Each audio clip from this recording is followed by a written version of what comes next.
Could I tempt you with some sugar?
just like teachers.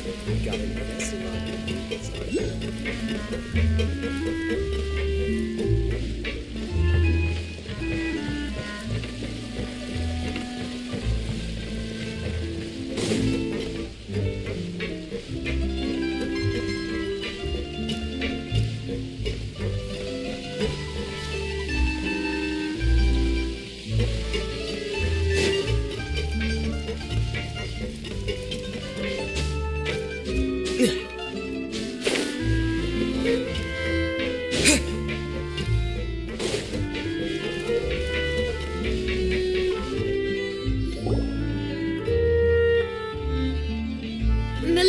We're back!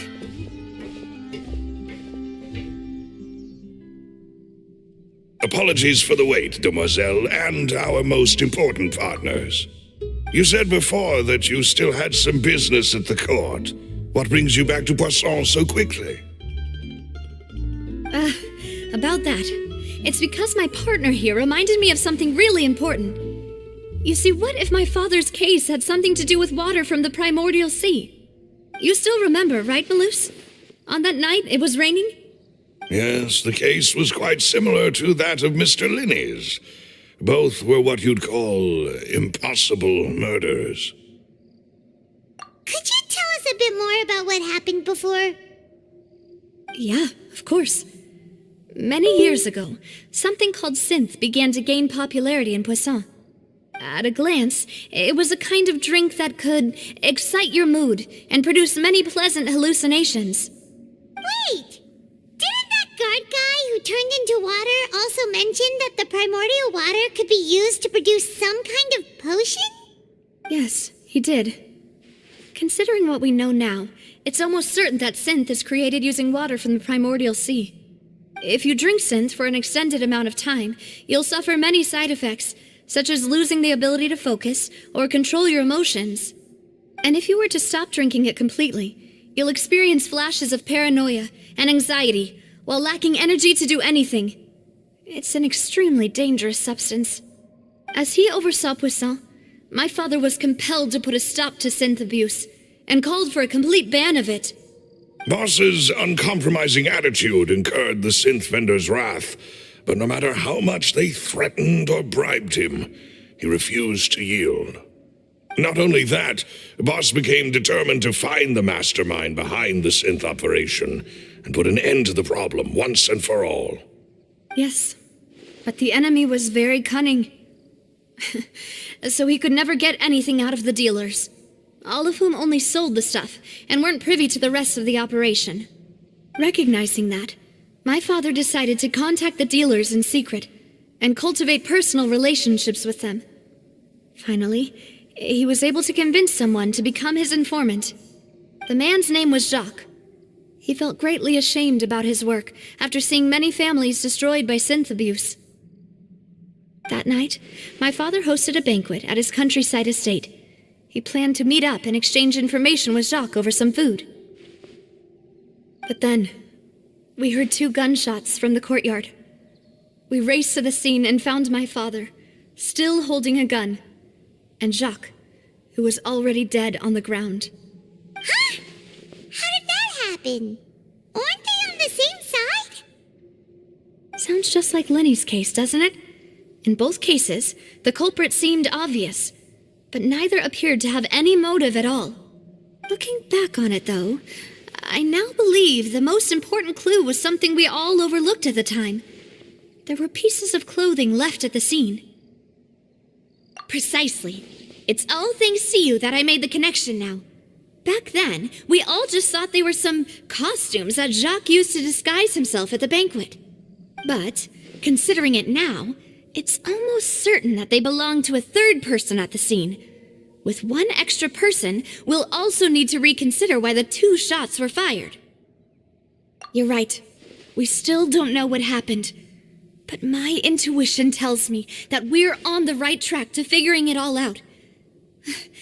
I'm finally headed towards the truth. Jacques was an empathetic man who was infinitely remorseful for his past actions. It's unlikely that he turned on Boss with 0 warning. I think this third person is probably the key to the full truth. On that note, however, even though this will not please you, demoiselle, as your and your father's butler, I must still offer a word of warning. Our opponent is insidious and cruel. They are extremely difficult to deal with, and Boss has already lost his life trying to bring them to justice. Even though Spina de Rosula has lost most of its former glory, Poisson has welcomed a new time of peace, and we have been allowed to live out our lives. There is no need to follow your father's path. It would be both wise and in line with Boss's wishes to step back and give up on the case. If that's indeed what he wished for, then he should have told me that himself. Was I not the closest person to him? and yet I was the one most kept in the dark. What was the point of him dying without sharing any of the secrets he knew? Did he manage to protect anything in the end?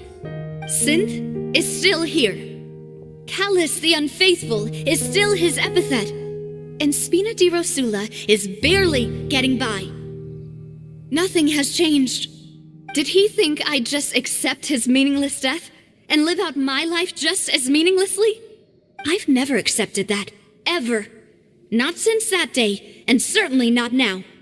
I want to find out the real answer for everyone's sake. For the missing girls, for the victims, and for myself. Navia.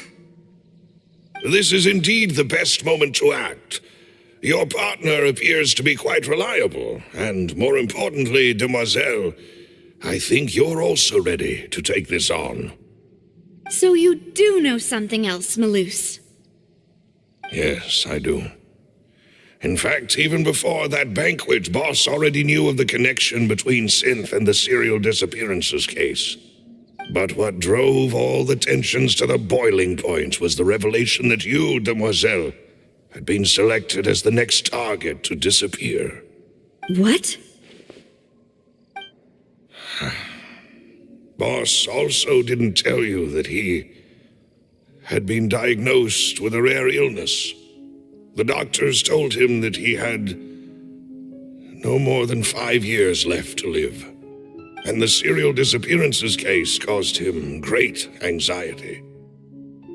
5 years was nowhere near enough time to resolve this long-standing conflict, but once he passed away, all the danger would pass on to you.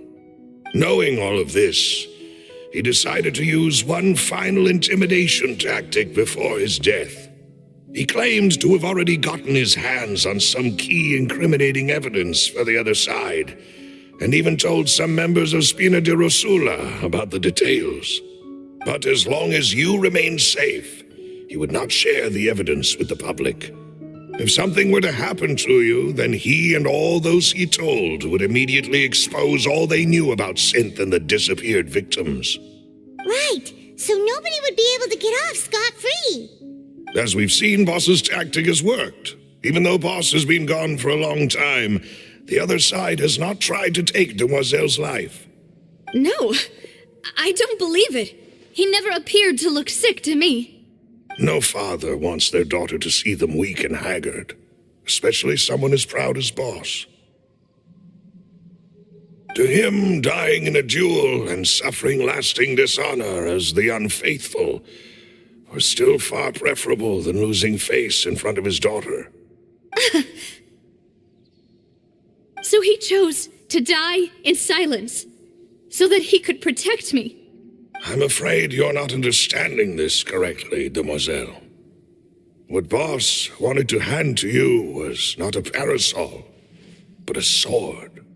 If Boss's spirit could hear you telling me that you want to find the answer for the sake of everyone involved, I'm sure he'd be extremely proud. That fool. Couldn't he have just given it to me straight? No. He might have set up everything precisely because he never thought I'd be able to understand him. Is that the amount of confidence he had in me? And what if I was never able to make it to where I am now? Yeah, I suppose that's true. With the way he'd set things up, if I had wanted, I could have just lived out my life without a care in the world. But thankfully, he rarely talked to me about complex matters, and thus understood little of me as a person. In this case, he really didn't need to give me an easy way out. Malus, what was the key evidence that he shared with you? It's the location where Synth is produced. Essentially, it's the enemy's headquarters. When he was threatening the enemy, Boss didn't share the specifics of the incriminating evidence he found. But if you want to use it against the enemy, you'll still have to take several things into consideration. Why? If we know where the place is, can't we just go storming in? You mustn't forget that we're fighting against a mysterious and dangerous organization that's been in operation for decades. There's no telling what might be lying in wait at their headquarters.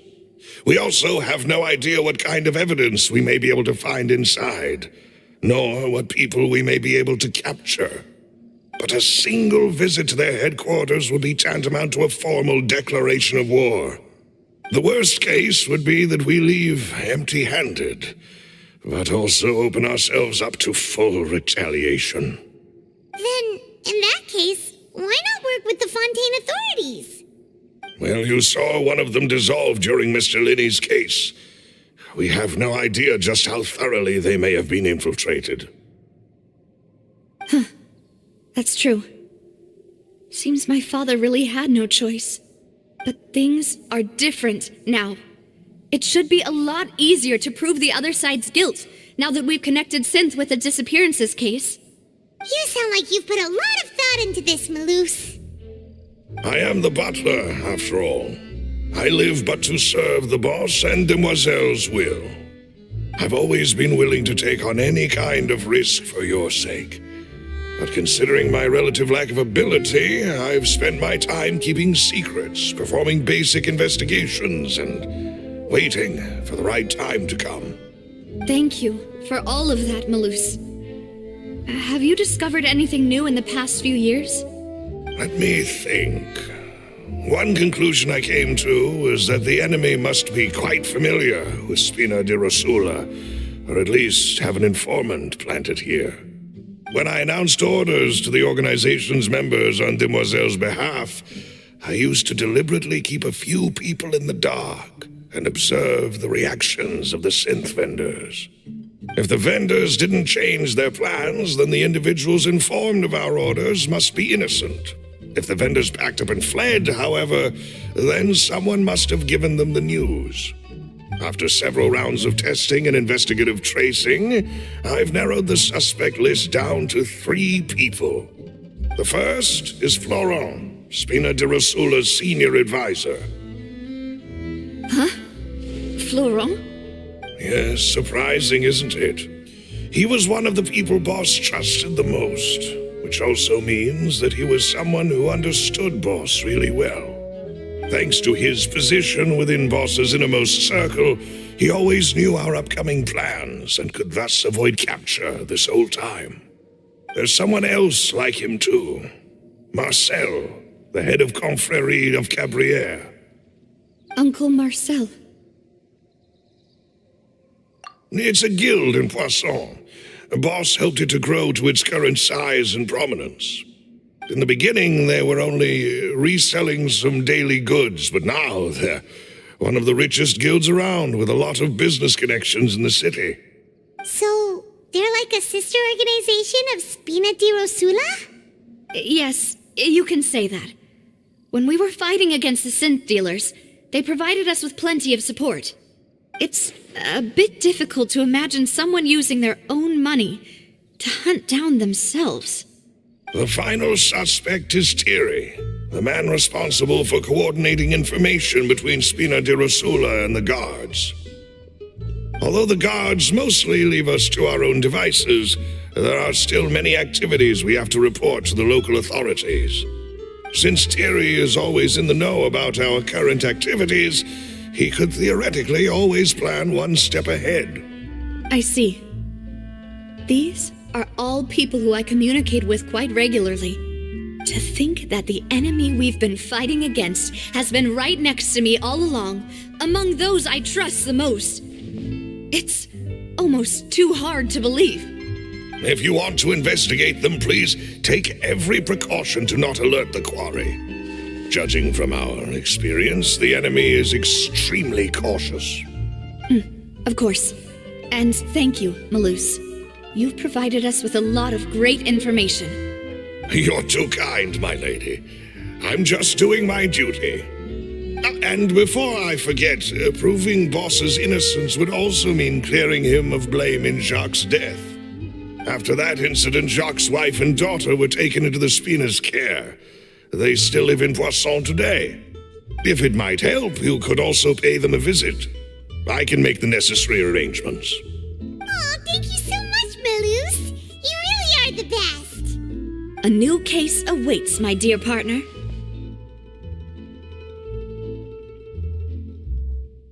I hope we can work together to uncover the truth and end this case once and for all.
It is settled, then. Please excuse me, and enjoy your conversation at your leisure. Thank you for arranging everything for us, Malus. Excuse me, miss. Do you need anything from us? Hey, Navia's all quiet. This isn't like her at all. I'm sorry that I only came to visit after all this time. After what happened, I didn't know how I was supposed to face the two of you. If it's about that, there's no need to apologize. After my husband died, Spina di Rosula sent us a lot of mora and support. I understood your guilt and apology to be genuine. But aren't all of those things nothing compared to the loss of Jacques? I can understand the kind of pain that comes with losing a father so needlessly. You don't understand at all. I didn't know how to face you, because I didn't know what I could possibly bring as a consolation gift. I know only the full truth could bring closure to you, and to all of us. I'm sorry. I appreciate the sentiment, but you don't have to carry all that guilt.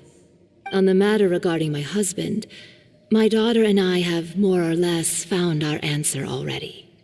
Would you mind sharing it with me? I really can't believe that my father could ever bring himself to shoot Jacques. I always knew that my husband's money was earned through others' suffering. He told me countless times that if he could turn back the clock, he would never go into the synth business again. He had many regrets, and felt that he took the idea of providing for his family too literally. For the longest time, he thought Mora was everything. So when Mr. Callis came to him with a proposal, he accepted it almost immediately. He tried to be as careful as he could, but even so, he was still found out by the higher-ups. They found out about his betrayal? Papa didn't say that exactly, but Papa did tell me that I should never be ungrateful. Before he left that day, he told me that he had no choice. It was only later that I realized it was his final farewell to the two of us. I don't know that for sure, but you could say that's the conclusion I eventually came to. Which is why I'm the one who should feel guilty. Callis had always taken great care of us, both when he was still alive and after he passed away. Even if he fired the shot that killed my husband, it was likely in self-defense. It is impossible for me to hate him for what he had done. But Mama, why is Papa still the bad guy if he did the right thing? Papa always wanted to be a good man, so why did he have to do a bad thing in the end? Well, things aren't always as they seem. You still feel like your papa was a good man, right? Yeah, Papa was a really good man. The best in the whole world. Then you should hold on to that. If a good man had to do a bad thing, then he must have had his reasons. Regardless of whether he left you a parasol or a sword. He must have done so to give you a better life. Oh. Thank you for everything you've told me. I will definitely find the truth. The current state of things is not something I'm willing to just sit back and accept. Thank you. I'm very grateful to hear this from you. Even though your personality is quite different from your father's, your determination when you speak is really similar. You really think so? That's the first time anyone said that to me.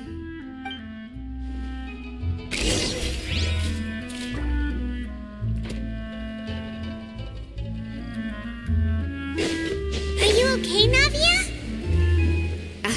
I'm fine. Don't worry. Let's investigate the 3 suspects next. Florence should be nearby, and we should be able to find Thierry and Uncle Marcel in the city.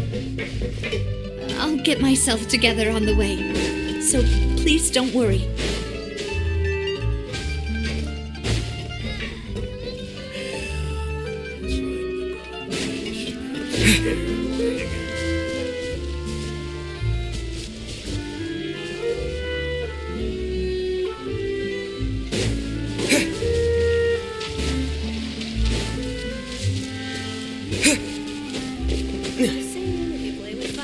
you're gonna get burned. Yep. They might have it.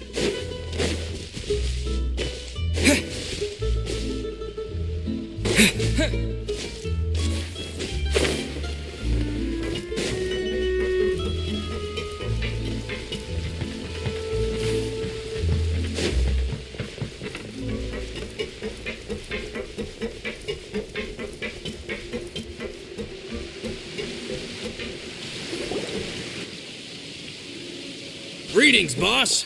How may I be of assistance today? I'm sure you've heard about what happened at the Opera House. Someone got turned into water right in front of us.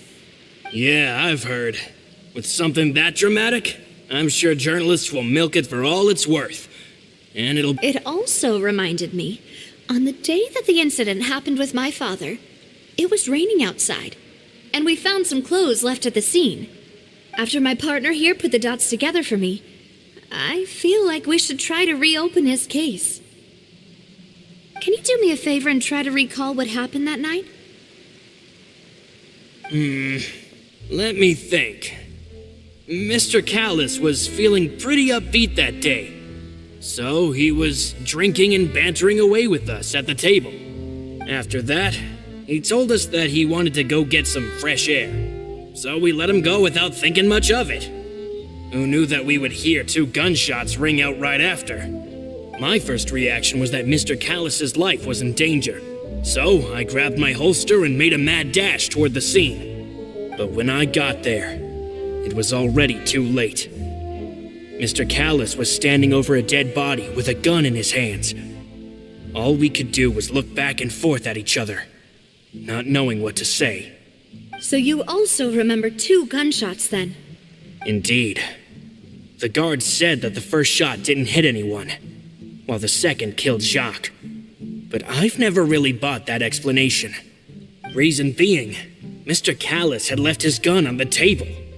I even made sure to confirm that before running to the scene. But according to the guards, that doesn't mean he couldn't have had other guns on his person. About the clothes left at the scene that you mentioned, do you think there was a third person there who was turned into water?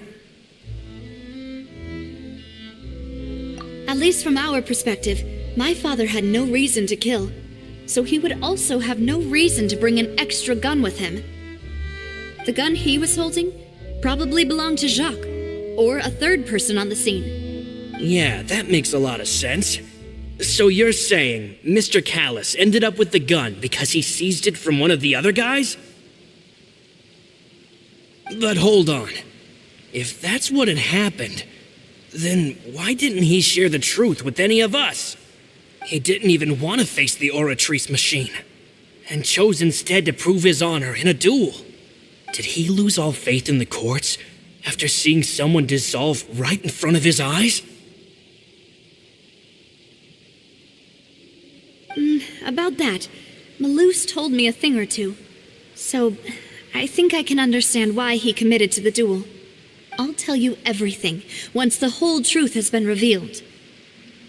I understand. Then I'll leave Mr. Callis's honor in your hands, boss.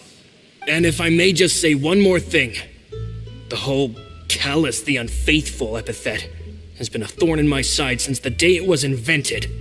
Many people have laughed at me for still calling him Mr. Callis, even after so many years have passed. But it was Mr. Callis's trust that allowed me to rise through the ranks of Spina di Rosula and live the life I lead today. No matter what others might say, he'll always be the man I respect the most. And he'll always be my boss. Don't worry. I will definitely find the truth. You and all our other comrades at the Spina deserve to know the truth as well.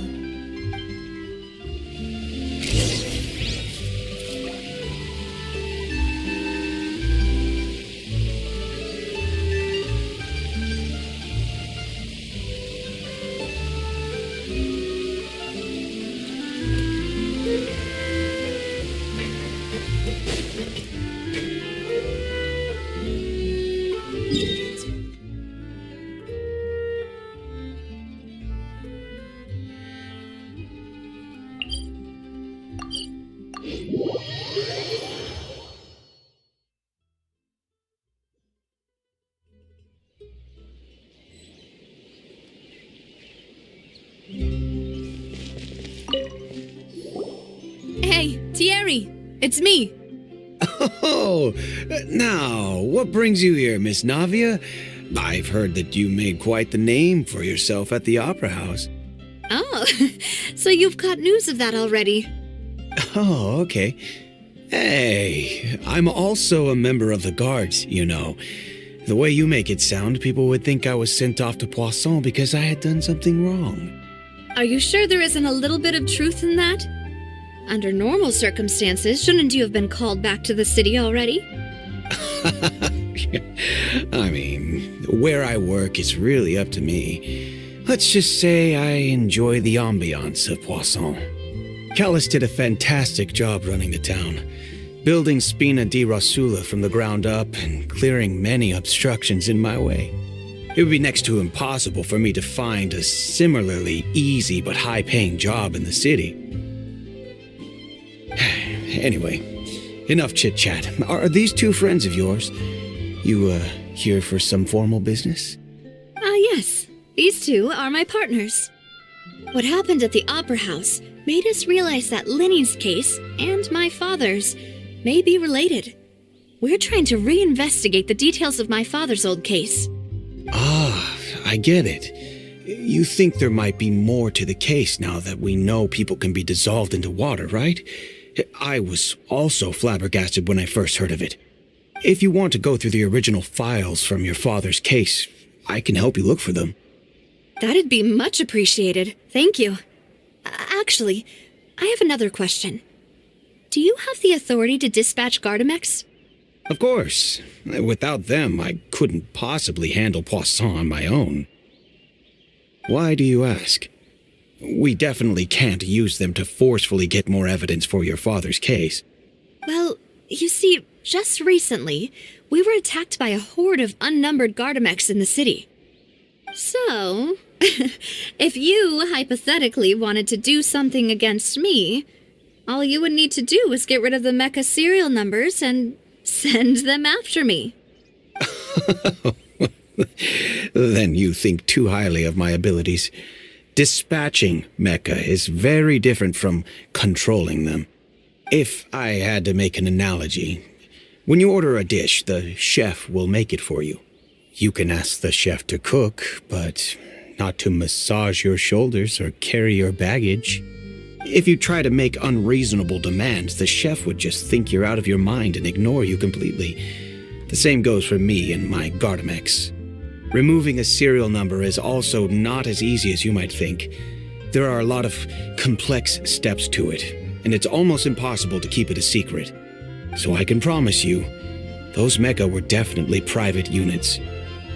They're certainly not cheap. So, whoever their owner is must be super rich, powerful, or both. Now that you mention it, though, being in the synth business would definitely be profitable enough to afford this. Oh, then you're officially in the clear, Thierry. Oh, thank you for the vote of confidence, Navia. Jokes aside, I'd like to wish you all the best with your investigation. I'll be staying in the city for a little while, so just come find me if you need any support from the guards.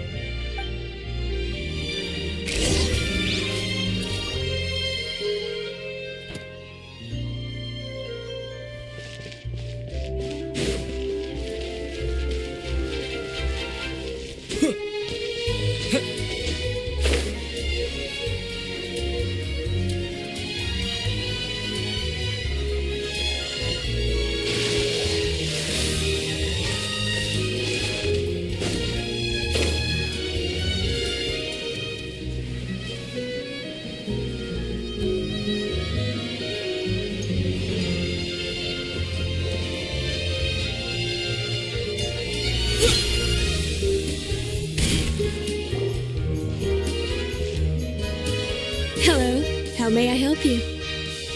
I'm here to see Marcel. Could you please let him know? You can just say Navia's looking for him. Sure, I will let him know right away.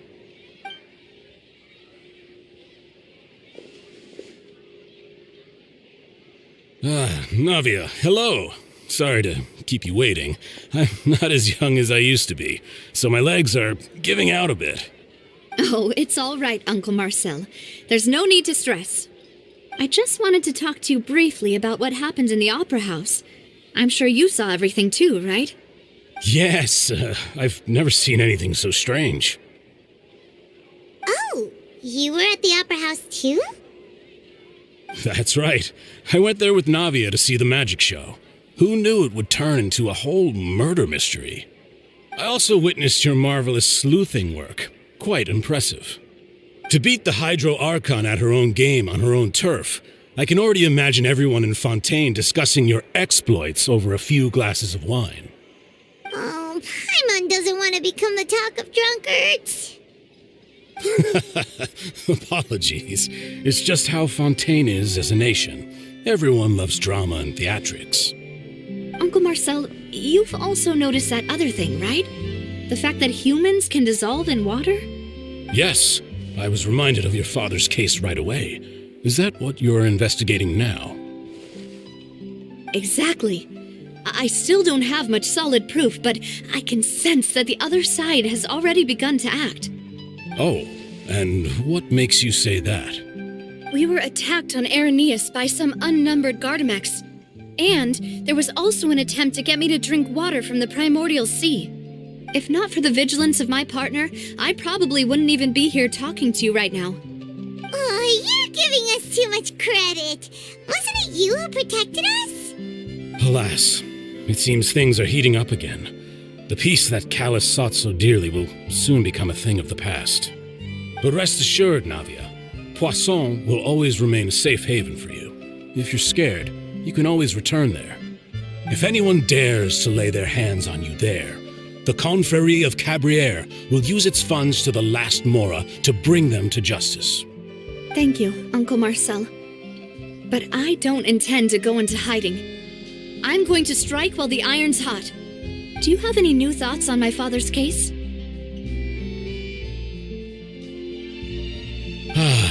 About that. Sorry, my age is catching up with me, so it'll take me a while to recall my memory. The Confrérie was responsible for that banquet, so I was out and about the whole time making sure things were running smoothly. I didn't even have the time to drink with the guests. Then I heard the sound of a gunshot, and the rest was history. Oh, it's okay. No need to push yourself. We'll ask around some more, see if there are any valuable clues elsewhere. Sounds good. Just let me know if you ever need Mora. All my wealth comes from Callus's patronage and support. I'll spend however much it takes to clear his name.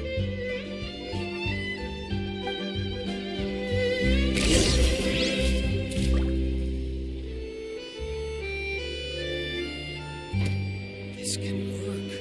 I'll just treat them as new samples.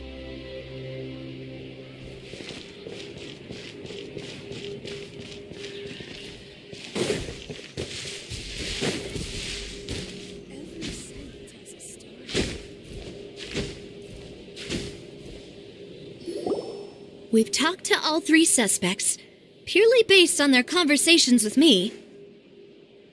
None of them sounded particularly suspicious.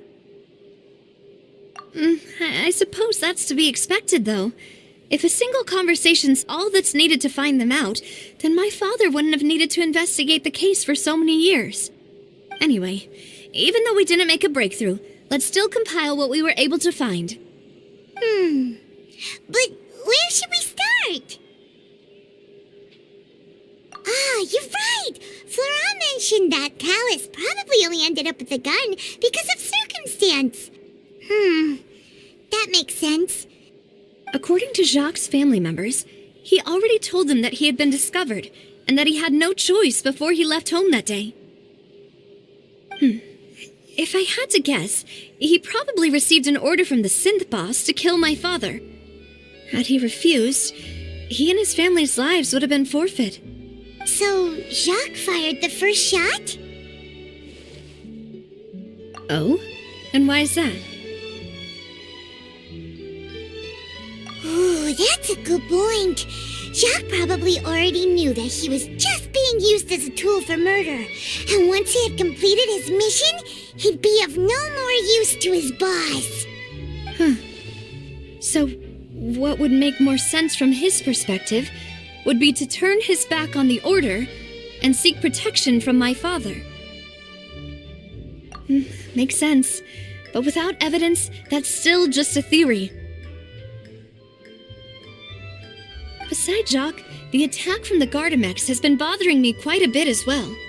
It's obvious that our enemy has become more antsy after the secret of the primordial seawater was revealed. Do you think he knew, even then, that we'd follow this lead to the end? Given everything that's happened since, it's quite possible. But who among the three suspects would have the ability to control privately owned Gardamex? Thierry, you say? It is possible that he's figured out a way to convert the Gardamex for personal use. But I didn't feel like he was lying when he was talking to us about the mecha. I also don't think he'd be able to keep that kind of tampering under wraps. Yeah, had he actually tampered with the mecha, we'd be able to prove it with a simple check of the guard's inventory. If the mecha were taken from the guards, it should be pretty easy to find out when and how that happened.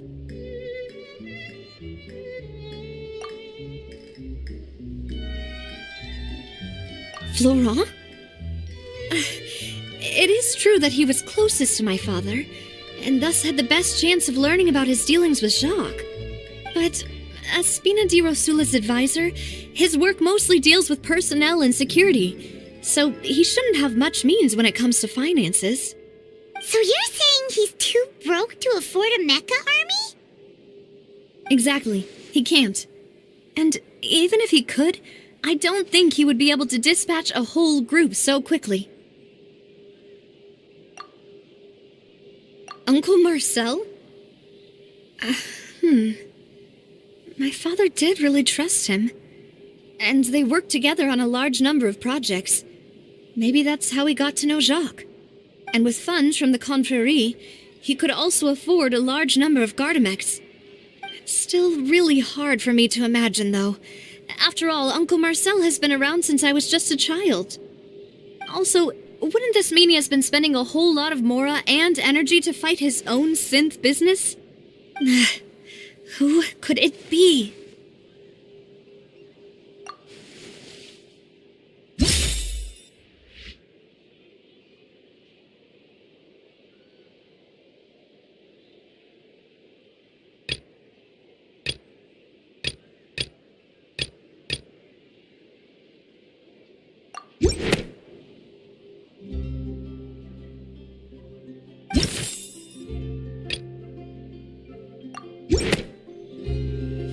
You know, if you think everything through, Uncle Marcel is indeed the most suspicious of them all. Could we be missing other suspects? Malus didn't know about the people turning into water thing when he narrowed it down to these three, did he? Malus has always been very reliable, and his judgment of others' trustworthiness has been fair and well considered. When he laid out his case for the three, the rationale he gave me made a lot of sense as well. The suspect is knowledgeable about the Spina's internal affairs, has the means to dispatch Mecha to assassinate us, and possesses significant intellect and foresight. Even if I don't want to believe it, I'm starting to see how things could all tie back to Uncle Marcel. Well, we still have another trump card on top of all the theorizing and speculating. Yes, Malus did say that charging straight in there would be extremely risky, but we don't have any other options right now. We need far more solid proof before we can hope to go charging in on our enemy. Navia, here you are. Oh, I've been looking for you. Huh? Aren't you the guy from the guards? Did something happen? Yeah. News came from Irenaeus just after you left. We've got another trial on our hands. Wasn't that place built specifically for holding trials? What's so newsworthy about this one? I know. But they said the person they're putting on trial is a Fatui harbinger called Tartaglia. What? Is that someone you know? Yeah, we know him. Maybe even a little too well. Well, he's been accused of being the true culprit behind the serial disappearances case. It's absurd, don't you think? Wait, how? None of our investigations have had anything to do with him. That's what I thought was strange about it, so I came to tell you the news right away. If the charge against him stands, then it'll be next to impossible to get the guards to support any of our planned investigations. Right, because they'll think they've already found the culprit. Yeah, and it'll be a lot harder then to clear Mr. Callus's name. I understand. Well, partner, what do you think we should do? We still haven't found any conclusive evidence. Huh? Split up? What do you mean? Just as expected of my partner. Since this is a trial about the serial disappearances case, the culprit's attention will be focused on Irenaeus, leaving his home base wide open. You're right. This is our best opportunity. All right then, let's do this. I'll stall them at the Opera House and charge Marcel as the true culprit. I won't have any chance of making that charge stick, though, unless we find more evidence. It'll be up to you to make it back in time and hand the decisive evidence to me. We'll help you, just like you helped us in Linny's trial.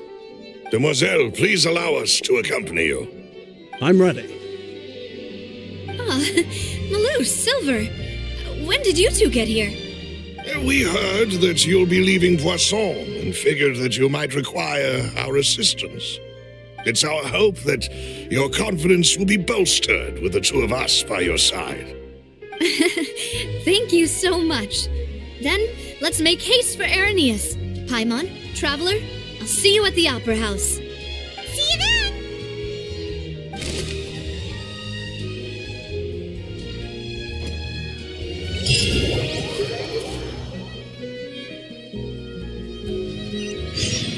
Now that Navia has set out for Irenaeus, we should also get going. The location has already been marked on the map, so let's head over.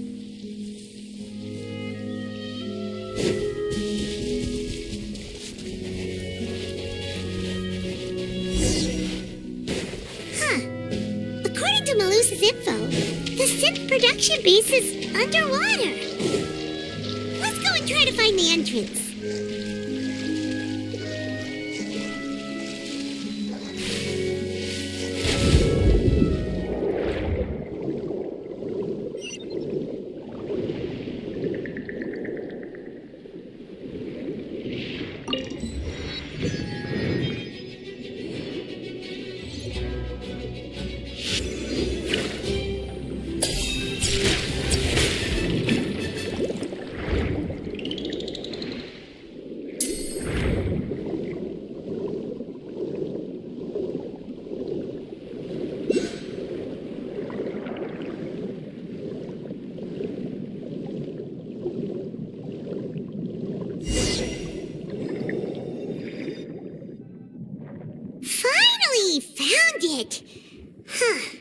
So this is the entrance that leads to the synth production base.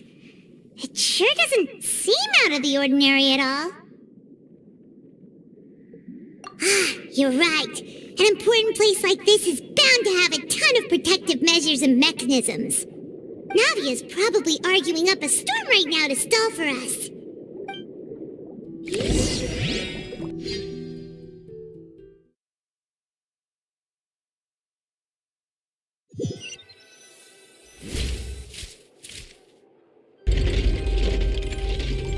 It would appear that I must repeat my question again, Mr. Tartaglia. Do you accept the charge that you are the true culprit behind the serial disappearances case? To be perfectly honest, I don't understand your country's complicated court system, or the reason why I'm being charged with something I've never even heard of. However, I did hear that people who have been charged can choose to participate in a duel to clear their name. Is that right? In which case, as long as I accept the charge, I can have an all-out fight with that champion duelist Clorend, right?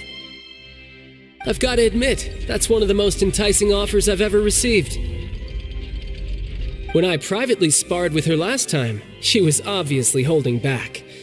Real disappointing. Hey! Don't you understand? You're currently the prime suspect for a major case. This isn't the place for you to be looking for fights. Oh? Sounds like the Hydro Archon wants to lecture me on the ways of the Opera House. Then why don't you duel me too? I'm the kind of student that learns best in the heat of battle. No. That's not what I meant. Alas, it would appear that communication with the defendant is going poorly, and we have made very little progress. In that case, let me explain everything from the very beginning again. The goal of this trial is to determine the culprit behind the serial disappearances case. That case had nothing to do with him. You've got the wrong man. Huh? What's going on? Why is she interjecting again? I told you it couldn't be one of the Fatui Harbingers. Miss Navia, this is the second time you've interrupted the court proceedings. I only tolerated your behavior last time because you were able to provide the court with a key eyewitness. But that was an exception rather than standard court protocol. I can very well charge you with contempt of court for your interjections. Oh, please. Did you ever think I had any respect for this place's pointless theatrics? We can put that discussion aside for now. I'm not here to argue with you. I'm here to charge the true culprit behind the serial disappearances case. And if my charges prove true, then Tartaglia here will be proven innocent by default, correct? Oh, a young lady has charged in and offered to clear my name. How fascinating. Well, I'd gotten half bored to death by all these rules and procedures anyway, so I'll take you up on that offer. So, Your Honor, is there nothing else for me to do now? You may take a seat for now in the audience, but that doesn't mean the suspicions against you have been lifted. Now then, Miss Navia, who is the person you would like to charge instead? That person is...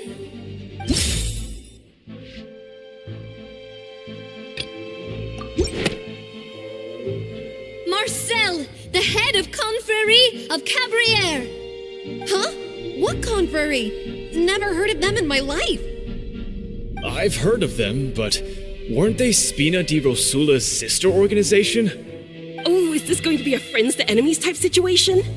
Please let me remind you, Miss Navia, that charging someone is an incredibly serious matter. Committing to the charge also means taking on the legal responsibilities associated with it. And if the charge fails, depending on the circumstances, you may also be charged with the crime of making a false accusation. Knowing this, do you still wish to charge this man?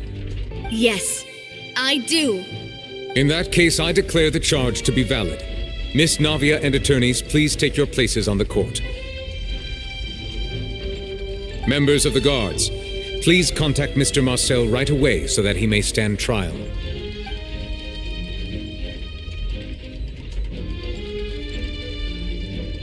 Mr. Marcel, you will not require an attorney. Is that correct?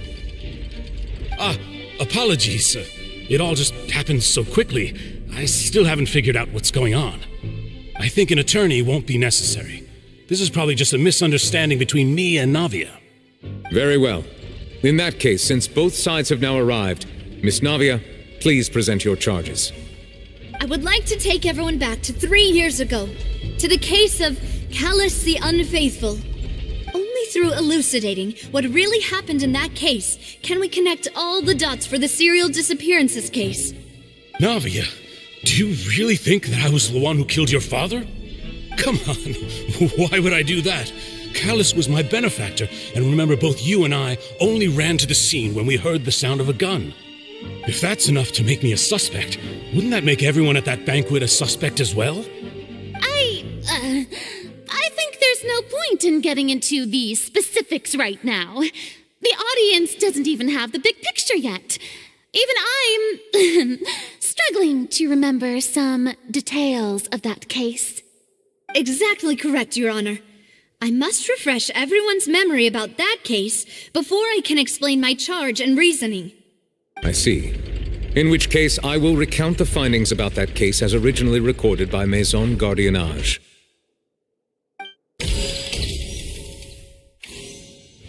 On the day of the murder, Spina di Rosula hosted a large banquet in a countryside estate owned by the Confrérie of Cabrières. During the banquet, all attending guests heard 2 gunshots from the courtyard. When the guests arrived at the scene, they found the primary suspect, Callus, holding a gun, while his acquaintance, Jacques, lay dead from a gunshot wound. The guards' investigation did not recover any other firearms from the scene. As a result, they concluded that the suspect's first shot must have missed, while the second must have taken Jacques' life. The suspect did not dispute this conclusion, and also declined to defend himself in court. Instead, he chose to prove his innocence through a duel. Callus was defeated by champion duelist Clarande in the ensuing duel, and soon succumbed to the injuries. These are the known facts about the case.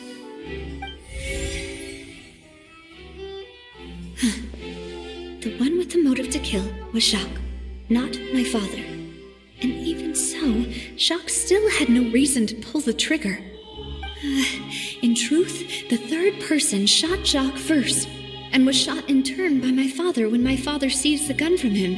After that, the true culprit turned the third person into water, erasing all traces of him from the scene. Thank you for the summary, Your Honor.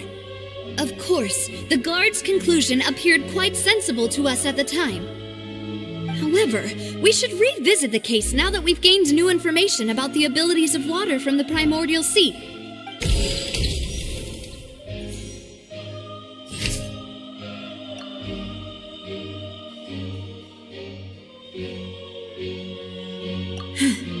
Something's not right.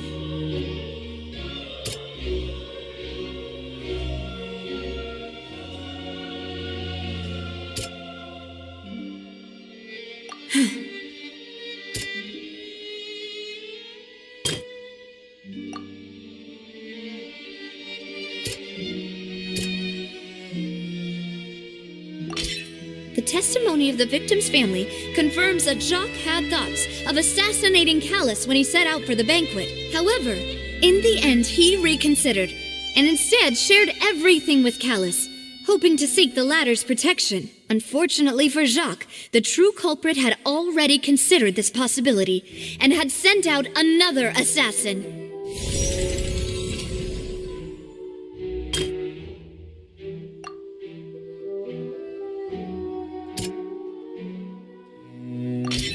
This assassin first shot Jacques, then turned to shoot Callus, only for Callus to wrestle the gun from him and kill him instead.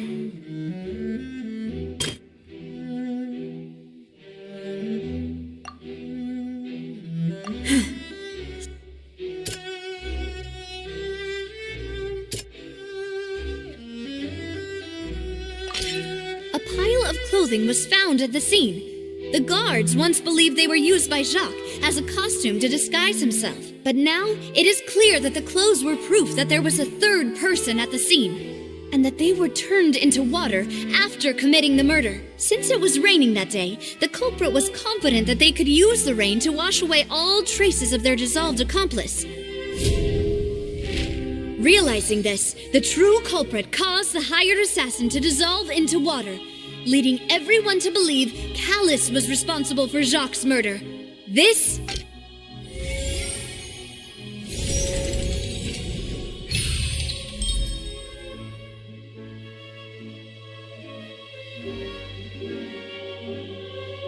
So that's what happened.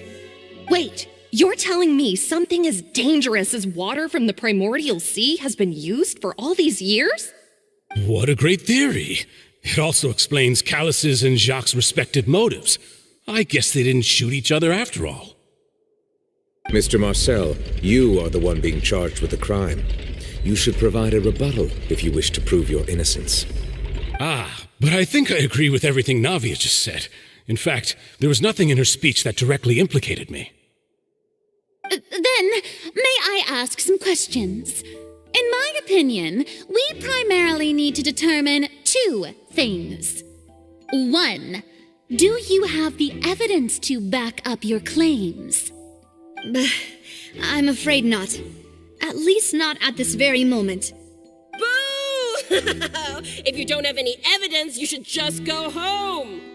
I may not have the evidence with me, but I know where I could go to collect it. If we look up the deserted clothes against a record of people who went missing around the same time, we should be able to find a match.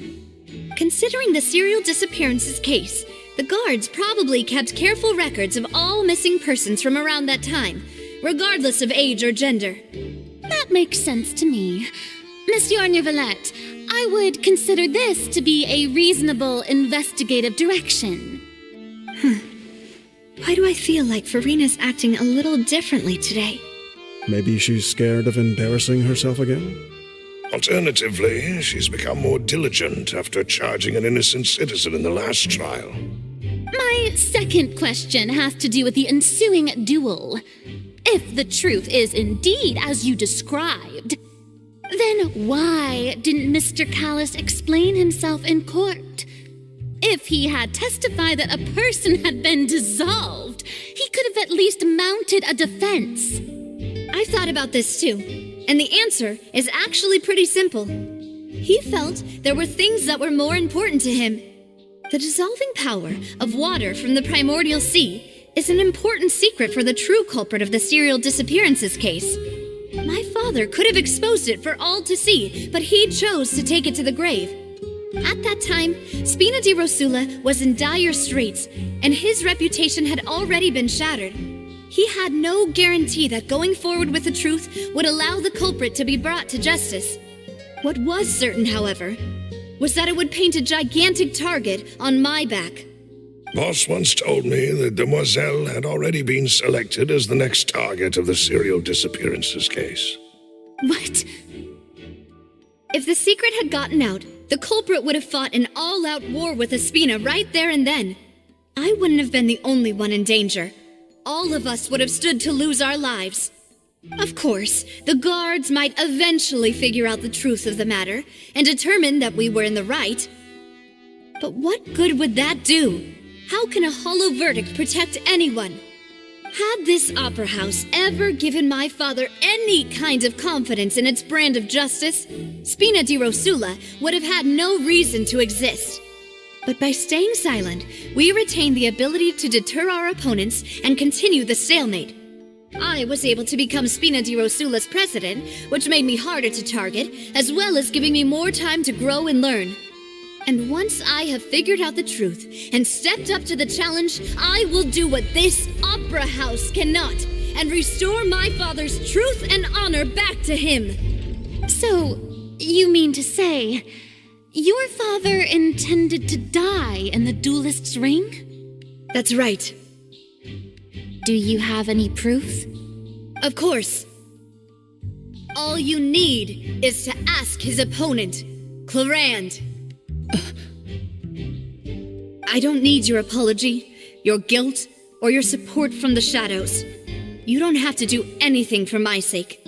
But since he entrusted his will to you, Clarand, you should tell us the truth about his sacrifice.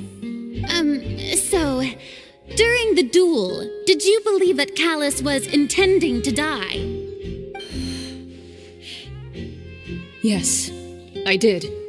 As a champion duelist, I've fought many battles and taken a countless number of dishonored lives.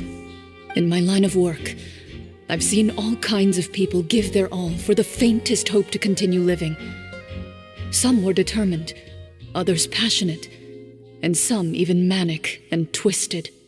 Just one look and I can tell if a duelist is hoping to live or if they're looking to die. I hereby swear on my name and honor as a champion duelist that Mr. Callis never intended to leave the ring alive. Since that's your testimony, I have no more questions. It appears there really are good grounds to reopen this case. I concur. However, Miss Navia, you still have not explained the link between your father's case and the serial disappearances case. Right? What she said was fascinating, but kind of beside the point. Wait, weren't they just talking about the serial disappearances case? Of course, Your Honor. The two cases are connected via a matter of timing. In my father's case, the culprit intended to kill both Jacques and Callus. As a result, they planned to act after hearing 2 gunshots. And at the end of Linny's trial, the culprit also only dissolved the victim in front of everyone because they realized they were at risk of being identified. The culprit could only time their actions so precisely if they were already at the scene. Coincidentally, Marcel attended both the banquet and the trial. So that's why you suspected me. Even after hearing your reasoning, I still can't help but find it a little preposterous. I'm used to it, though. You've always been an impulsive and sentimental child, Navia. It's one of your most endearing traits. No need to appeal to pathos. I won't try to refute your points one by one, but even if everything you just said was true, can you prove that I was the only person present at both events? On top of that, does a person have to be physically present to control the timing? Can't someone remotely monitor the place? Don't know what she can say to that.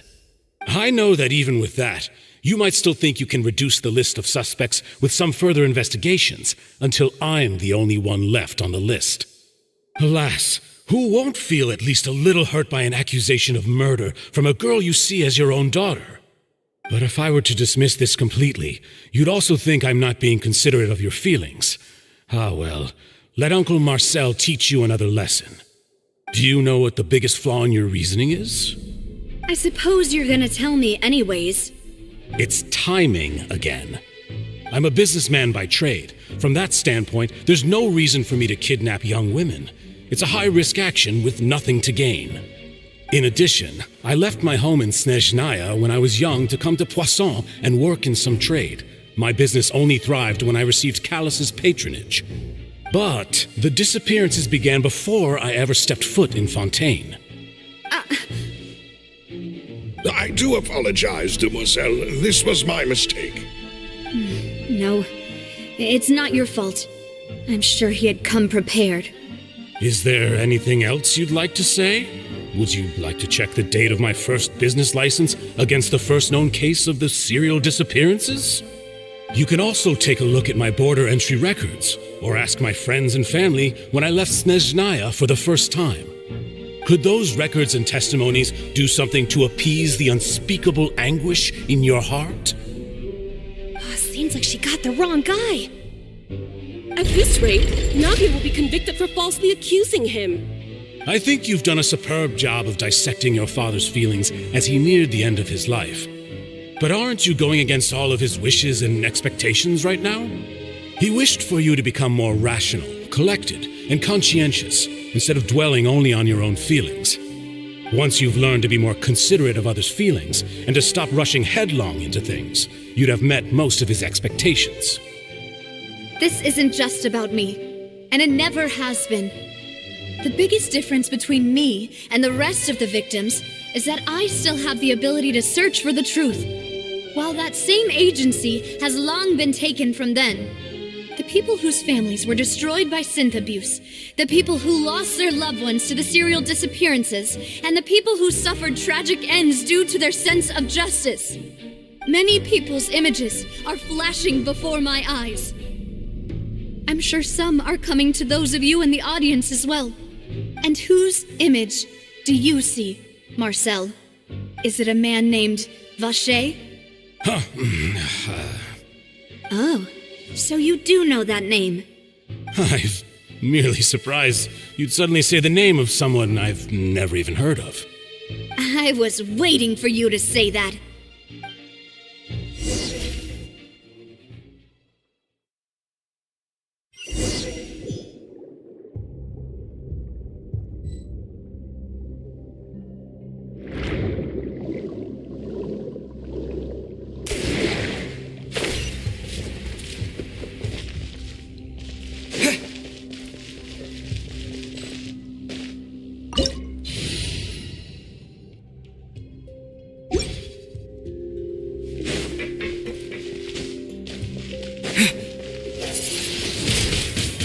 blade!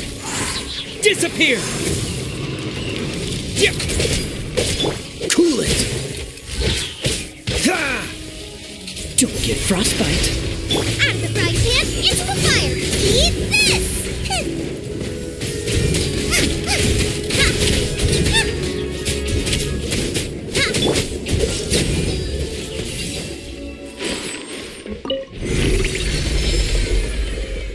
Whoa! The floor is going up! Is it because of this mechanism in the middle? That guy really prepared a lot of stuff for this place.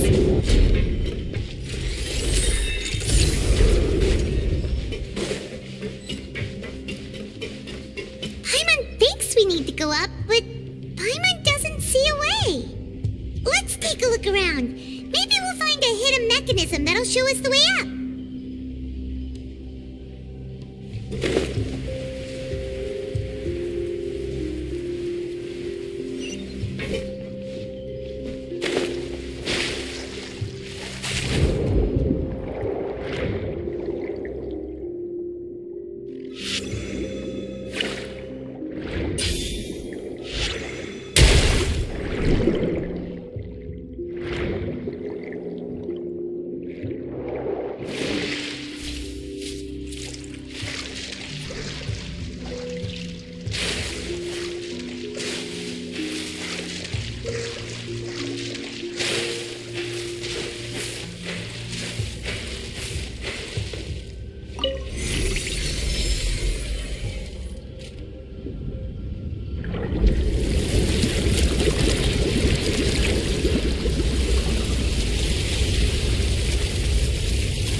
The water level is rising!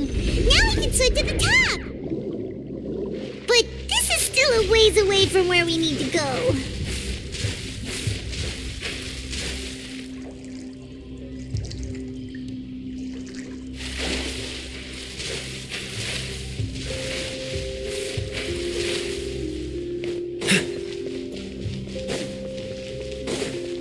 Dodge this!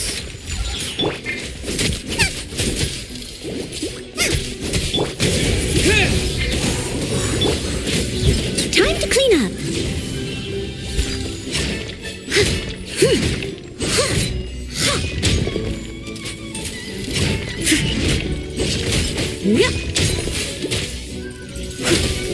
Someone needs assistance.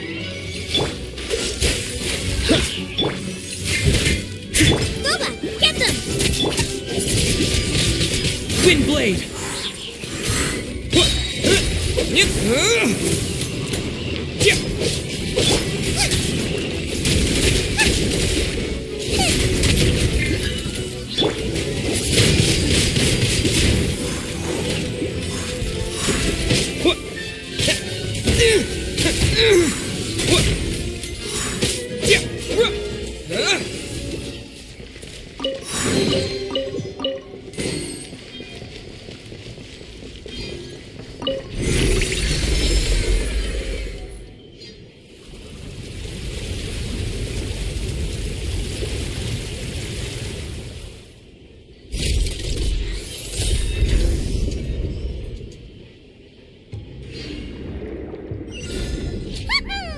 Now the path is clear! Let's go!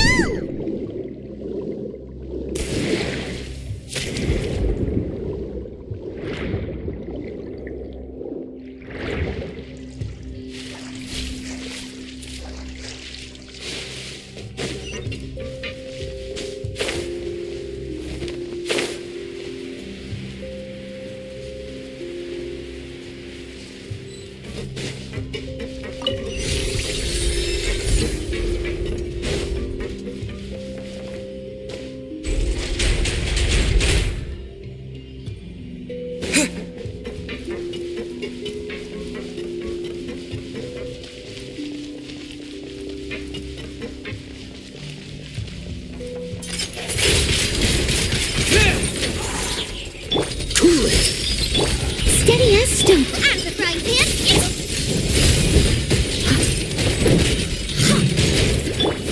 You're toast!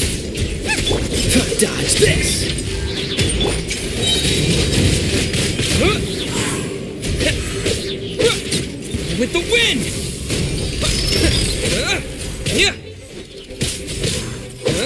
Wind blade! Nice and spicy.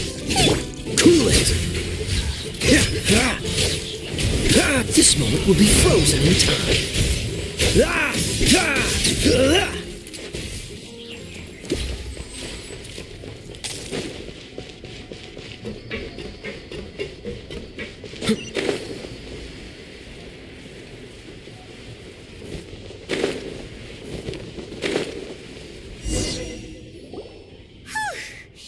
After all that, we finally made it to the innermost sanctum.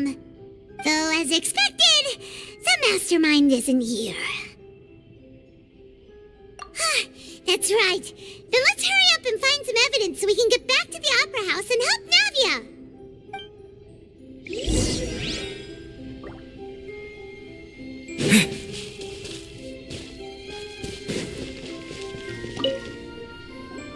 Whoa!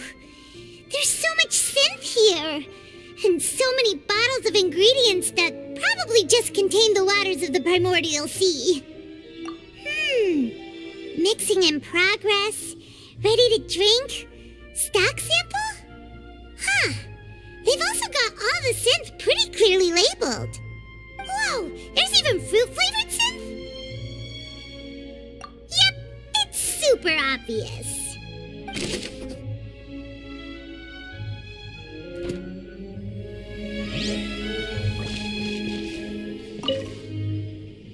What's this over here? Looks like some kind of place for research. Experiment number 16 aims to verify Jacob Ingold's research conclusions on the primordial sea and use his theory as a foundation to achieve a breakthrough. The experiment was a failure. No individual managed to resurface from the water from the primordial sea. Female specimens 22, 23, and 24 were dissolved. Sorry, Traveler. Paimon will try her best. It's just that Paimon's never read something so scary before.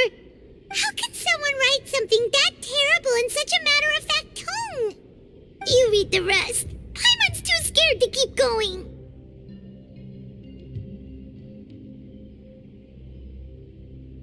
So that's why he did all of these experiments.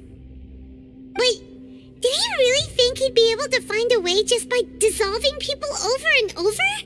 That's just insane! Huh? Isn't that the name you heard by the fountain? Paimon thought he was an eyewitness in the serial disappearances case. You mean Vache is the one who did all of these... experiments? So that's it! Vache was no victim, but personally took his lover and... No, that's not it either! If that's the case, why would he want people to resurface from the water? In any case, Paimon will write it all down.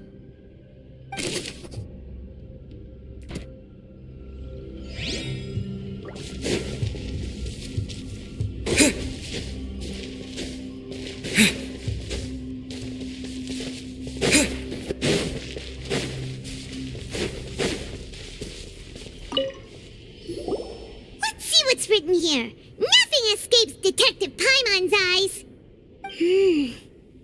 Callus. Navia's father. Oh, this seems to be an investigation report on him.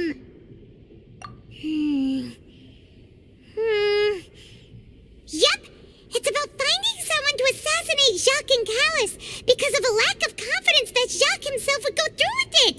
This should prove the existence of the third person, right? We still have not determined the exact content of the key information Callus has passed on to certain members of his organization. The old dog's a real menace to deal with. Even if he abides by the promise he's made to us, he will still have the upper hand. He can act whenever he wants to make our lives miserable. The only option left is to remove him from the picture entirely. I concur. Let's send someone to kill him. He won't declare war as long as we don't touch Navia. Oh, seems like we've got a bunch of correspondence between the higher-ups. They're all just so evil.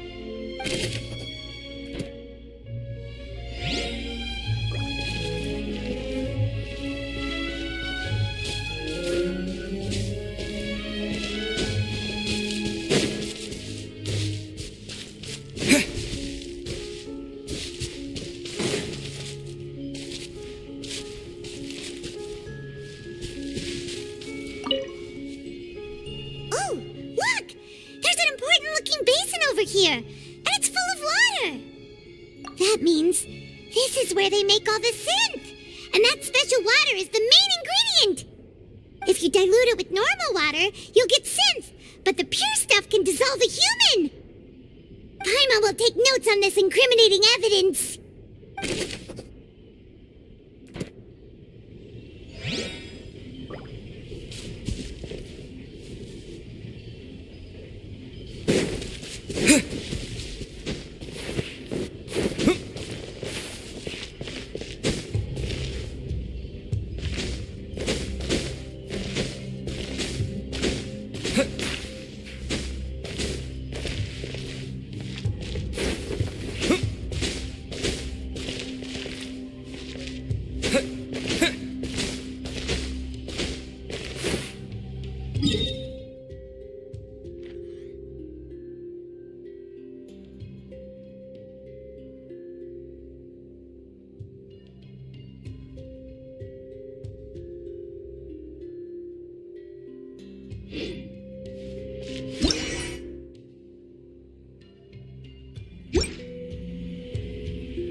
What's all this?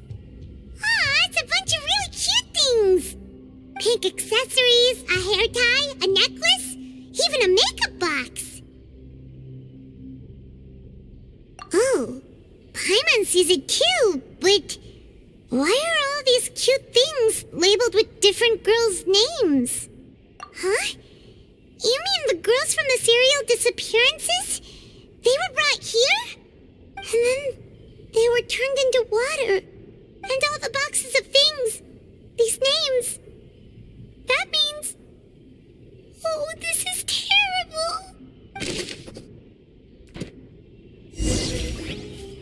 We've looked at almost everything here, and it seems like our theories were spot on.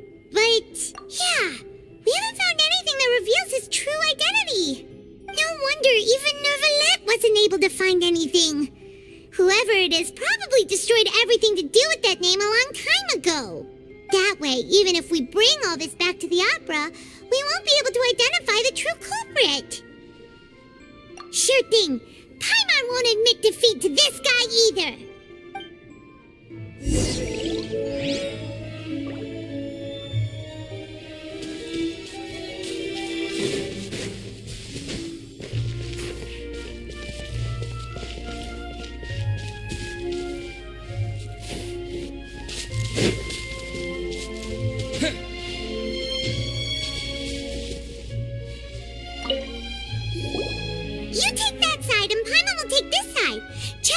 Carefully. We'll find something for sure.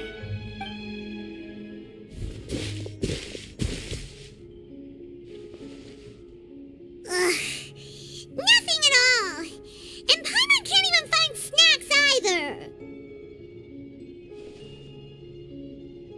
Whoa, really? Let Paimon see. Vinier. Isn't that Vache's lover's name? Then you found her diary. Let's see. Aw, it's just a normal diary chronicling their love story. She was so sweet, too. Oh, Paimon feels even worse for her now. So many! A whole page's worth! But they're all crossed out. Was she unhappy with all of them? The final name she decided on was Marcel. Wait, but Marcel's pretty old. Has this case been going on for so long that he's Vacher and Venier's grown son? Hey! Paimon still hasn't figured it out yet.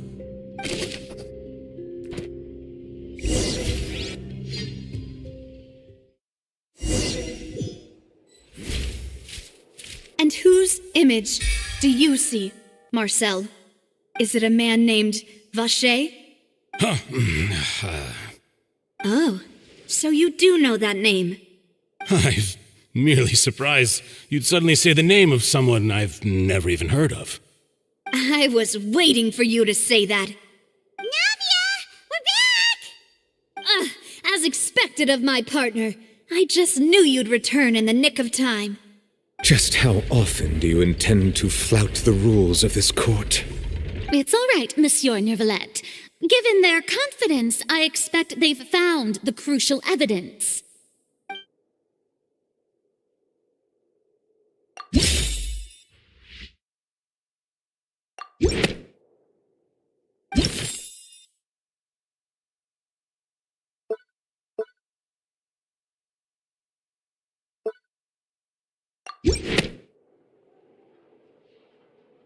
But the truth of it, Marcel, is that you've always been Vacher. Huh? We've investigated your lair and we already know everything. After your lover, Venier, was dissolved, you kept abducting young women to experiment on the hopes of bringing her back to you. You even created Marcel as a new identity and destroyed all records of your past as Vacher. So that's it. Even the villains in opera performances rarely go that far. And with that, Marcel's motive has now been established. This information regarding your past also dismantles your prior timing defense. Well, Marcel, do you know where you went wrong? You fixated your gaze on the lover that passed away, instead of paying attention to the living people around you. So, you never noticed how we changed, or how we grew as individuals. You also never understood Boss's real expectations for his daughter. Or our determination to see things through. Your determination. Mr. Marcel, please speak up now if you would like to defend yourself. Otherwise, the trial will move on to the next stage. Do you really think I wanted to do any of this? Pay attention to you? What for? Have you ever paid attention to me? Ever empathized with my pain? Ever known how it feels to watch the love of your life dissolve right in front of your eyes? No one helped me. No one even believed me. All those decades ago, even the officers from the Maison Gardiennage were laughing at me. They said there's no way a human being can turn into water. So I must have gone mad from grief. Vinier's death was brushed away by all of you as if it didn't matter at all. Well, now you know, don't you? Ha!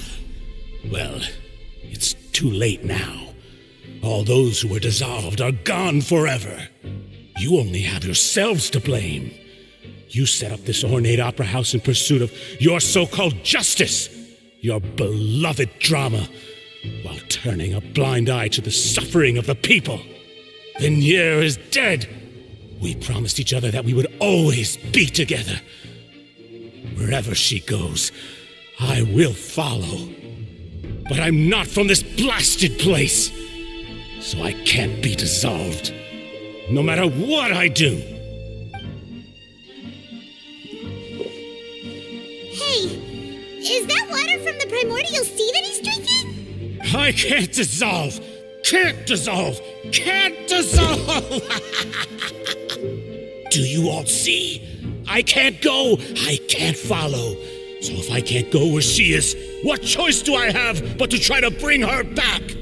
I did all of that, and in the end, that accursed Callus still got the better of me. I spent my entire life living on pins and needles, only to get stabbed by his idiot daughter at the very end. The suspect is exhibiting signs of mental distress. Guards, please restrain him. Don't touch me! Don't anybody come near me! I still need to save Vignier. Her promise. We made a promise. Vignier. Please, Vignier. Don't think badly of me. All I want to do is fulfill our promise. At this point, the verdict of this trial is clear. With Mr. Marcel's conviction, the charges against Mr. Tartaglia no longer have any basis.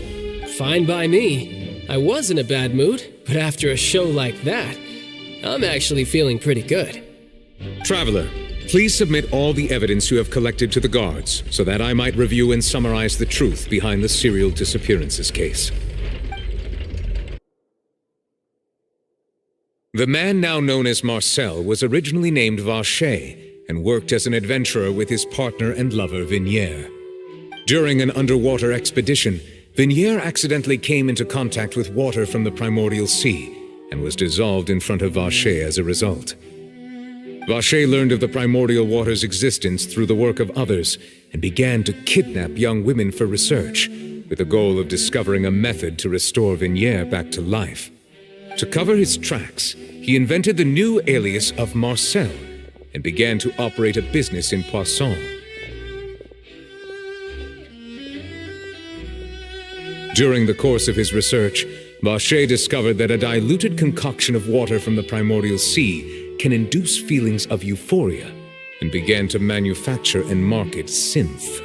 However, as he accumulated wealth to fund his continued research and expanded the scope, he came into conflict with Spina di Rosula. After exchanging blows with Spina di Rosula for many years, Vacher decided to assassinate their president Callus at a banquet. Although the assassination did not go as Vacher expected, he was able to turn Callus into the murder suspect by dissolving the assassin he sent to the scene.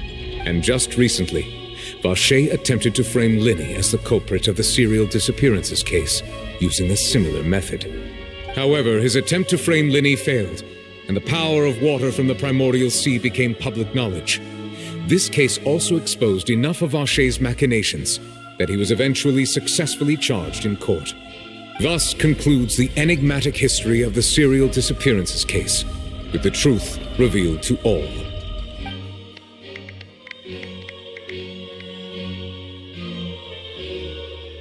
The Oratrice will now deliver the final verdict regarding the charges against Mr. Vacher.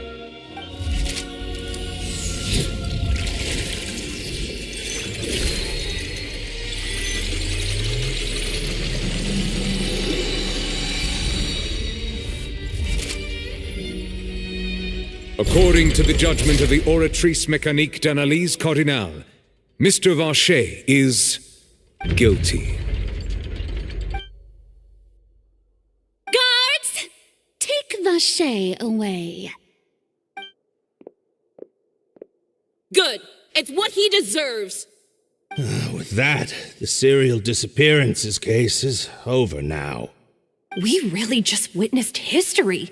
Who would have thought the true culprit would be such a polite and well-spoken guy? Yippee! We helped Navia bring the bad guy to justice! He's hurt so many innocent people and now he's finally getting what he deserves. Huh? Are you okay? Demoiselle, you were absolutely brilliant. The day our late boss had always hoped for has finally come. You can rest easy now, knowing justice has been served. Yeah. It's finally over. It's all thanks to you guys. And my partner. See, Papa? Spina di Rosula's still doing well with me at the helm. Well now, hasn't this been a most delicious piece of drama? The villain has been caught, justice has been served, past wrongs have been righted, and it's a big ol' happy ending. Since it's been such a great show, I'll just let the false accusations against me slide. Either way, I've still got some business to attend to, so if you'll excuse me... Please wait just one moment, Mr. Tartaglia. What now? None of this has anything to do with me. According to court protocol, since this trial was initiated due to a charge against you, a verdict must also be made regarding the initial charge before the trial can conclude. Oh, come on. Is this really necessary? Haven't you already caught the real criminal? Isn't it time for side characters like me to exit stage left? Please respect the laws of Fontaine. This has always been the rule. All right, but this sure is a lot of hassle. All I need to do is stand over there, right? Let's just get this over with. Through evidence presented in the public trial that was just held, it has been established that Mr. Tartaglia has no direct connection to the serial disappearances case. The guilty party has been identified, and thus it is logical to suppose Mr. Tartaglia is innocent of the charges. We now turn to the Oratrice Mécanique d'Analyse Cardinale to render the final verdict on the charges.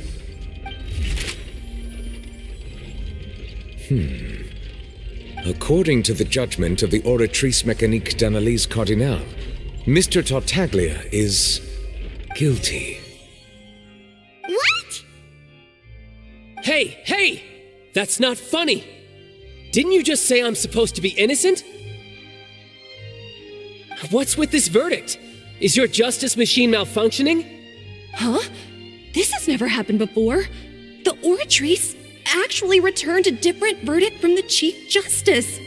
I mean, have you ever heard of an innocent Fatui Harbinger? Do you think the Oratrice might have just convicted him on general principle? But weren't the charges about the serial disappearances case? No matter what else he's guilty of, it shouldn't affect the verdict in this case, right? The judgment of the Oratrice Mécanique d'Analyse Cardinale is, by law, the final verdict of the court. We must accept the guilty verdict. Guards, please take the suspect into custody per court protocol.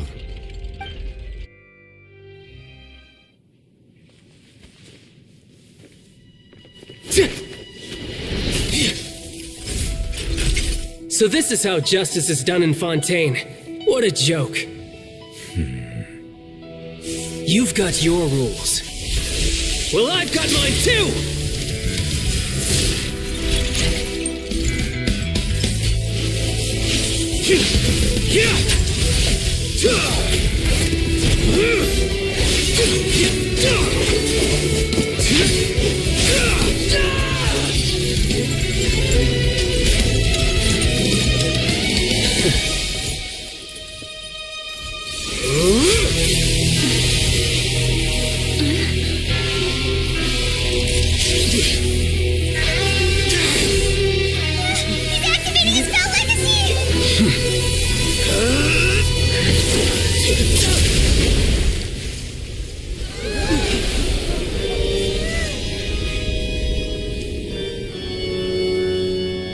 I am sorry.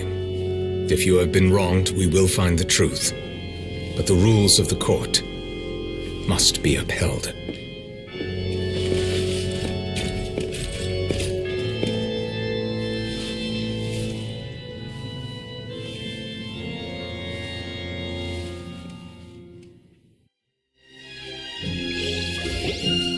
Hey, Monsieur Neuvillette, what's going on? Shouldn't they have been cleared already? Apologies. This is also the first time I've encountered such a situation. However, according to the rules established at the conception of Fontaine's court system, the Oratrice's judgment is the final verdict of the court. All I do is follow court procedure. As for why the Oratrice arrived at the conclusion it did, you should probably ask someone more knowledgeable than me. Why are you looking at me? I had nothing to do with it! I don't know what happened there either. Hey, stop staring at me! What does Lady Verena mean by that? She says she has no idea either, but that's impossible. Didn't she create the Oratrice herself? Yeah, so are the verdicts it's reliable or not, can results like this really be called justice?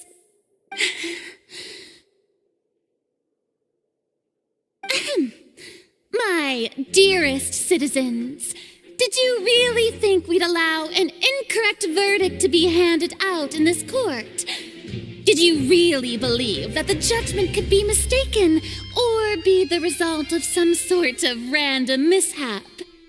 Don't tell me you thought even I had been blindsided by the oratrice's result. But the way she looked just now, it was pretty obvious she had no idea what was going on. However, given the state of things, I shall give you an explanation. Everything that just took place, including my supposed shock and bafflement, was a part of an elaborate performance, with every action meant to stir up drama and excitement. And, of course, for every performance, there is a script. Everything has unfolded exactly as I expected from the very beginning. As the embodiment of the very concept of justice, the oratrice shall never render an arbitrary judgment. If you thought Child had nothing to do with the serial disappearances case, it is only because you've been blinded by the superficial appearance of innocence. Everything he's done, not to mention the danger he poses, are beyond ordinary comprehension and completely unforgivable. All shall be revealed in time. You will come to understand my noble intentions, as well as the absolute correctness of the oratrice's verdict.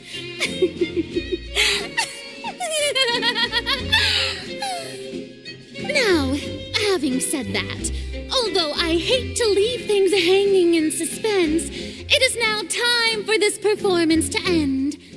As the lead actress, I shall be the first to take my leave. Toodaloo! So she chose to make her escape after all, did she? So you're saying we shouldn't put much stock into what she just said? She probably just put on that performance to save face. As for the truth, it's unlikely that she actually has any idea. However, please be assured that I will continue to investigate this case in a personal capacity. Just as I promised, if the judgment has been incorrect, we will do our utmost to clear his name. All right. Even though we feel pretty badly for him, we'll take your word for it for now. After all, he's done plenty of bad stuff, so he should have known he'd go to prison someday, right?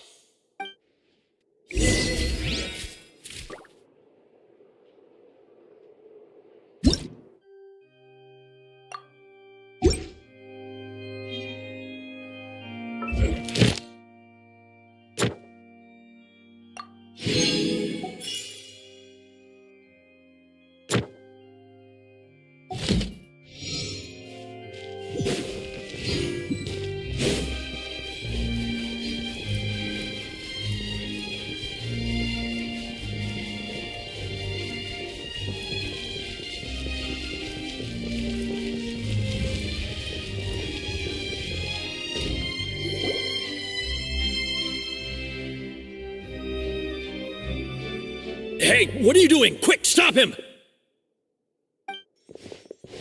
Traveler! Hey, Traveler! Marcel! What are you doing over here? Stop resisting arrest! Cease, or we'll add another charge to the list. No, wait!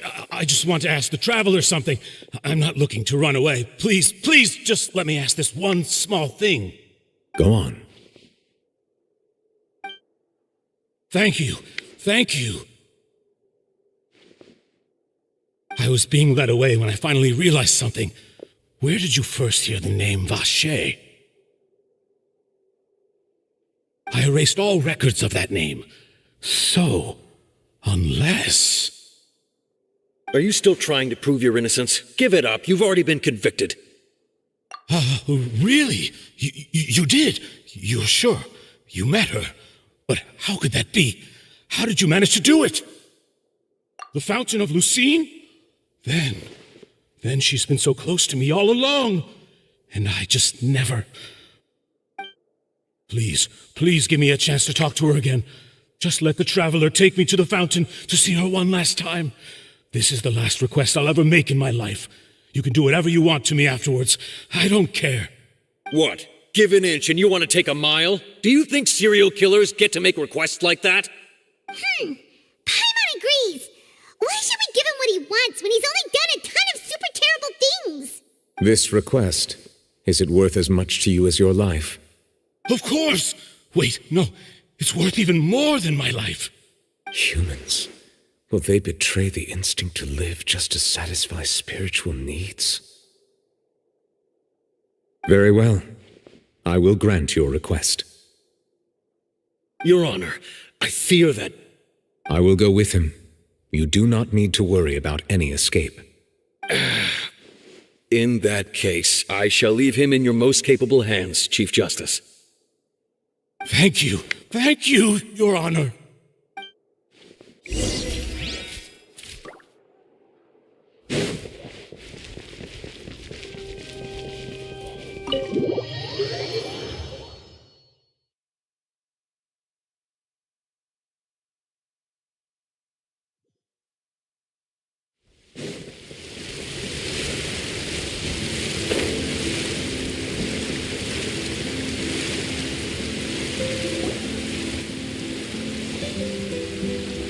Is this the place?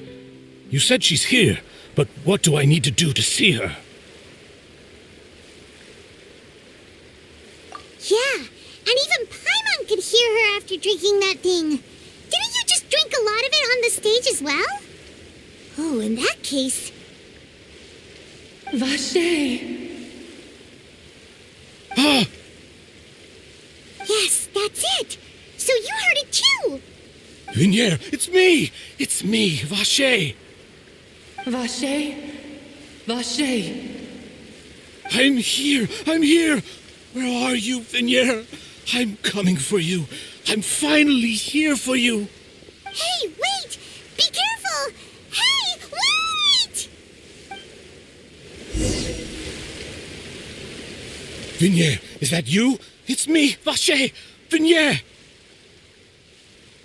Vache, why did you come? Didn't I say? You don't need to look for me. You look a lot older than I remember. How long has it been? It's been more than 20 years. I've suffered for over 20 years since the day you left. All this time, only the thought of bringing you back has kept me alive. Nothing else mattered to me. I must be dreaming. Who would have thought I'd get the chance to tell you all of my feelings like this? Vignier, you are my everything. I really don't know how I could live without you. But Vache, if you ask me, this world would be better off without you. What are you saying? If not for you, I would have finished my law degree and probably become a top-tier attorney one day. If not for you, I would have continued to pursue my love of the arts, and my works would have been displayed in the Palais Mermonia itself. If not for you, I would at least have been able to take care of my mother. And she would not have grown old and died alone, with nothing but the tears on her cheeks. It's all because of your selfishness, Vache. It's all because of you. You... Wait, you are not Vignier. Who are you? You're right. I am not Vignier. I am the sacrifices. Every woman who died by your hand, as our bodies dissolved, our consciousnesses flowed back to the primordial sea. Our thoughts circulated endlessly within the primordial sea, and we were no longer individuals, but we became one, just as streams of water come together in the sea. I'm Cressy. I'm Lemony. I'm Azine. The only one I am not is Vignier. Why? But then, where is Vignier? She doesn't want to see you anymore. Every tendril of her consciousness is avoiding you. This is what you get for your selfishness. Your selfishness robbed us of our lives and our futures. You said time and time again that you'd do any and everything for her. But did you ever consider whether she'd want to see you do the things that you did? If she would despise you for what you became?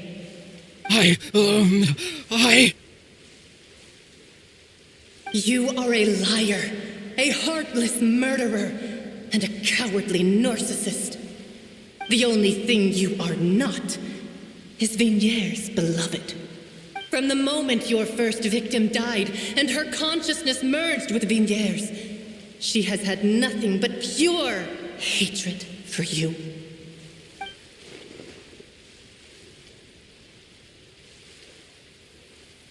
No! Vignier! She can't hate me.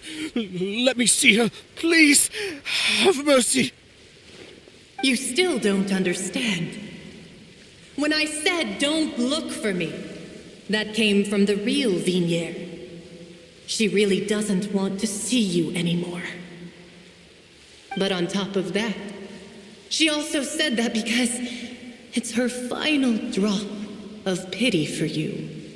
She said that because she knew that if you did come here, we will show no mercy to you.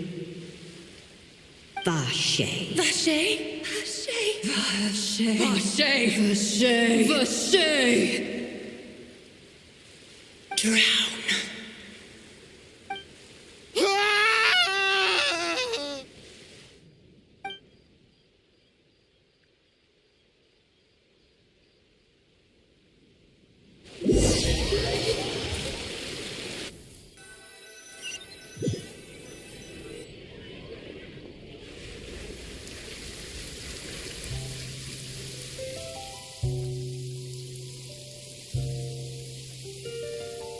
Finally, we have some time to do shopping. Gosh, it's really been a long time since we've been able to relax. Well met, partner. I knew something great was going to happen when I woke up in such a good mood today. Even this weather can't put a damper on the demoiselle's mood. It's a pleasure to see you both again. Oh, hey, Navia! It's been a few days. Paimon's already started to miss you. Oh, now that I believe. I'm easy to work with and always bring home the bacon. Who wouldn't treasure having a partner like me? Sounds like you're really enjoying life these days, Navia. What have you been busy with since the trial? It's just been one thing after the other. I've been making non-stop trips between Poisson and the courts in Seine. Everyone from Spina di Rosula organized a memorial for my father. We never held a memorial when he first died, since everyone knew that even if we held one back then, no one was going to come. This time, though, everyone in Poisson, and even many people from the court, all attended. So his name's definitely been cleared now. That's what we like to hear. It's been the dearest wish of Demoiselle all along. That blasted stubborn fool. I was right to put my faith in him. I'm so glad I didn't give up on the case all those years ago. Oh, by the way, I ran into Charlotte just after I left the memorial service. Well, maybe it'd be more accurate to say I knew she would be there, and there was no way she'd just let me go. Huh? So you know Charlotte too? The Charlotte? Journalist from the Steambird? Yeah, way back when I first became the president of the Spina di Rosula, she was all over me. Wouldn't take no for an answer. I believe the story was called The True Heart of Darkness, Secret Tales of the Yellow Rose. To be fair, though, it was a really flattering feature. So, we've been on pretty good terms ever since. She was trying to lean on our friendship to get me to do an exclusive piece on the serial disappearances case. Oh yeah, She told us about that. She's always been super interested in that case, so now her wish has finally come true too. Anyway, I told her to make sure that when she writes about you guys entering the opera house with the critical evidence, that you both sound really cool. Now that's another thing to look forward to. We trust Charlotte's skills with a pen for sure. Oh, and in other news, I also took Clarand out for a meal. Oh, are you two on better terms now? While you were investigating Vacher's headquarters, Clarand gave testimony on my father's behalf. It was thanks to her that we were able to turn the tide. I wanted to thank her. I mean, there's also no point in being awkward all the time, so we took the chance to reconcile with each other. Oh, that's great. Paimon also thought Clarand wasn't actually a bad person. It's always good to have more friends. Anyway, now that the case has finally been solved, perhaps it will slowly begin to fade from the public consciousness. Oh, actually, there's still one last thing I need to do. What is it? I should pay a visit to my father's grave and tell him the truth of what happened, as well as how it all ended. And on top of that, just how much people still look up to him to this day. That includes me, too. Miss Navia. Indeed. We want to go too. We also think Callus is a really admirable person. Sure thing. I'd like you two to share the moment with me. After all, without you, there might not have been such a positive ending. And in that case, everyone, let's be off. Considering the recent weather, we'll be lucky if we can reach Poisson before dark. Yeah, you're right. It's been raining non-stop for a few days now.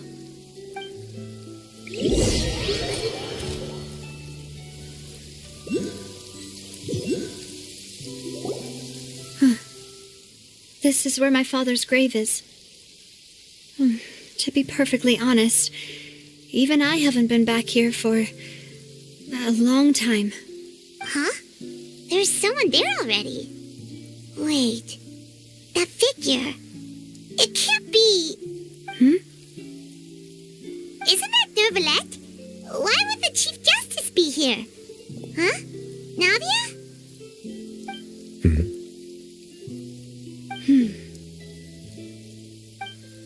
My apologies.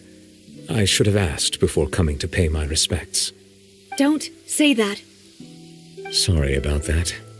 Oh, I was trying to say there's no need for you to apologize.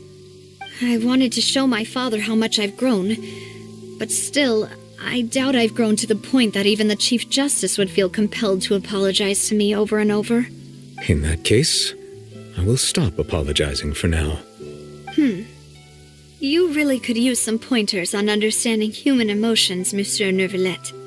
In any case, why did you come to Poisson? Well, ever since that day, I've been turning a question over and over in my head. Just what is justice anyway? There was once a time when I didn't want to believe that there could be anything more important to humans than life itself. Oh, rather than that, it's probably more truthful to say I didn't believe humans were capable of resisting the most basic instinct of living things, that they could rebel against their own nature, or consider certain things to be more important than their own lives, which is also why I didn't stop your father from beginning that fateful duel. I believed that a truly innocent man would never throw away his life like that, that there was nothing, should have been nothing more important than one's own continued survival. But Mr. Callus proved me utterly and decisively wrong. If not for his sacrifice, the serial disappearances case would have remained unsolved to this day. Mr. Callus made the choice he did for his daughter, for his associates, and for many people completely unrelated to him. And in the end, from a certain perspective, one could say that he did it all for the sake of justice. A justice that's higher than life itself. So, you asked me why I came here. I just wanted to say my apologies to Mr. Callus in person. I should have noticed all of this much sooner. This regret has filled me with a sadness that has haunted me for days. That high and mighty chair in the opera Epiclese indeed insulates one from many important things.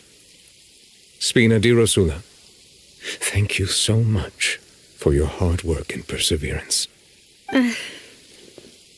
I'm sorry for being mad at you before. So, you're actually one of those types that's cold on the outside, but pretty thoughtful on the inside, huh? That reminds me of Silver, one of my guys. Sorry about that. Self-expression is not one of my strong suits. Didn't I just say you don't need to apologize? So Navia and Neuvillette seem to have made their peace as well. Let's not disturb them for now. We can wait till after they're done.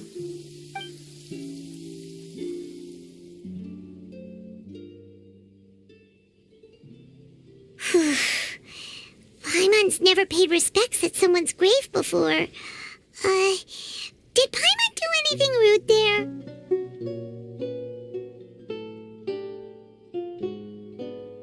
Huh? Oh, Paimon didn't know that was a thing. But Paimon doesn't know what she would do if she can't fly. Oh no. Paimon hopes Miss Navia won't be too mad. Anyway, Neuvillette is still standing around there. It's not often that we can catch him alone like this, so why don't we go talk to him for a bit? If we can't talk to Lady Farina, we can at least talk to him, right?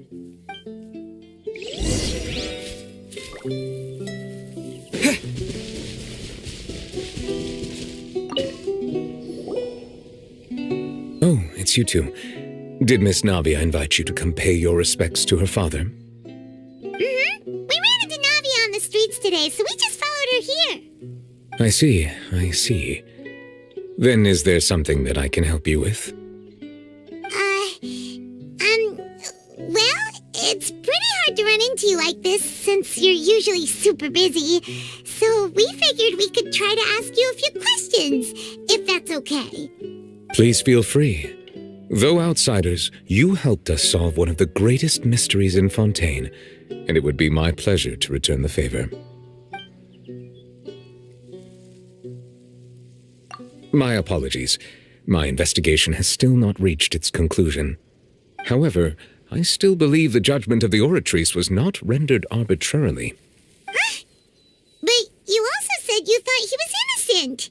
For many years, I have been quite aware that the Oratrice does not simply mechanically repeat the verdict that I give on each case.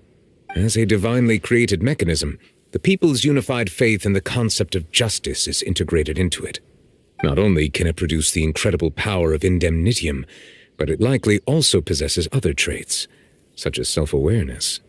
Which is all to say, I have been prepared for a situation like this for a long time. Huh. So when Lenny told us that he heard a human voice from the room where the Oratrice's core is stored... I was not aware such a thing had occurred. Perhaps that could serve to prove my conjecture. I will add that to the list of items to investigate. In any case, I am inclined to believe that the Oratrice does have a methodology all its own. We just do not have enough information. Based on Farina's reaction, I doubt even she had any idea what was going on. She managed to bluff her way through it, though, with her time-tested twin tricks of bravado and drama. While we do intend to get to the bottom of this, for now, we regret to say that the Fatui Harbinger will just have to bide his time in the fortress of Meripede.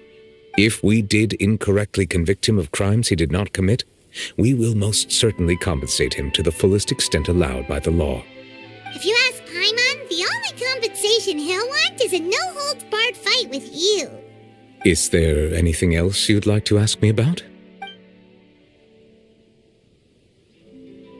So, at court, the bad guys referred to that special water as water from the primordial sea, but what is it really? Truthfully, that name is already quite accurate.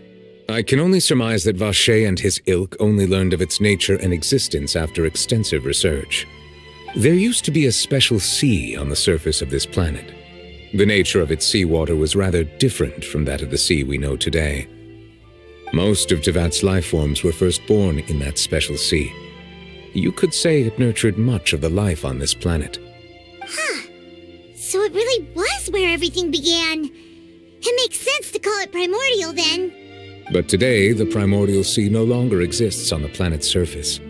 What Vache discovered must have been some kind of special case, or a remnant from a truly ancient age. Huh. So that's how it is. Oh, you really know everything, Monsieur Neuvillette. But if that's the case, then why would people, at least people from Fontaine, dissolve in that kind of water? Indeed. Why would the primordial sea, which was known to engender and nurture life, suddenly reverse itself and devour life instead? To be frank, that also doesn't match my understanding of this world and its laws. There must still be some unknown secrets around the people of this land.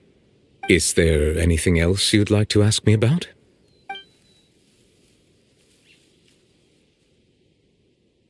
That the sea levels will rise and everyone will be dissolved in water, leaving Farina crying alone on her throne, but the sins of the people will be finally washed away for good. Does that appropriately summarize the version you've heard? That's right! It was Lenny that told us back then. And that about covers all the main points. Yes, up to the present, I think we reached a point where we have no choice but to confront this prophecy directly. Rumors have it that this prophecy is rooted in the last words the former Hydro Archon left to the world before she passed away. A prophecy? Of the former Hydro Archon? Wow. This is the first time that we've ever heard of it. 2 parts of the prophecy have already proven correct. The rising sea levels and the ability of the people of Fontaine to be dissolved. We should be more vigilant and stay on the watch for further signs. Speaking of the prophecy, Farina has also always taken it quite seriously. Indeed, she has been collecting information and intelligence from across Tevat for this purpose. If the rumors were true, then perhaps this prophecy is the conundrum left to Farina by her predecessor. But with Farina being the way she is, can we really trust her to solve it? Is there anything else you'd like to ask me about? Your sibling, another blonde-haired traveler. I'm sorry, but I've never seen anyone who matches that description. If she ever stepped foot in Fontaine, I'm sure she followed our laws to the letter and had no reason to appear on the stage of the opera Epiclese. Is there anything else you'd like to ask me about? Very well. It was my honor to provide you with what answers I could. I very much enjoyed conversing with you. It will soon be time for me to leave this blissful tranquility behind and return to Palais Memoria. You really are super busy, Monsieur Neuvillette.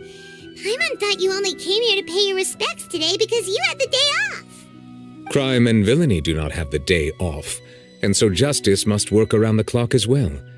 This is merely the nature of a justice's work. All right. You've got a point. Huh? Paimon just noticed that the rain has stopped.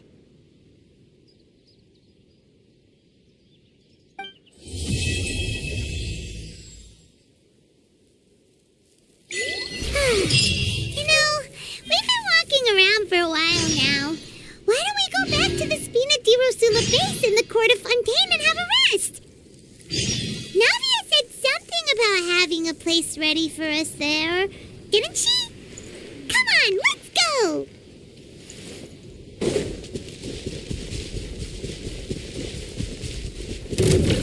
Freeze!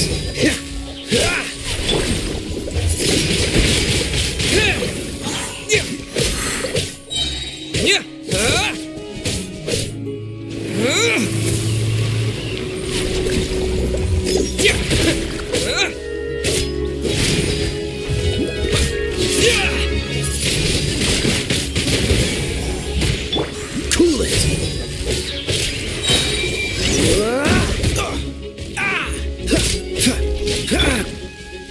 Wind blade!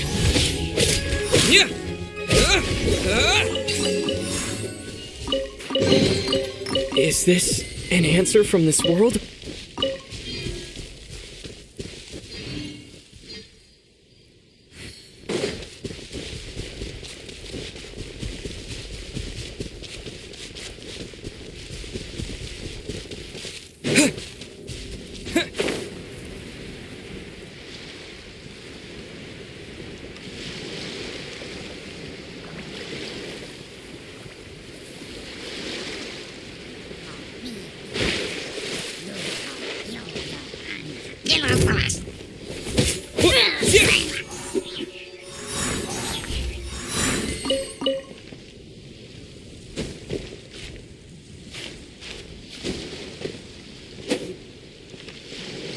Freeze!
What's the hurry?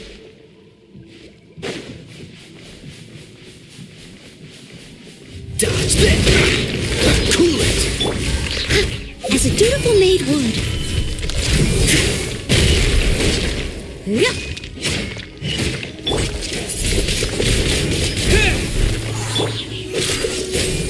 Oh, so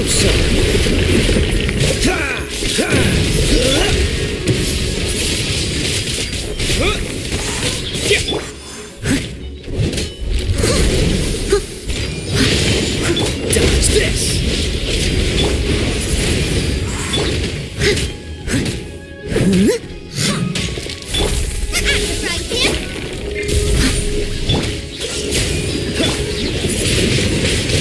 Wind blade! Disappear!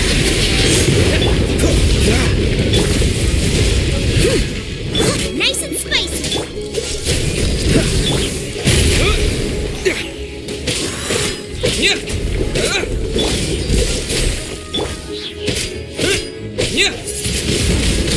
Wind blade!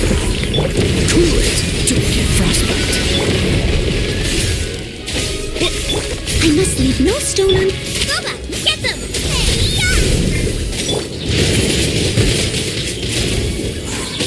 Dodge this! With the wind!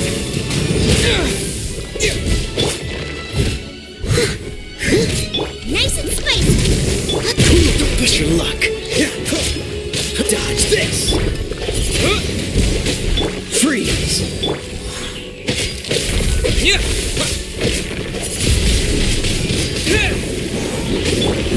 Steady as stone.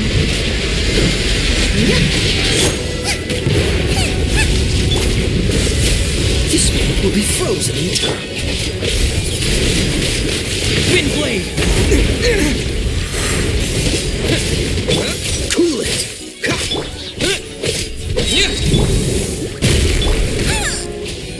Time to clean up. I must leave no stone unturned.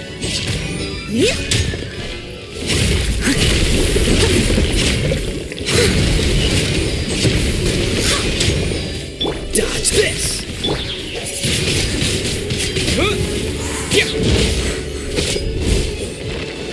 Disappear!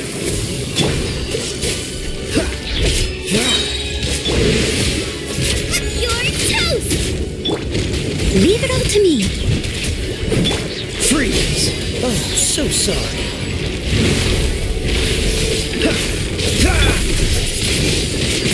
Wind blade!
Cool it!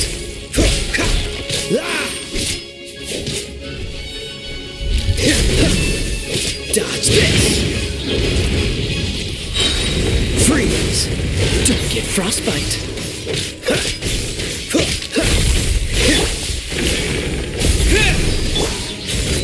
Someone needs assistance. Into the fire! Cool it!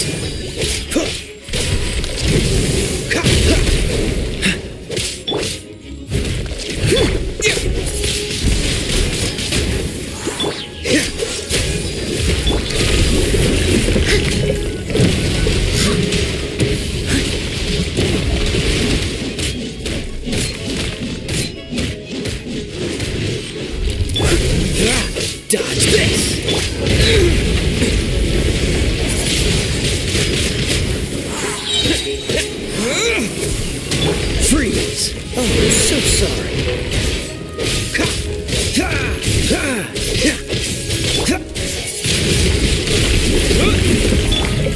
Cool it! Booba, get them! Eat this!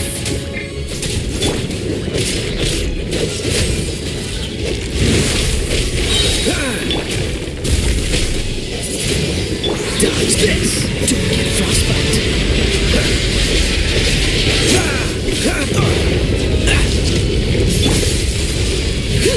As a good knight should.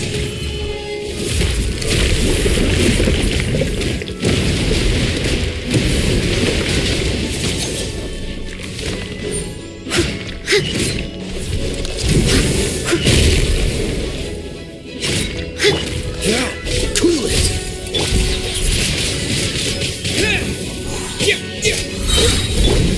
I must leave no stone unturned. Nice and spicy. Windblade! Dodge this! This man will be frozen! Disappear!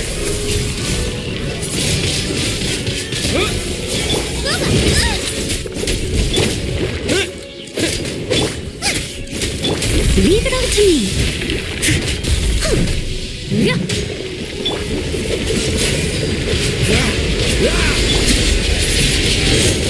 Windblade! Out the frying pan. Cool it!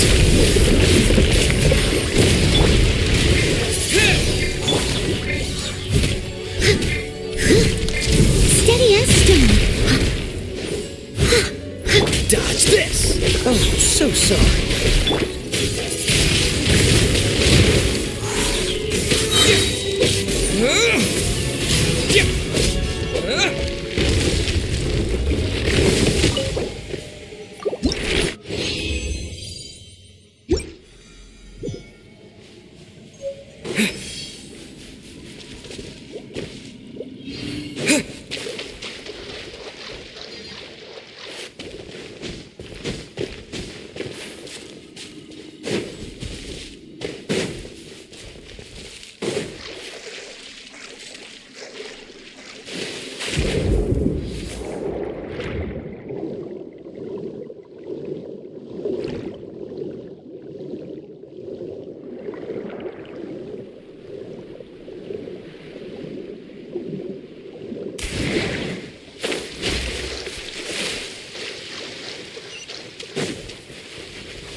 blade!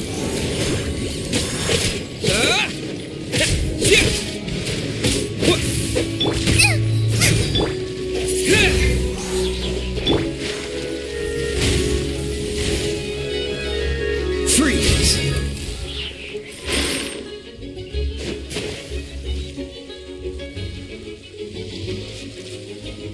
Cool it!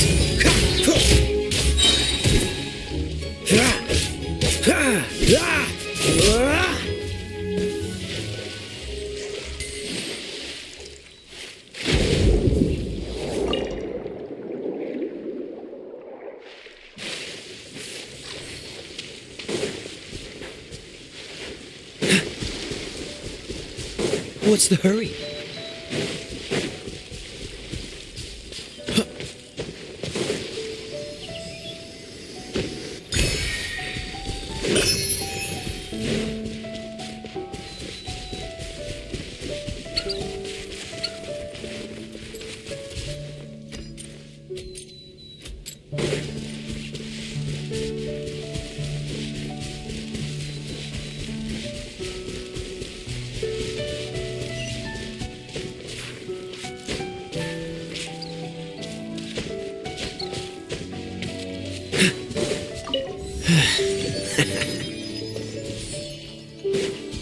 What's the hurry? Dodge this! Don't get frostbite! Boba, get them!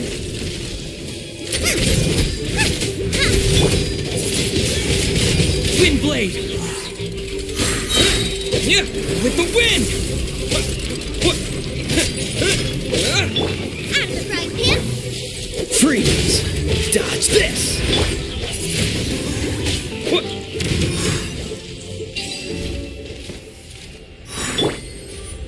Eat this!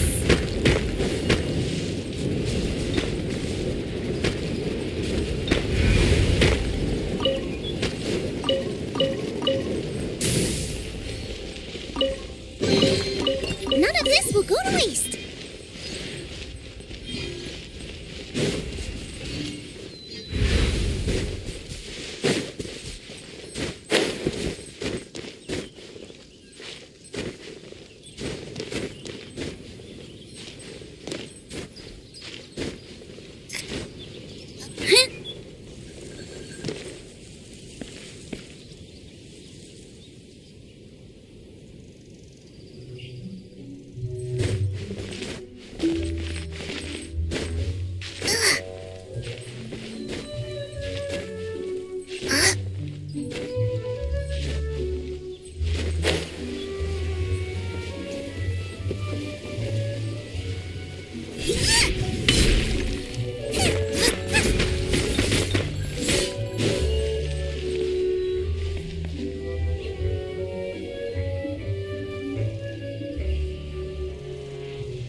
Another test subject. Freeze! What's the hurry?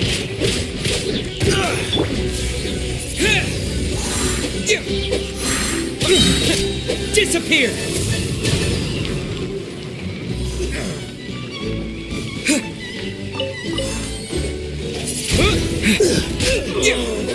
Such a pain.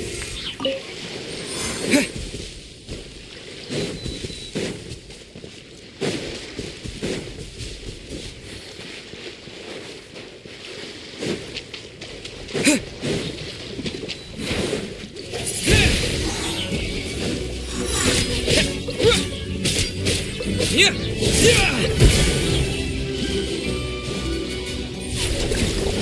blade!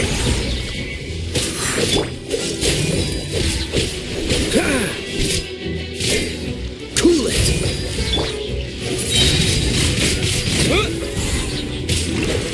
With the wind! Dodge this! I'm the right man.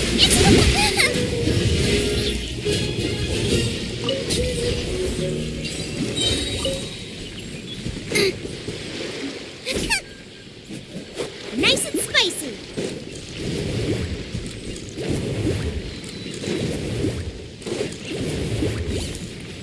Freeze!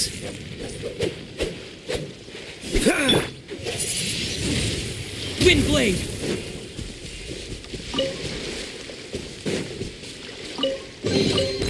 A reward on the road.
Good. Everything is going as planned.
A reward on the road.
Windblade!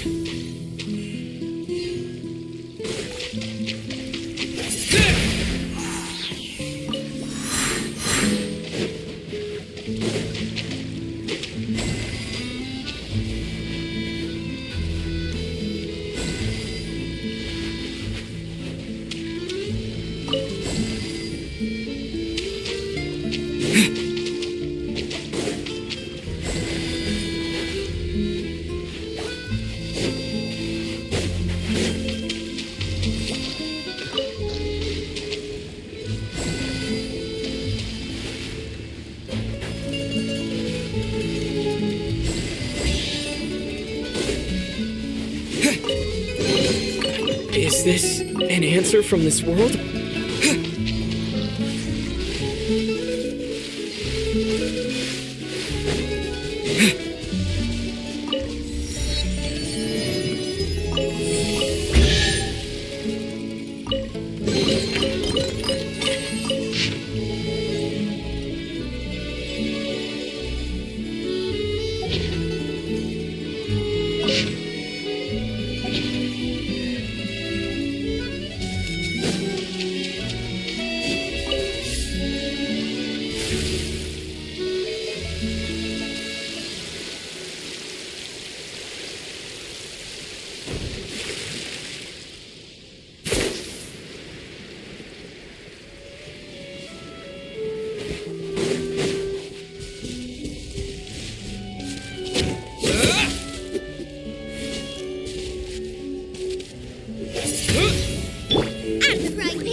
Open sesame! Oh, now I'm hungry.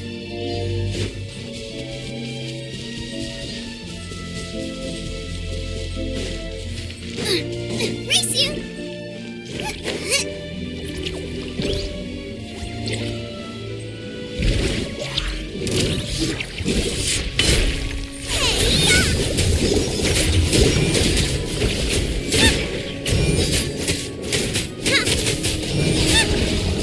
Boba, get them!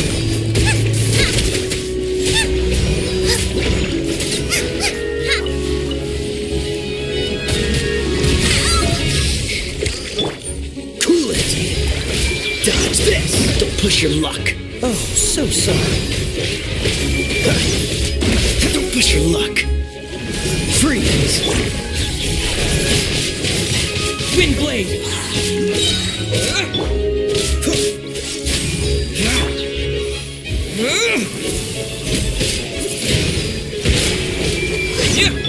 Nice and spicy! As a dutiful maid would.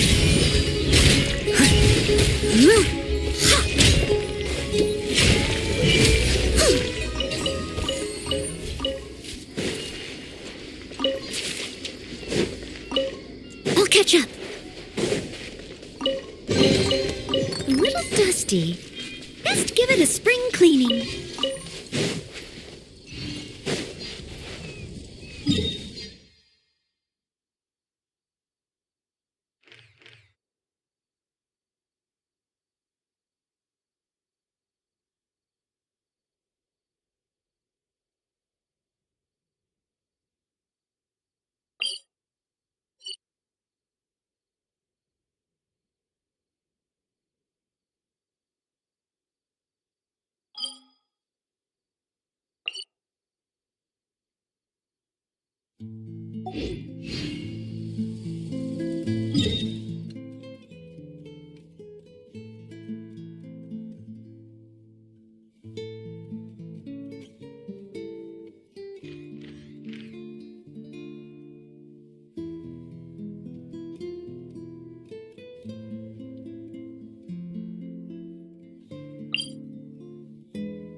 Yep,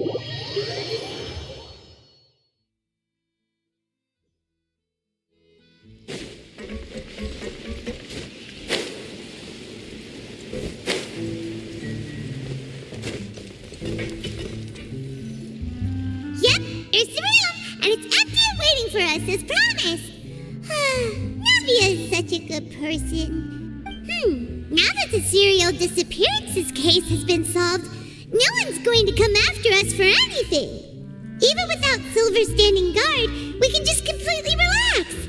Why don't we stay and rest up here for a while? Even machines in Fontaine need to stop and recharge now and then. Oh, come on! This place isn't that bad. Besides, how often do we get to stay in an actual base? Oh, fine. Remember that detective story Paimon read before? Well, the author is about to release a new book, so Paimon wanted to buy it as soon as it came out and have a quiet place to read it. Yippee! Then it's agreed. Come on, let's get some sleep. We'll need to be up first thing in the morning to get in line and buy a copy.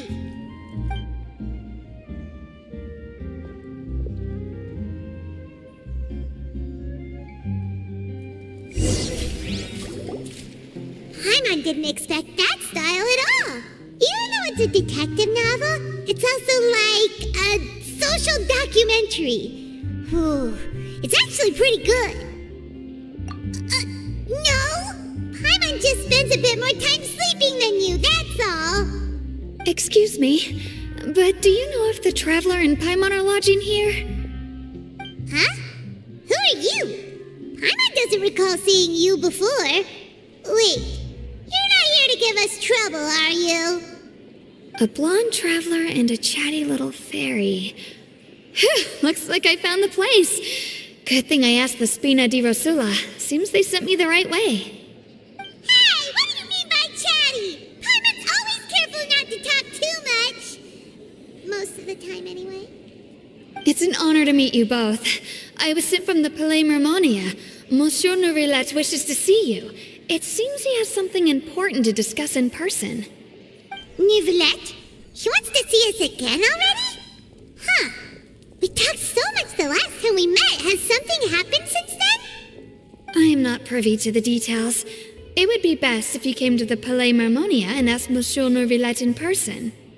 If you say so, but Paimon has a bad feeling about this. Now that I've delivered the message, I'll take my leave. Thanks! We haven't left the room for a few days, so we'll head over once we've freshened up a bit.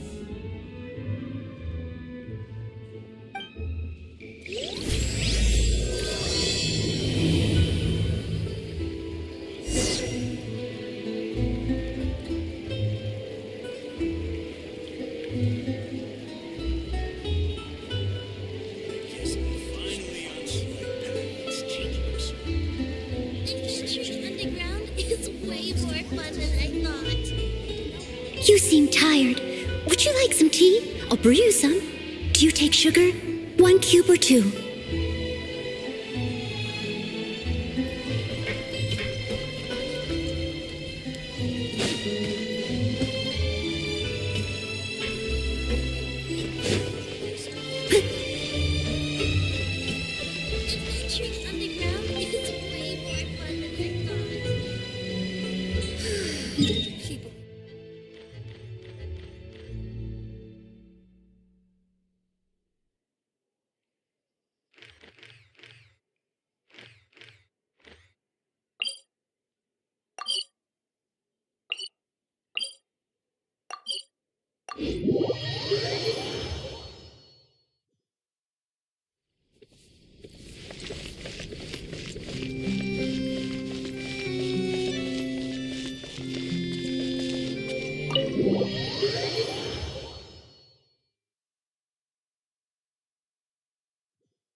standing there.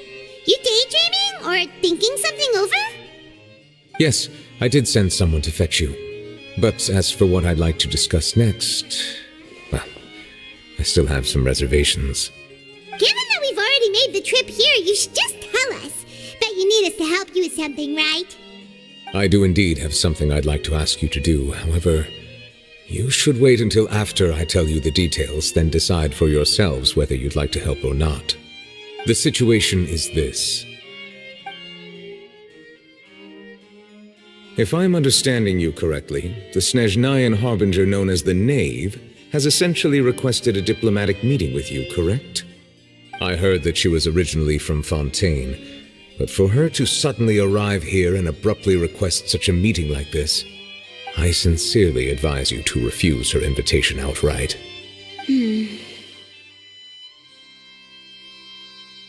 I'm sure you're aware that her purpose is most likely related to Child's recent predicament. We convicted one of the Snezhnayan Harbingers in a court of law, but we have yet to provide any form of detailed report on the matter. This does indeed provide an opportunity for Snezhnaya to put pressure on us. I believe we should adopt an evasive stance until we can provide a proper explanation and have a preliminary plan on how to deal with the matter. No, we shouldn't. I think we should agree to the meeting. Oh? Well, you see, we are the ones that owe an explanation. If we keep putting off the meeting, it could easily result in the problem escalating, right? It's like a fight between two friends. If they don't agree to see each other and talk in person, isn't it possible that the friendship could end entirely? Though diplomatic relations between Fontaine and Snezhnaya could be considered as friendly, it is only superficially so. You wouldn't go so far as to say that our nations are friends, as you did in your example. It was just an analogy. An analogy, okay? Moreover, even if we were to talk in person, if we don't have sufficient information prepared, it is quite possible the result wouldn't be restored relations, but a complete falling out. I don't think we should overthink those possibilities yet. Even if the logic of the divine is not immediately apparent, its wisdom will only be revealed with time. Besides, you'll be at the meeting. If any problems do pop up, you'll have no problem navigating them. I must clarify that interacting and communicating with people outside of court is not my cup of tea. It seems you think too much of me. But more importantly, when did I agree to join the meeting with you? You mean you won't come? No, that won't do. I can't go to the meeting alone. You have to accompany me. I must take you with me. Lady Farina, could there be something else regarding this matter that is being kept from me? No, not at all. Look, I am the Hydro-Archon of Fontaine, Focalor, the god of justice who is loved and adored by many. So I only hope that justice will be served in this matter. Don't overthink it. I'll go find someone to arrange the meeting.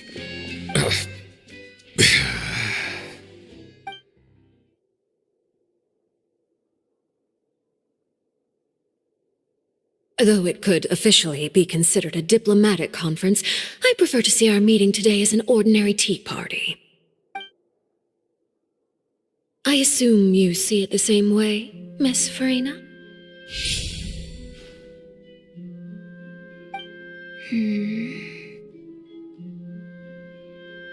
Lady Farina? Yes, that's right. Just like you said, a tea party. I should thank you for providing the pastries. They look delectable. To make this tea party even more lively, I've invited someone else to join us today. It's a pleasure to meet you, Monsieur Neuvillette.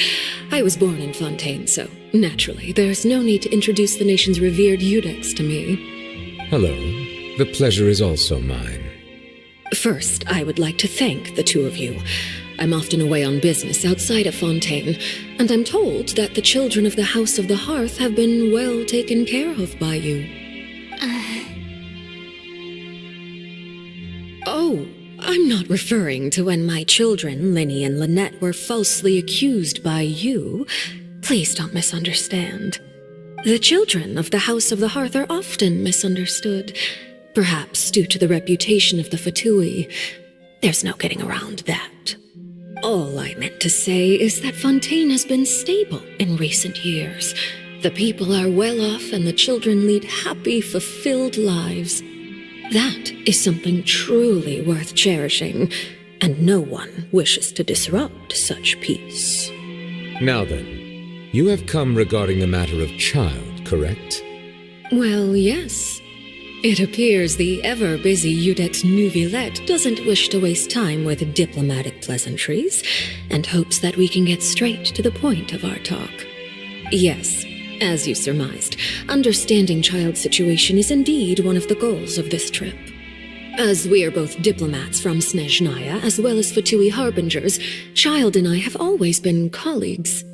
Were anything to happen in Fontaine, each of us would serve as the other's attorney to resolve the issue. So now, in my capacity as his attorney, I request that Child be turned over to Snezhnaya. We have a responsibility to cooperate with Fontaine and resolve what has happened to him together. The rules governing attorneys only apply before a trial has concluded. Since a verdict has already been rendered, we see the case as settled.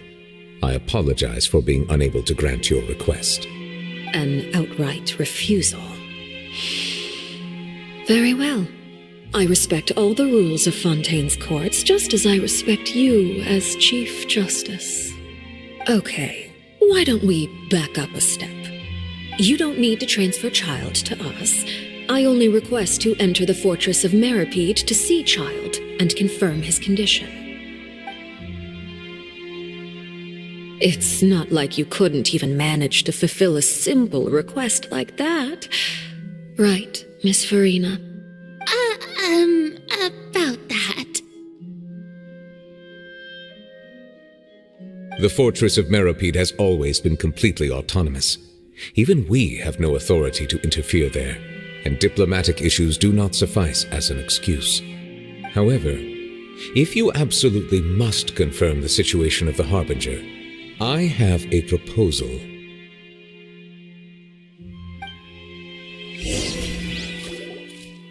The knave showed up already? Well, Linny did say that Father will be returning soon. We didn't even know that Linny was from the House of the Hearth at the time, so we kinda overlooked that information.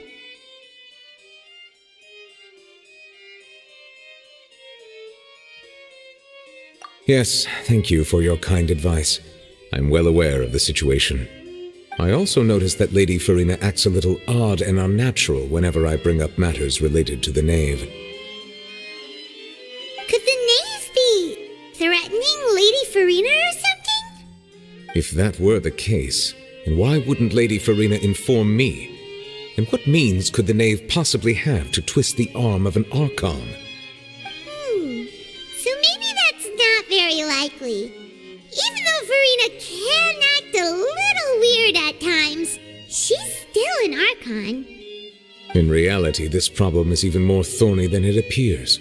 According to reports from the fortress of Meripede, Child recently disappeared under mysterious circumstances. The details are still unclear. We cannot rule out an escape, but there have also been no reports of him outside of the fortress of Meripede. Special guards oversee the fortress, and its internal systems are extensive. Combined with the special characteristics of the surrounding terrain, an escape should not be possible. I suspect that there's something else behind Child's disappearance. I was only willing to share this information with you because you are friends of Child, and it is my duty to see justice done. So this is what you wanted to see us about before. Yes. I would like you to go to the fortress of Meripede and investigate Child's disappearance. This was my proposal during our meeting with the knave. Rather than allowing her to intervene, I offered to send someone to find out about Child's situation and report back to her in detail. The knave did not seem satisfied by my proposal, but she still agreed to go along with it for the time being. Her words were, "We will talk more once we have that report." So that means we bought ourselves some time. Firstly, you're already acquainted with Child. Your eyes may discern relevant details there that others would miss. And secondly, is the consideration of the unique nature of the Fortress of Meripede. Isn't it just Fontaine's prison? I would not define it so crudely. The Fortress of Meripede is not affiliated with the court system of Fontaine on paper. It has always existed as an autonomous entity. Early in Fontaine's history, criminals were punished with exile, not imprisonment. Even today, sentences against convicted criminals still include exile, just as before. The Fortress of Meripede may seem like a prison, but it should in fact be regarded as a gathering place for exiles. All we do is dispatch guards to keep watch and help maintain security, but we have no right to get involved with any other matters. Although I do have a personal relationship with the administrator there, neither myself nor the courts have the right to be directly involved with the investigation, no matter how serious the grounds. Oh, Paimon gets it now. That's why you need us to conduct our own investigation as a third party, right? Correct. I will arrange false charges against you so that you may secretly investigate inside the fortress during your detention. This will save us a lot of unnecessary trouble. So, are you two willing to accept my proposal? Yeah, no matter how you look at it, it seems we're the best choice. Alright, we hereby accept this difficult task. Reluctantly. You two have my sincere thanks. This matter is of critical importance to Fontaine's current situation. Also, I hope that both of you can keep this operation a secret. We will rendezvous at the Fortress of Meripede's entrance on Erenius once you've prepared yourselves. I will arrange for someone to take you inside. Prepared ourselves? Is there something we need to prepare? Perhaps you could enjoy a good meal and have a nice bath. I'm afraid that living conditions inside the fortress are nothing like those on the outside world. Even though we'll be there on trumped-up charges, we'll be in prison for real.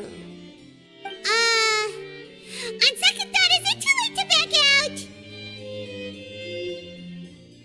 out? Please do not worry.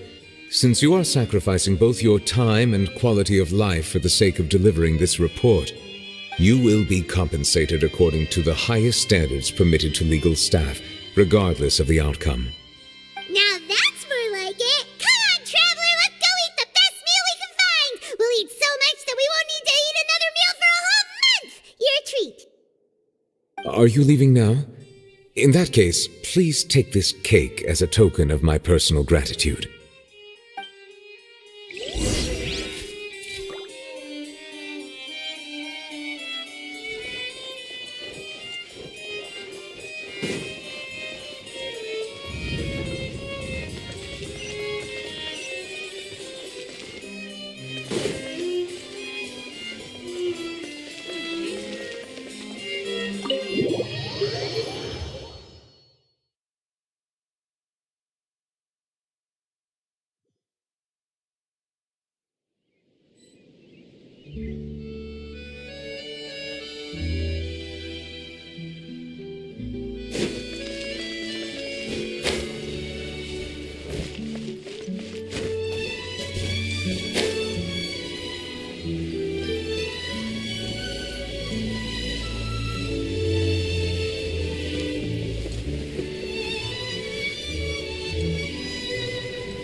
That cake was pretty good. But as soon as Paimon remembered that we were about to go to prison, Paimon's stomach Fontaine completely empty. Now that Paimon thinks about it, we've always been super careful ever since we arrived in Fontaine, just to avoid breaking any strange laws here. But here we are, about to willingly send ourselves off to the fortress of Meropide. Maybe this is what they call fate. Let's just try our best to investigate everything quickly once we get there. Paimon doesn't want to stay in prison too long.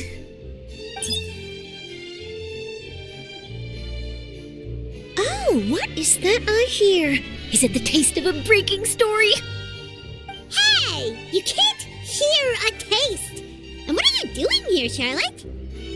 Oh, don't remind me. I invited an eyewitness to a case to eat here, and I was planning to get some great material out of him, but he didn't even show up. Calm down, calm down. This is nothing new. As a journalist, you should be used to this by now. And as long as you can score some juicy tidbits from the traveler, you might still be able to recover the cost of the meal. You know we can still hear you, Charlotte. Never mind. It's nothing. I just heard you mention the fortress of Meropide. You didn't commit a crime, did you? Please tell me all about it. No way! We would never! We're just going there to...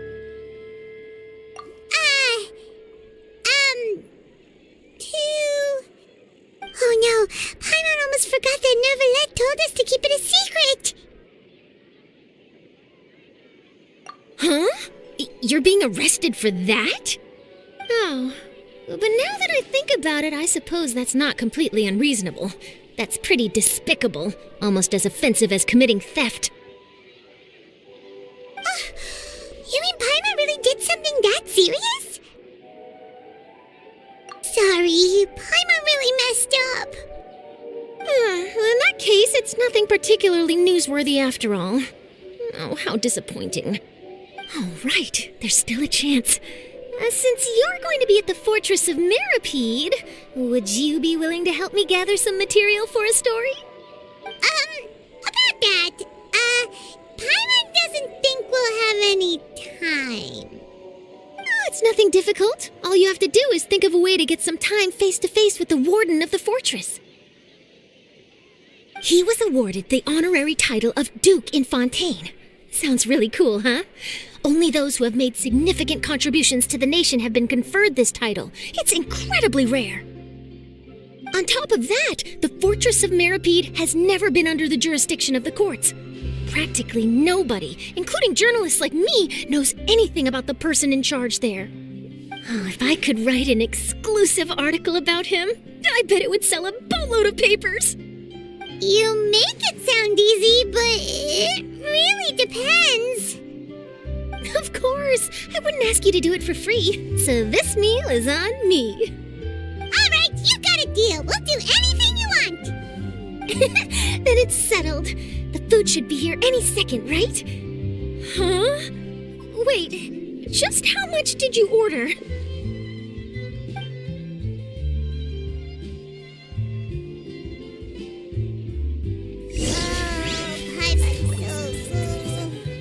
Well, guess we have nothing to regret now, so let's get going. Wait. Paimon just said something really ominous, didn't she? You gotta find that balance between flavor and nutrition.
I'll catch up.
wonderful.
Whenever you need me, I'll be there.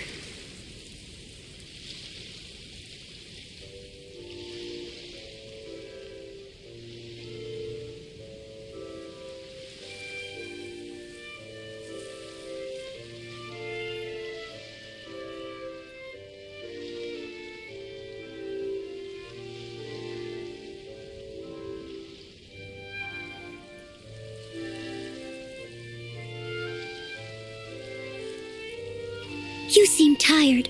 Would you like some tea? I'll brew you some. Do you take sugar?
You have come just as promised. Yes, this is the one and only entrance to the fortress of Meripede from Irenaeus. Careful. You may want to step back a bit. Whoa! So you have to go down from here? Is the prison underwater? Utilizing both the barrier of the water as well as the fear humans have of the depths, the fortress of Meripede is naturally the perfect place to confine and guard criminals. But do not worry. It is not nearly as frightening inside as you may think. You will see for yourselves once you are down there. Paimon hopes you're right. Don't know about you, but just thinking about being at the bottom of the sea like that gives Paimon the heebie-jeebies. Oh, and there's one more thing. I mentioned that I have had personal dealings with the administrator of the fortress, Writhsley. He's a very shrewd fellow. Yeah, we heard about him too. He's that Duke, right? Correct. He is the highest-ranking manager of the underwater prison. Even though you are going there to investigate at my behest, it would behoove you to avoid any confrontation with him or any of his subordinates. The Duke rarely ever leaves the fortress of Meripede, but that does not mean he is not privy to all that is happening inside and outside the fortress. He is quiet, but not unaware, so please bear that in mind. All right, that's about all the time that we have to talk privately. I'm counting on you two. Don't worry, we won't let you down. Good. Madeline! I'm here, Monsieur Nervalet. These two are the newest convicts, I presume? Don't worry, they won't escape on my watch. Like we would try. Please follow me, you two. I'll process your paperwork for entering the fortress of Meripede.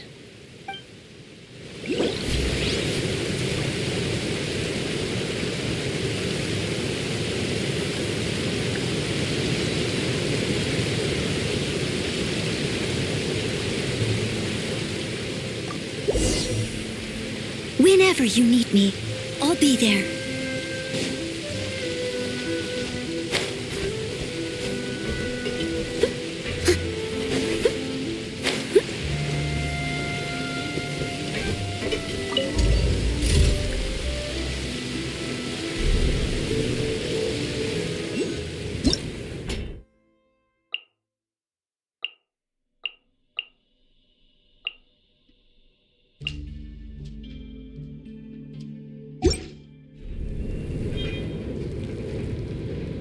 Are we already underwater now?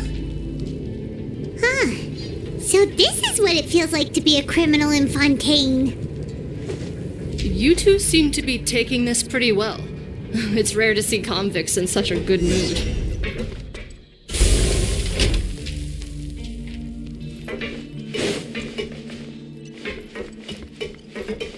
I'll catch up.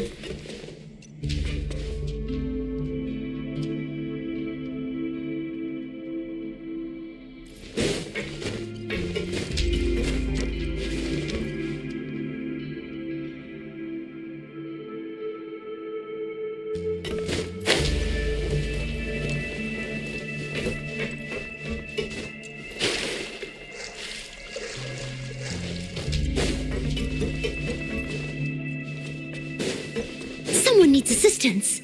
I'll catch up.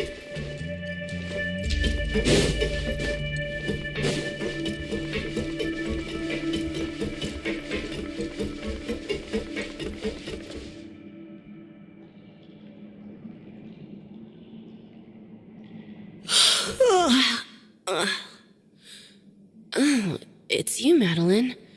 Why'd they make you make the trip down here today? Monsieur Nervalet personally requested I escort these two convicts. I suppose he was concerned others might not be up to the task. Well now, aren't you the lucky one? Must be nice to be on good terms with the big shots like the Chief Justice. The only people I get to see every day are the new inmates. Well, have you tried service with a smile? Who knows, it might help your professional reputation. Yeah, right. As if. Every criminal comes through here looking miserable. How can I smile with such a toxic work environment? And even if I did smile at them, the convicts would probably just think that I'm some freak getting some kind of twisted enjoyment from their pain. Oh, she's got a point. Well, I've finished transferring you. You two will register here, and Moret will guide you through the remaining procedures. Yep, I'll take it from here. You head on back to that bright and sunny world above. Okay, let me see. You are the Traveler and Paimon, correct? That would be us! Let me confirm your charges and sentence. Let's see. You two are charged with eating a cake specially prepared for the Archon by a Snezhnayan envoy without the Archon's permission, thereby incapacitating the political center of Fontaine for a brief period. Sentence: 45 days? Huh? Wait, you mean the cake that Nervalite gave us was... Just looking at the charges, it seems you two are capable of causing some serious trouble. And considering how fond Lady Furina is of sweets, this crime is tantamount to trying to assassinate the Hydro Archon herself. Now I've seen everything. Anyway, we still need to finish processing you before you can enter the Fortress of Meripede. Please stand in front of the board over there. I'll take your mugshots with my camera. Oh, all right. But be sure to catch Paimon's good side.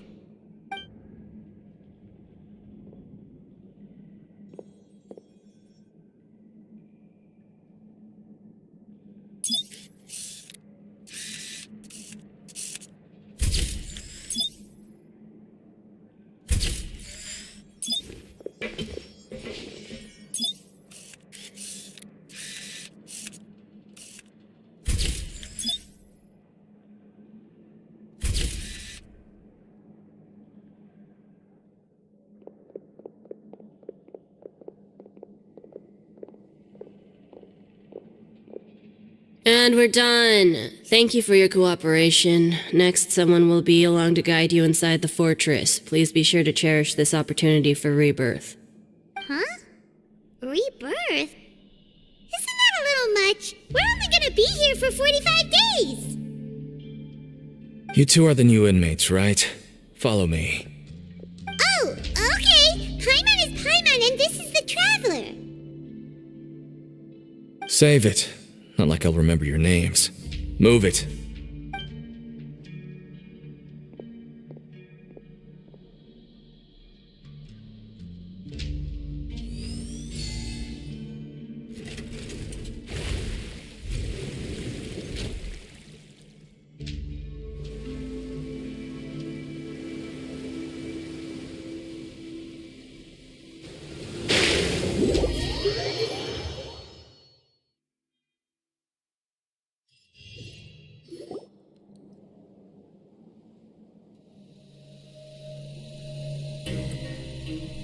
So, are you one of the guards here? Is there anything we should be careful of while we're here?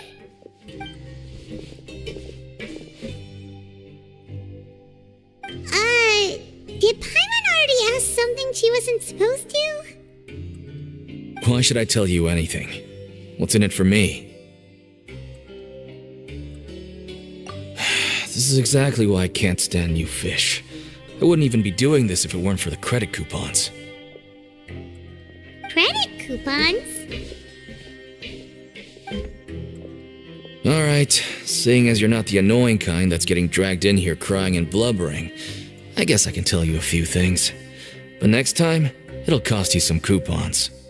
Mora means nothing here. Here, we use credit coupons. Coupons can get you almost anything in the Fortress of Meripede. Desires? Fulfilled. You want power? No problem. Coupons can even change fate itself. So, credit coupons are a currency that can only be used here? It's not as simple as that. Like Moret said, everyone gets a chance at rebirth. No matter how much money or power you had before, it means nothing once you set foot inside the Fortress of Meripede. You have to start over and earn your coupons. Everyone starts from the same place, and you have a chance at a new, less terrible life. I guess that's the real purpose of the coupons. They symbolize true fairness and true justice. And this is also exactly why so many criminals choose not to return to the outside world, even after they've served their sentence. Oh, so that's what the Fortress of Meropita's like. Huh. Paimon was under the impression that it'd be more like a prison. It certainly ain't all sunshine and roses here, but it's also not the worst place to be. You'd better take a good look at the scenery now. It'll be the last chance you get for a while.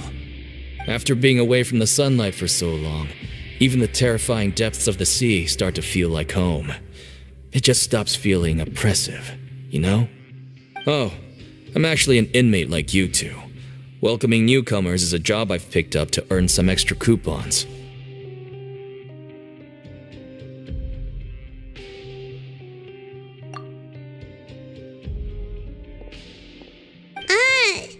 Why aren't you answering us again? I've told you enough for free. Any more info is gonna cost you. So all you care about is Mora! Wait, no. Coupons? Almost there. It's down through here. Your turn to give it a try.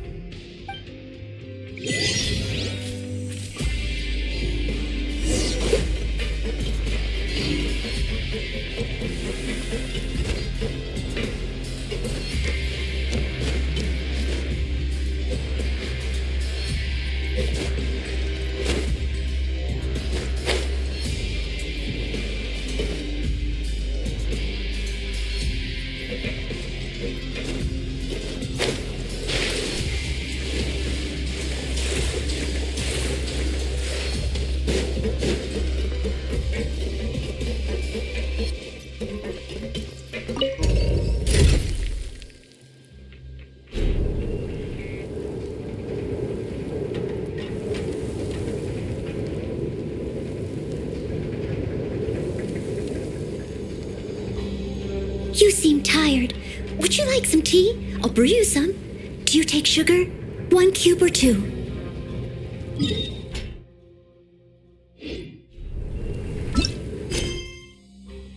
So, we're going even deep?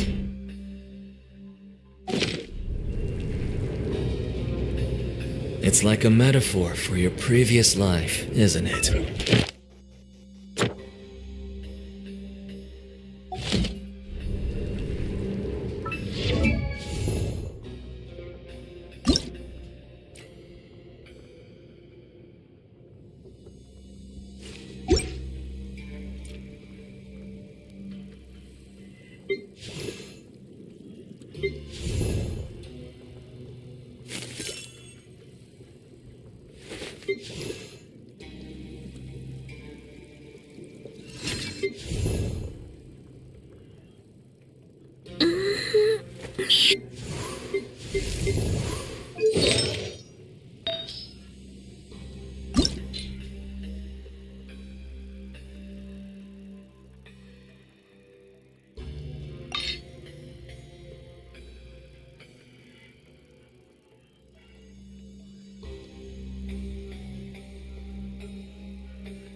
Our lives weren't that bad.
So this is the actual entrance to the Fortress of Meribed?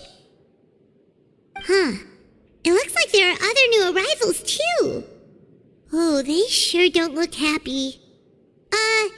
Maybe we look too relaxed for fresh convicts.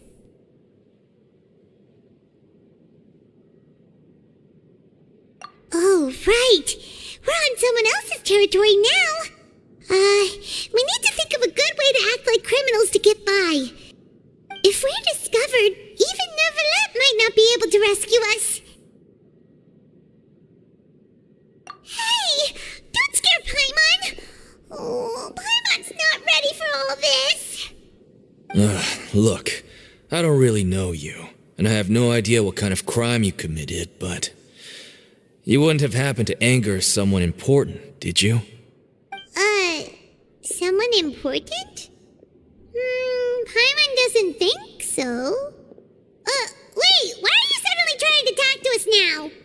Now's not the time to worry about that. Anyway, it's over there, so you just go on over there by yourselves. I've done my job, so good luck. What was that all about? Wait a second. Are there usually so many garter mechs around here? They're already onto us? Prisoners numbers 7459 and 7560. Welcome.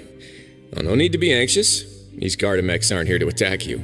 In fact, they're here as your honor guard. When I heard that you were friends of Monsieur Neuvillette, I had the Gardamex come and wait in formation. Wait, you know about our connection with Neuvillette? The seafloor isn't as cut off from the world as you might imagine. However, I'm afraid that I know nothing more than that you are friends of the Udex. And as you can see, committing a crime means being sentenced here, even if you're friends with the Chief Justice. Quite fair. The Duke! Greetings, Your Grace. Lovely weather today, isn't it? Oh, greetings, my good fellow. Well, I'm willing to imagine that the weather is as good outside the sea as you say it is. How great it would have been if only the Fortress of Meripede had been built on the coast, huh? It would have been so convenient to enjoy a nice chat in the sunshine. My profuse apologies. I just got so nervous when I saw you, So this is the Duke. He sure looks a lot younger than Paimon imagined. The Traveler and Paimon, correct? Mr. Deacon here was responsible for your welcome. I trust you were satisfied with his guidance?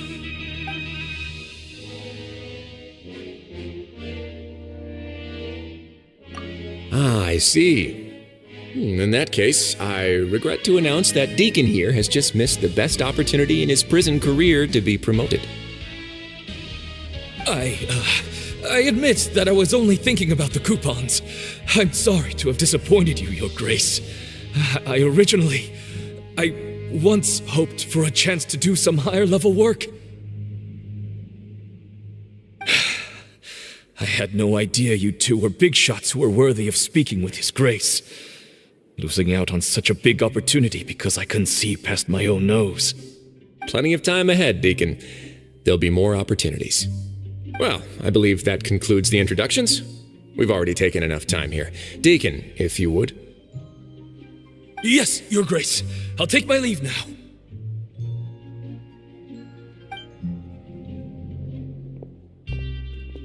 Please, follow me.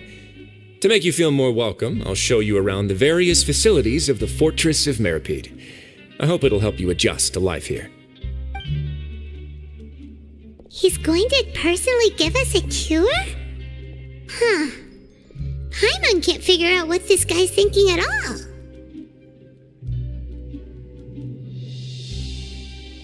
No wonder Charlotte's so interested in him. He's one of those mysterious types.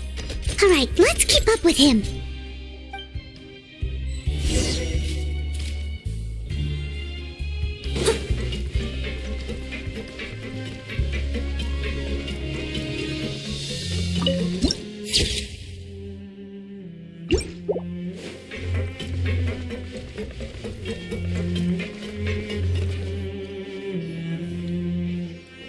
There's no need to be so reserved. The label of criminal is nothing but one of many identities, and being criminally inclined here at the fortress is just one of many ways to survive. Is it really okay for the warden to think like that? We're real criminals, you know. What if we're too difficult to handle? Well, then maybe you'll be able to carve out a name and a place for yourselves in this underwater world, But before you go in swinging, please remember that in the Fortress of Meripede, it's better to not cause trouble for yourself or for the guards. Now, we've arrived at a very important place, the Coupon Cafeteria. You can come here and claim one welfare meal each day. Welfare meal? You mean it doesn't cost anything? That's right. Criminals are essential to fortress operations, so we must guarantee that they at least have the basic means to survive. But that's not how it was. Back in the day, it cost you credit coupons just to get a cup of water here. For fish like you who just arrived with nothing, you'd have to go to work hungry until you earned enough coupons to eat. It was only after His Grace became the administrator that we got the free meal rule. Now everyone gets a square meal every day, even no-good slackers who've never picked up a wrench in their whole lives. Nobody starves to death here. In the Fortress of Meripede, credit coupons are the only currency, and everything must be purchased. In some sense, you could say using the coupons is a form of trade. But trade is always conducted by people. So if we want trade here to prosper, we need everyone to work hard and live their lives. If nobody could even afford a meal, then the whole fortress would be up in arms. And that would only make things more difficult for me. So, rather than saying that we're giving everyone a free meal here, you should say that everyone's hard work has improved the living conditions in the Fortress of Meripede. Your Grace's reasoning is correct, but what I said is also true. Whatever the case, hard work is rewarded here.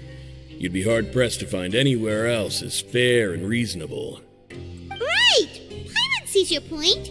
By that logic, this place doesn't seem so bad after all. Oh, wait, no.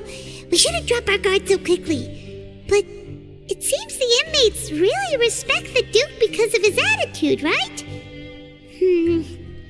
We should still try to verify the truth with our own eyes. Let's continue this way.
I'll catch up. Grab yourself a welfare meal.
This place is known as the Pancration Ring.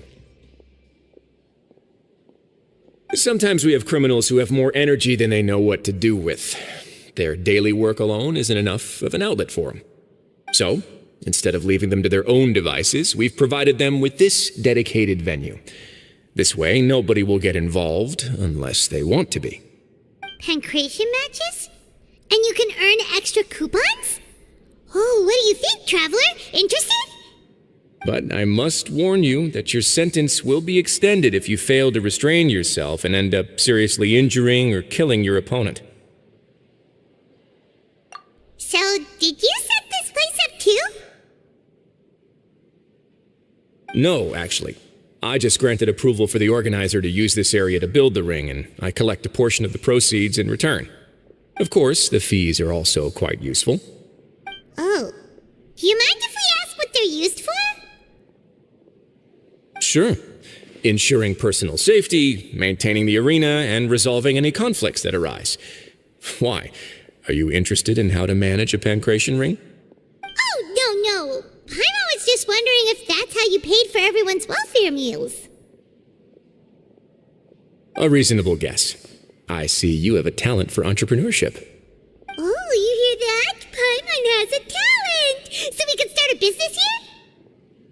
That is something you can discuss between yourselves later. Let's move on for now.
I'll catch up.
Whenever you need me, I'll be there.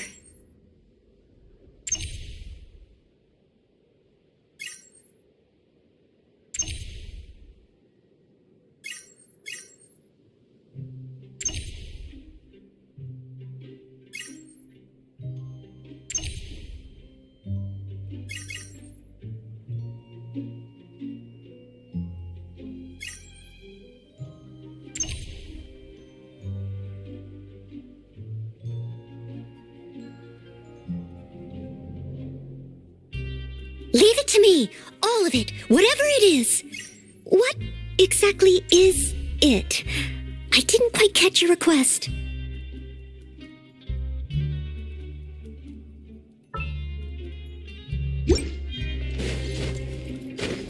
Someone needs assistance.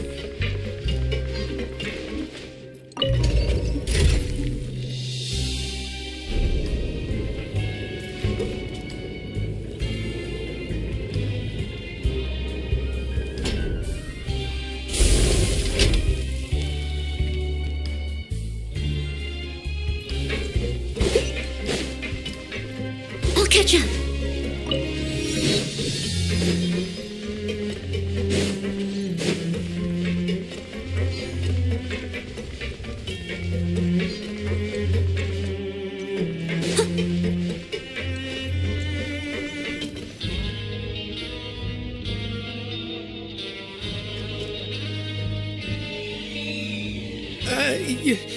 Your Grace.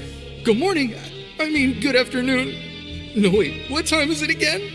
What time indeed? Time waits for no one, so it's best to keep an eye on it. My apologies, Your Grace.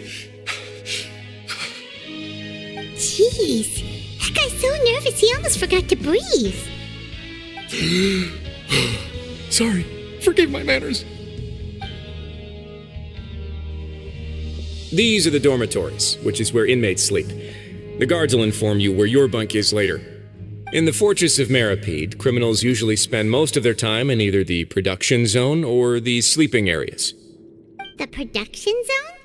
What does it produce? Is that where we'll be working? Not necessarily.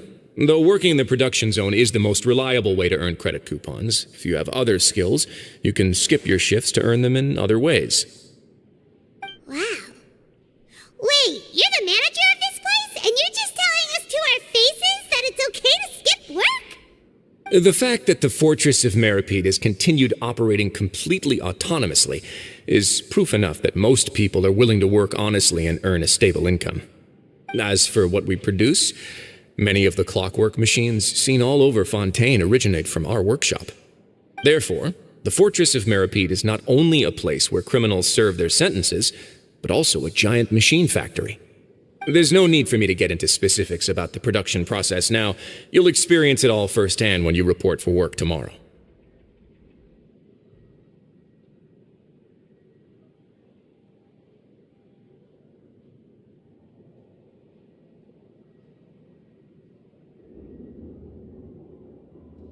Let's move on. The tour continues over this way.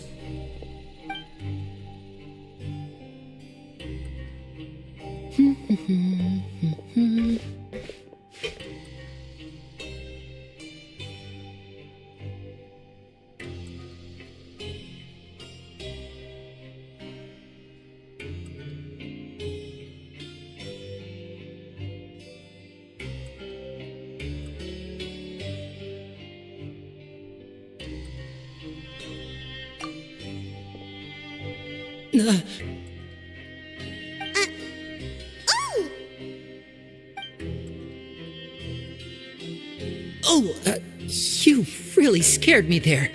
I didn't expect to see you here, Your Grace. I thought maybe I was so tired from work that I was starting to see things. The only thing you should be seeing is the work in front of you. Stay focused and keep up the pace. Oh? Is something the matter? It's nothing. Paimon's just worried about how hard we'll have to work tomorrow.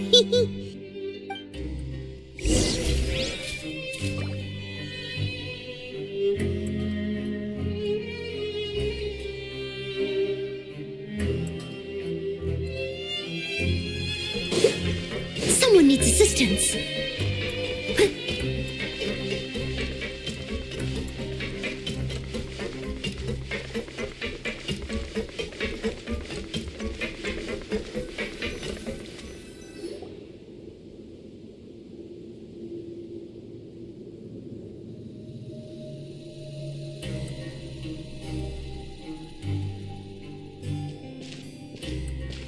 Your Grace?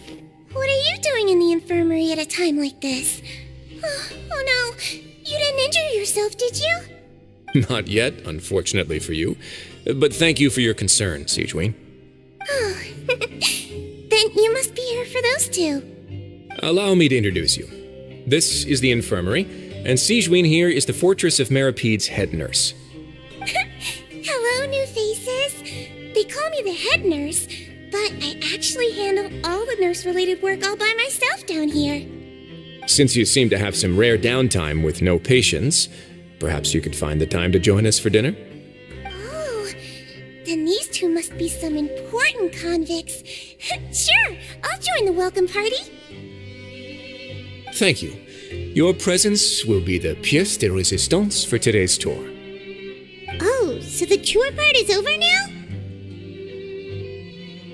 I believe I've already covered the primary aspects of life here in the fortress. As for your work, there'll be someone else to guide you through the details. Is there anything else?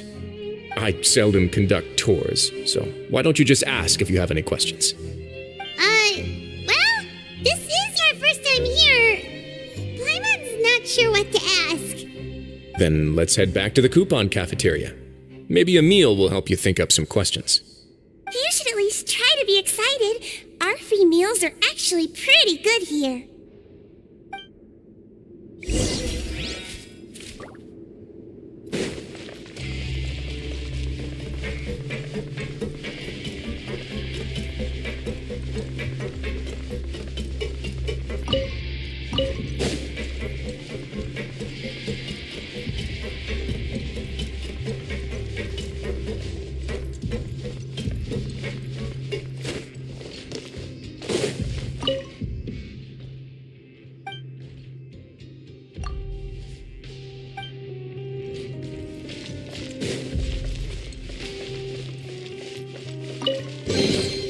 A little dusty.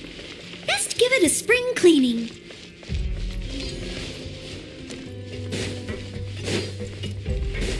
I'll catch up.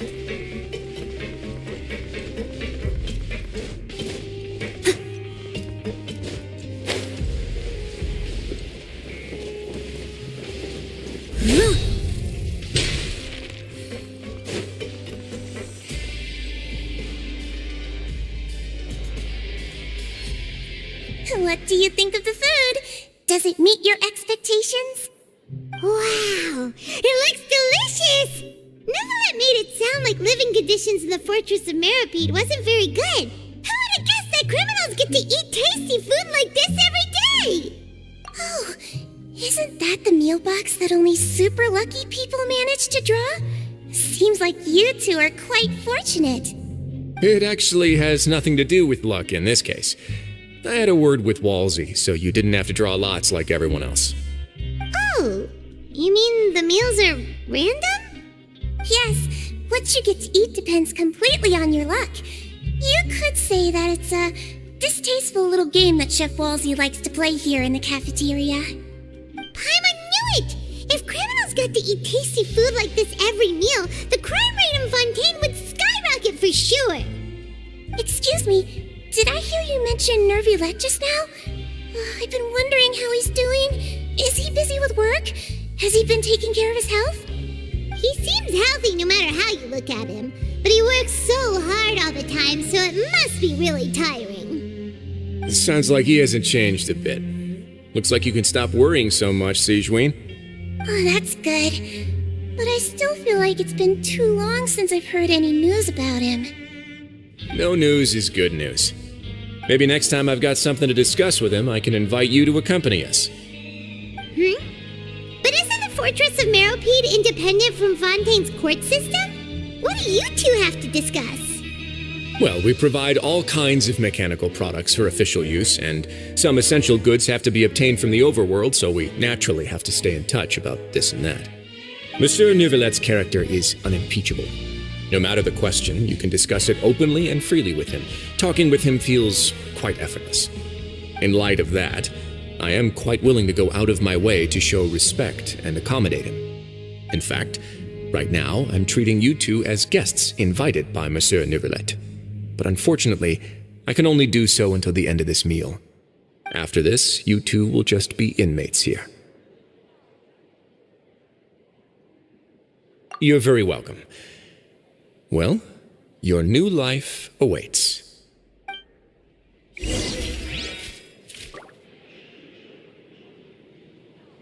Grab yourself a welfare meal.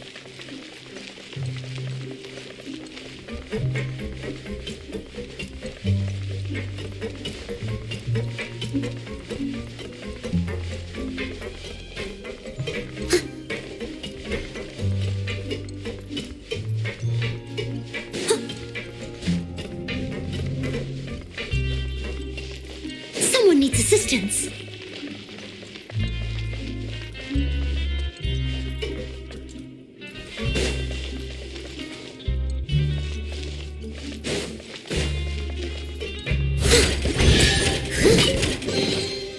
Ooh, wonderful.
I'll catch up.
Someone needs assistance.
to find myself.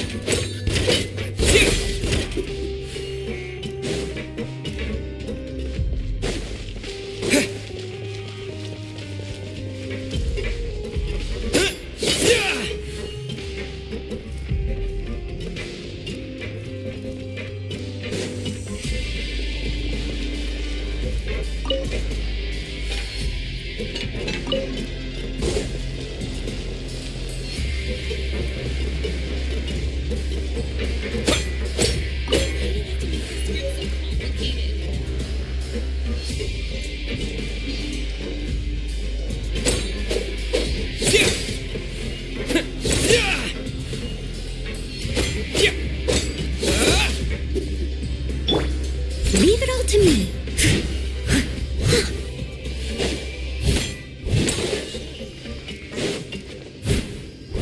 Someone needs assistance.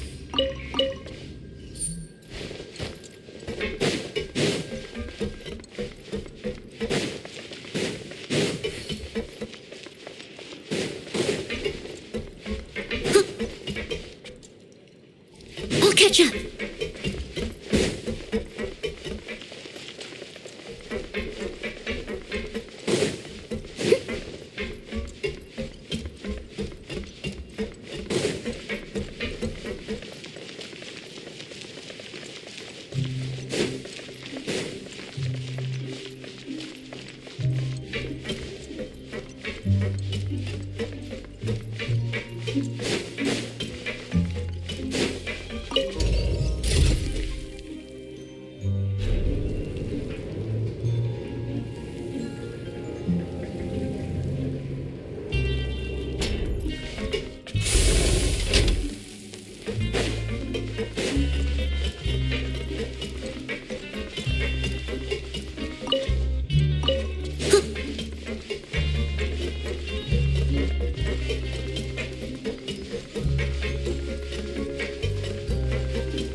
I'll catch up.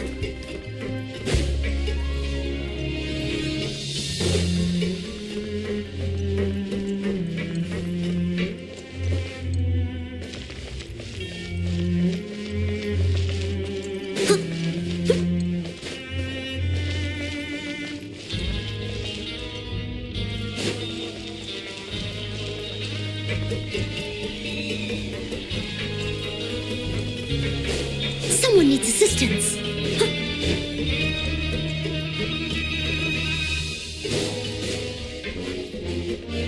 I'll catch up.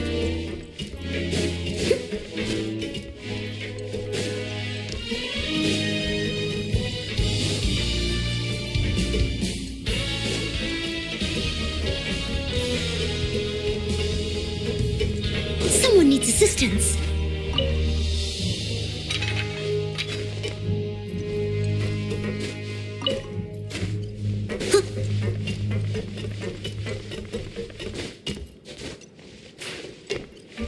I'll catch up.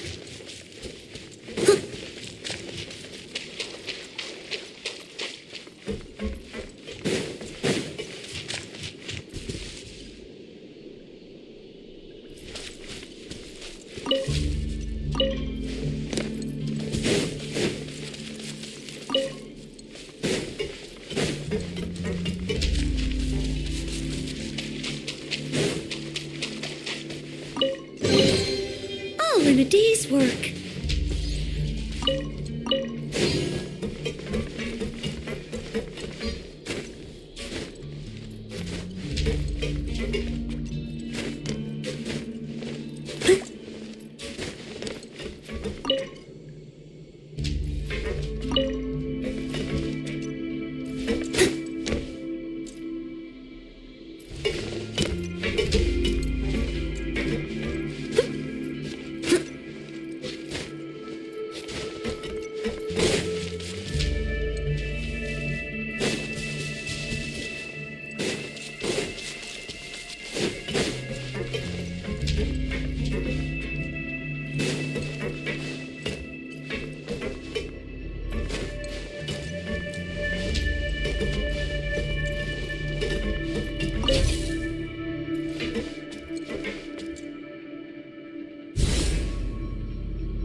I sure hope everything goes smoothly. I can't be dealing with any fun business.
Steady as stone.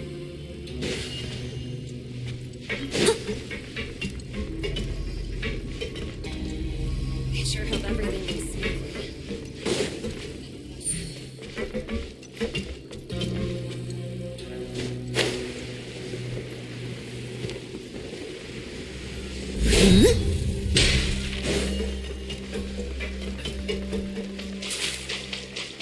I'll catch up.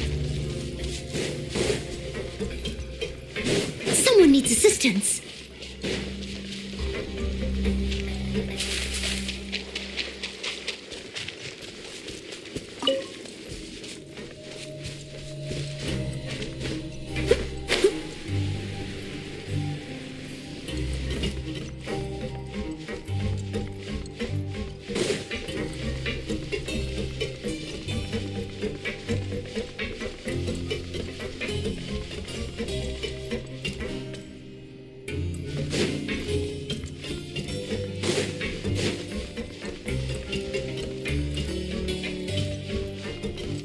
I'll catch up.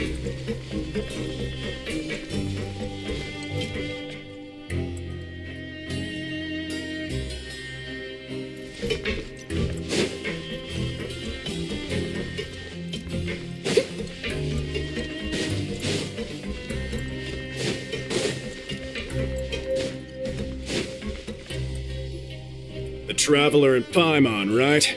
Listen up. As new inmates, the only thing you need to worry about is what to do and when to do it. Don't make any extra trouble for yourself. Your bunks are right over there. Follow me.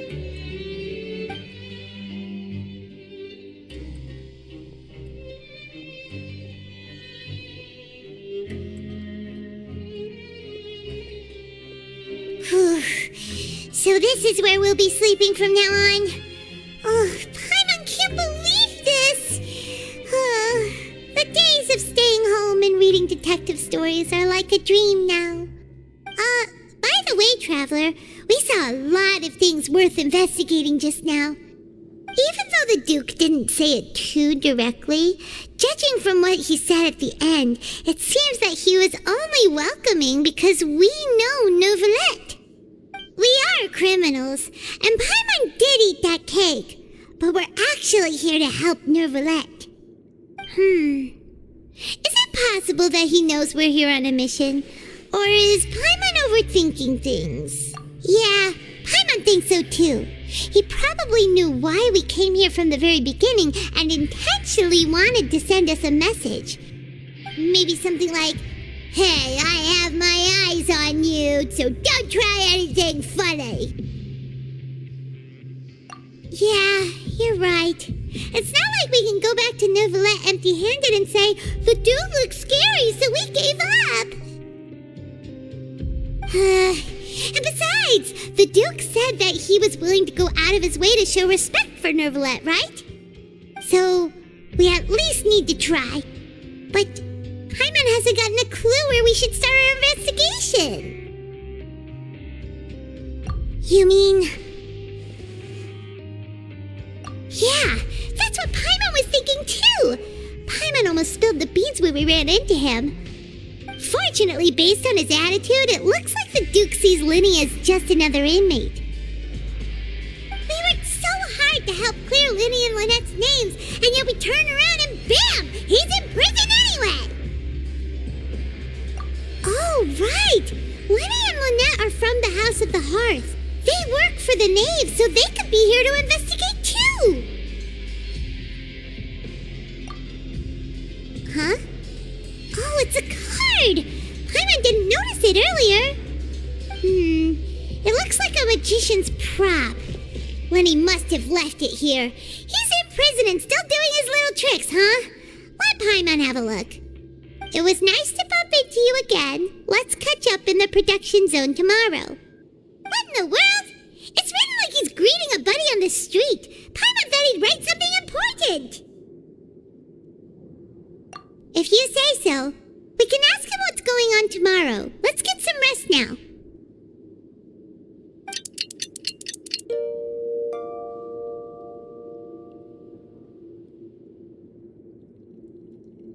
Hey, you're finally awake! Well, it's Paimon's first day as a prisoner. Last night, Paimon dreamed about getting interrogated by the guards until Paimon told them everything, and then Paimon woke up. Hey, come on! It's just a dream, okay? Paimon wouldn't really squeal. Maybe. Hey, lazy bones! What are you still doing here? If you don't want to starve, then get yourselves over to the production zone. Sorry! We're going right away!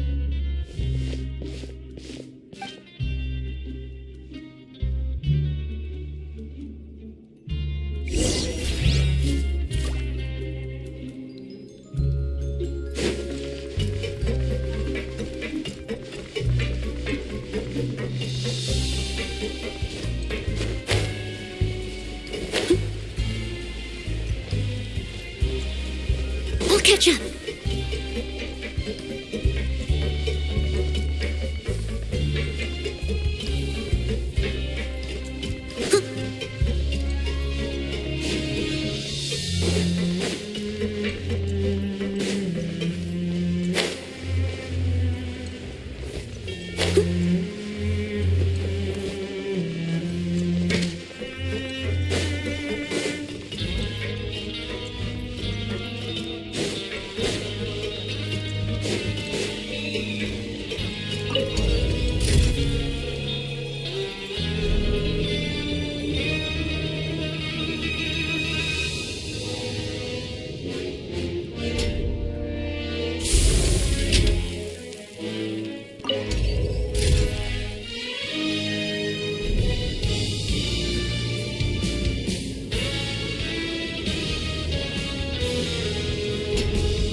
Whenever you need me, I'll be there.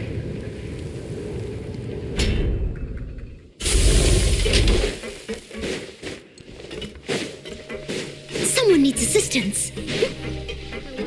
Someone needs assistance.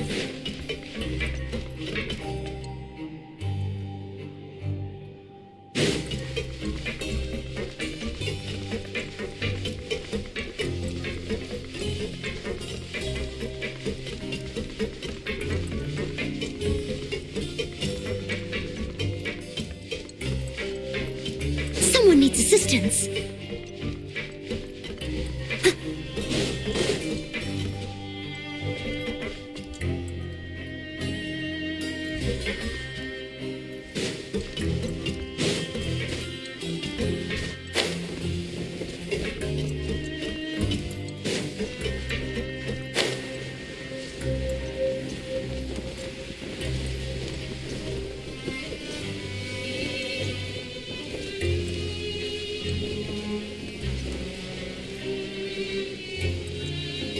I'll catch ya! I'll catch ya!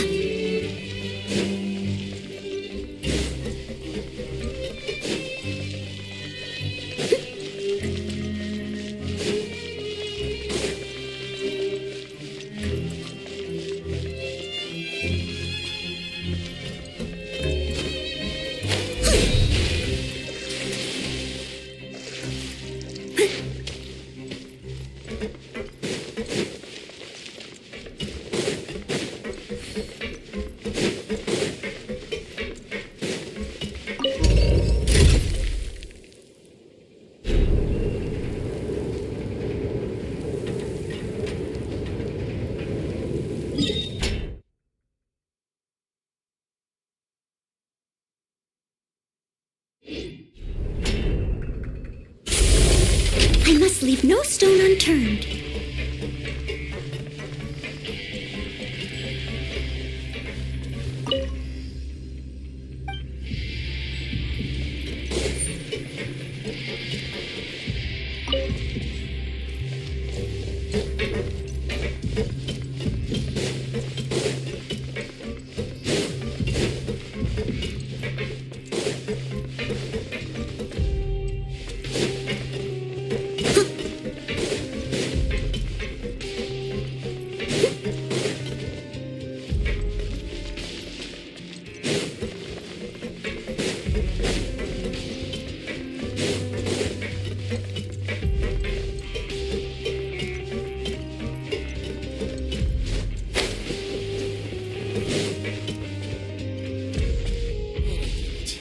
How come nobody likes math?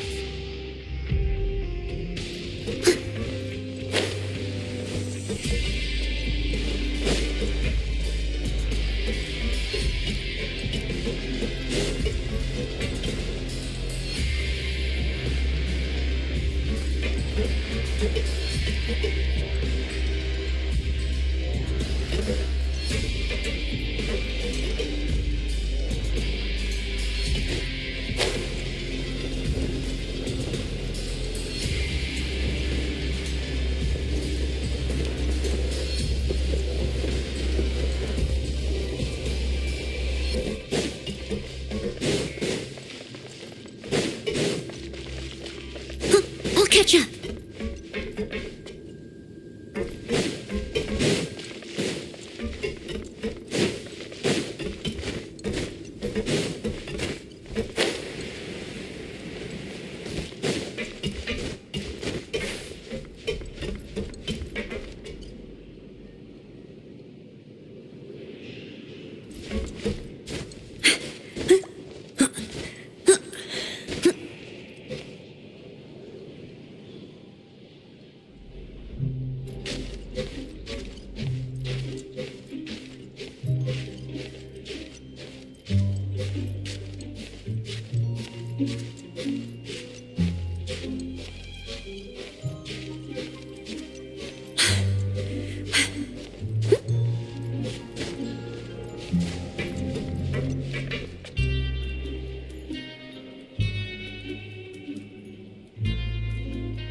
I'll catch ya!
catch up.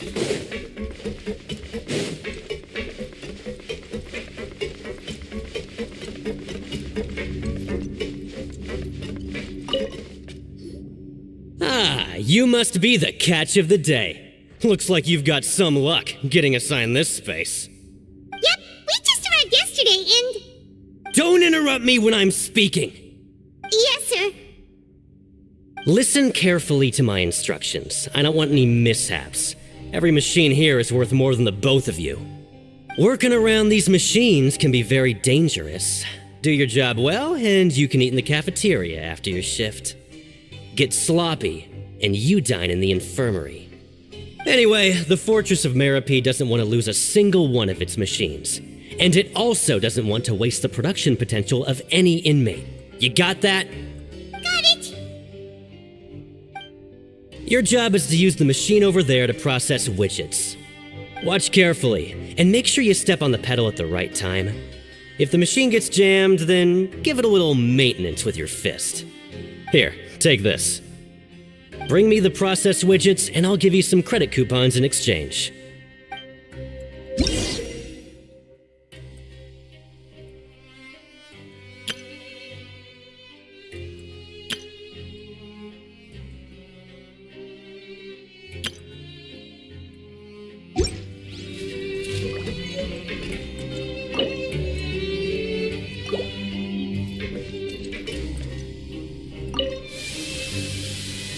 Once the widget is hot enough to blow, jump to step on the pedal and hit the widget with... So if the machine gets jammed, you just need to attack it to fix the problem.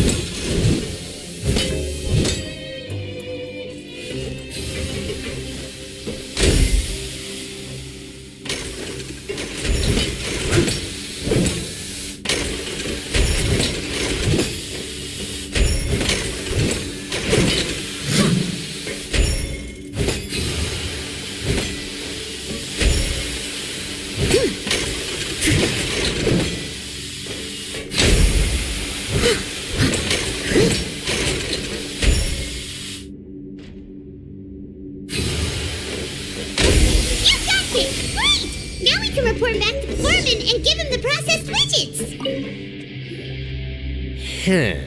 This one is tolerable.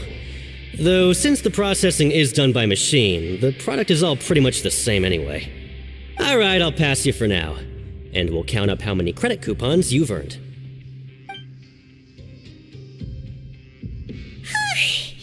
Paimon's exhausted. We're done now, right? Oh, that foreman. He's so scary that Paimon couldn't even speak. Ugh. Even though Paimon's starving and wants to head straight to the coupon cafeteria, we still need to meet Lenny first, right? He probably just finished up his work, too. He should be around here somewhere.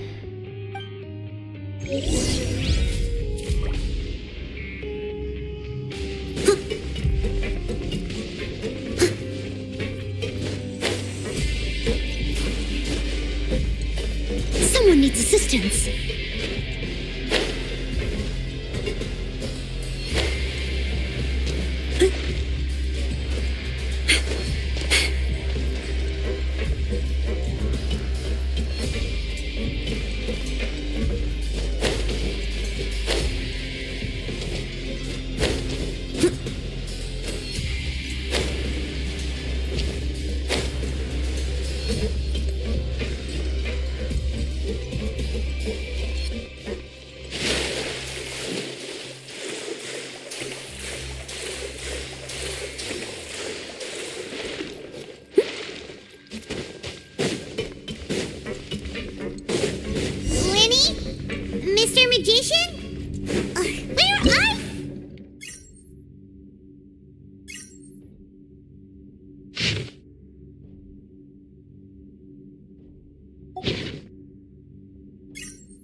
Leave it to me. All of it. Whatever it is. What exactly is it? I didn't quite catch your request.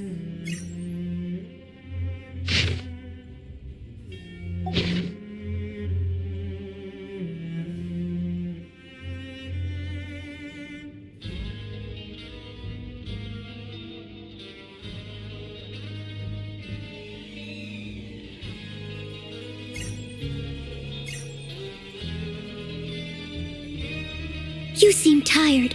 Would you like some tea? I'll brew you some. Do you take sugar? 1 cube or 2?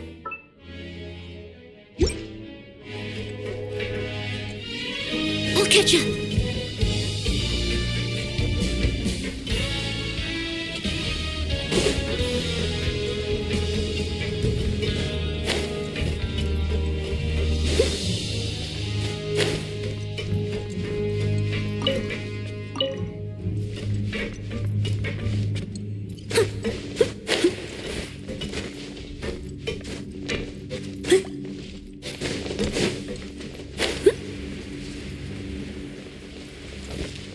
Someone needs assistance.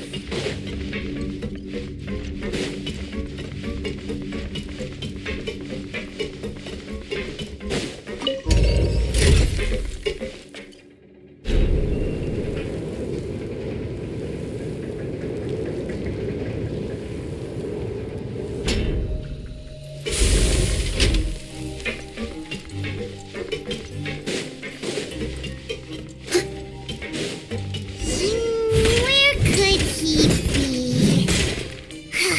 Did he decide to slack off and sleep the day away?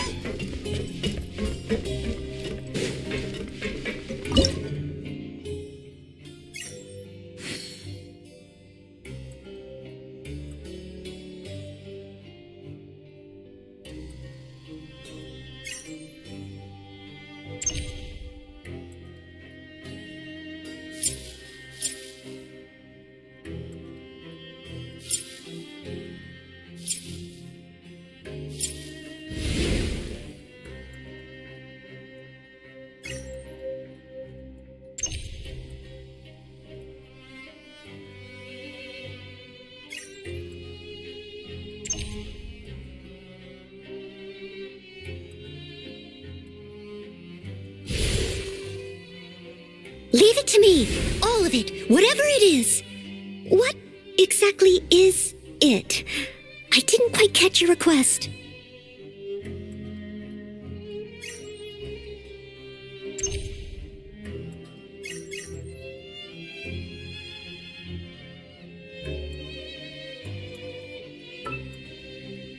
Learn the safety rules by heart. Wait, what was this?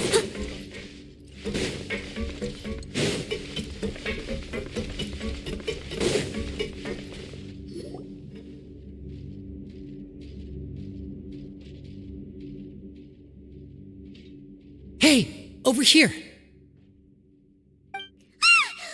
Oh, you scared Paimon! How did you appear out of nowhere like that? Oh, you scare so easily now? Is there something worrying you these days? You little...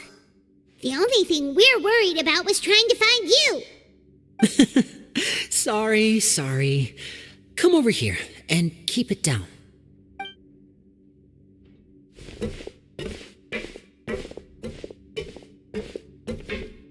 Oh, Lynette! You're here too! You two really are inseparable. That's right. My brother simply can't stand to be away from me. It's not just Lynette. Fremine is also here. Do you still remember him? Oh, you mean that diver from the House of the Hearth, right? Paimon remembers seeing him in the court of Fontaine before. Now hurry up and tell us, how did you end up as criminals this time? We fought so hard at court to prove you were innocent, but now it looks like our incredible court battle was for nothing! Sadly, even the teeniest of things can land you in prison these days. I put together a street performance and used the popularity we gained from the Opera House incident to attract a big crowd. And then? Next, I invited several audience members to participate in the show. And then, with the entire audience watching, their wallet suddenly disappeared. My brother was charged with theft, and I was charged as his accomplice, having assisted him in his crime. It really isn't that bad. The missing wallets are all in the leftmost drawer of the Maison Gardiennage's big filing cabinet. We just need to see how long it takes to discover them. Yep, we should be released then. In terms of the magic trick itself, I think the performance went perfectly. Leave it to Lenny to magic himself into prison.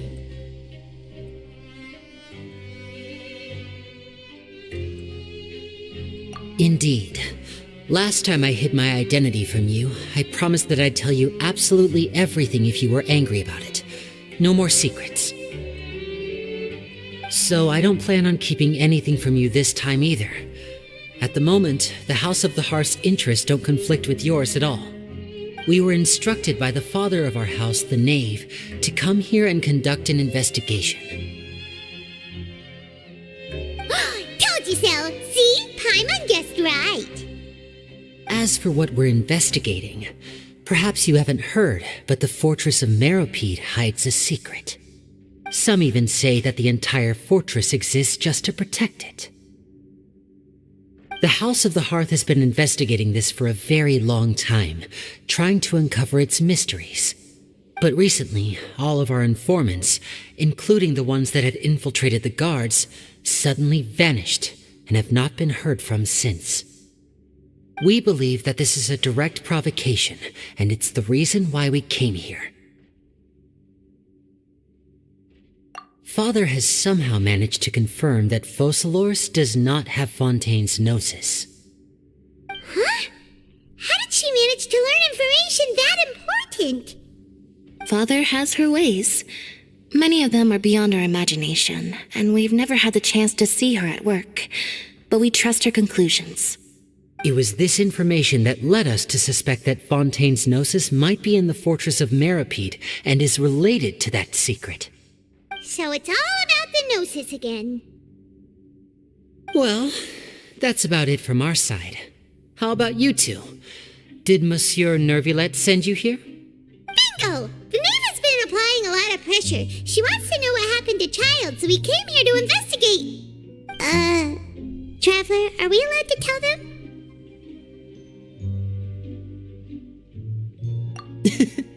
You don't need to worry too much about that. She's just asking for a report on Master Child's predicament as a means of pressuring you.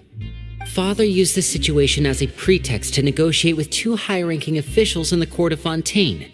She actually just wants to be able to make concessions on this matter for gains elsewhere, almost like a bargaining chip. Sometimes you need an excuse to do things you otherwise couldn't. And a harbinger is more valuable than you might imagine. Of course, it's not a complete farce.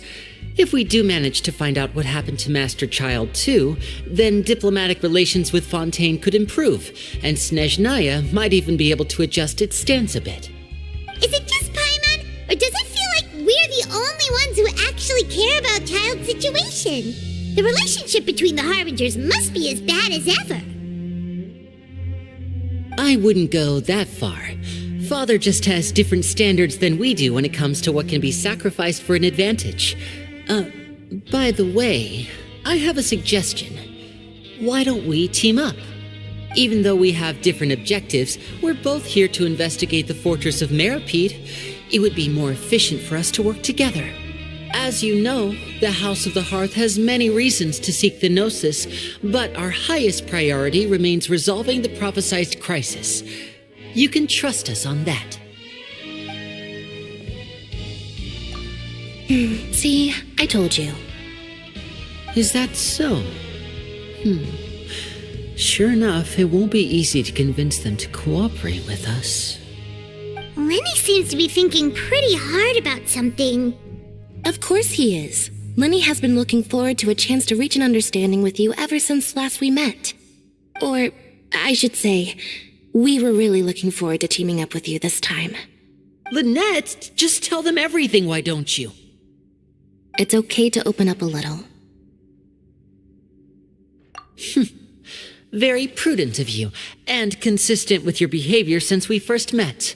That's reasonable enough, and I agreed to cooperate on these terms as well. I was prepared for the worst, but you were actually more agreeable than I anticipated. All right then, there's no time to lose. I have some information to share, so listen carefully. Since Lynette and I arrived here, our investigation uncovered the fact that the Fortress of Meripede has a forbidden zone. Most people just clammed up and wouldn't talk, but after asking the right questions, we were able to confirm the existence of the forbidden zone from the guards. You should be aware of that while you're investigating. A forbidden zone? Could that be where the child disappeared to? You're right, we'll definitely keep that in mind. Good. That's the most suspicious thing about the fortress that we know of so far. We have a few other unanswered questions, and we'll be investigating those as quickly as we can. Anyway, I hope you find our information useful at least.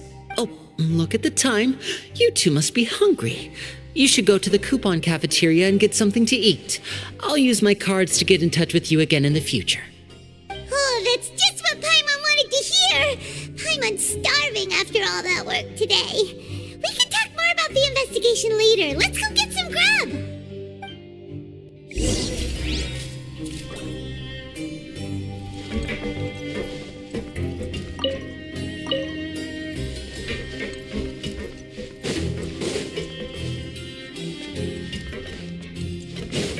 I'll catch up.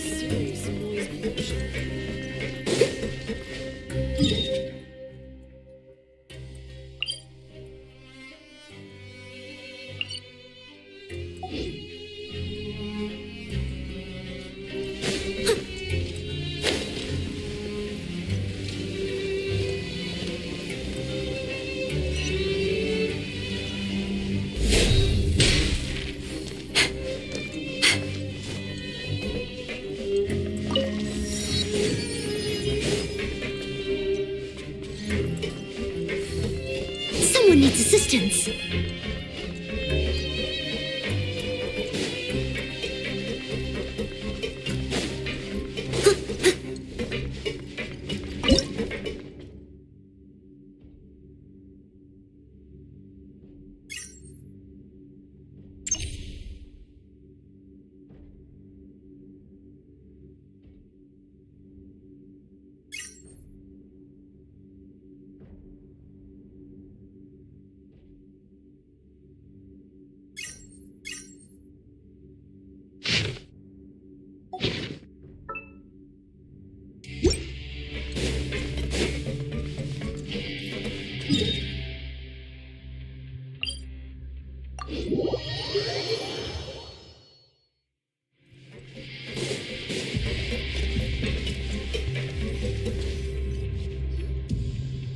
Oh, he wasn't kidding.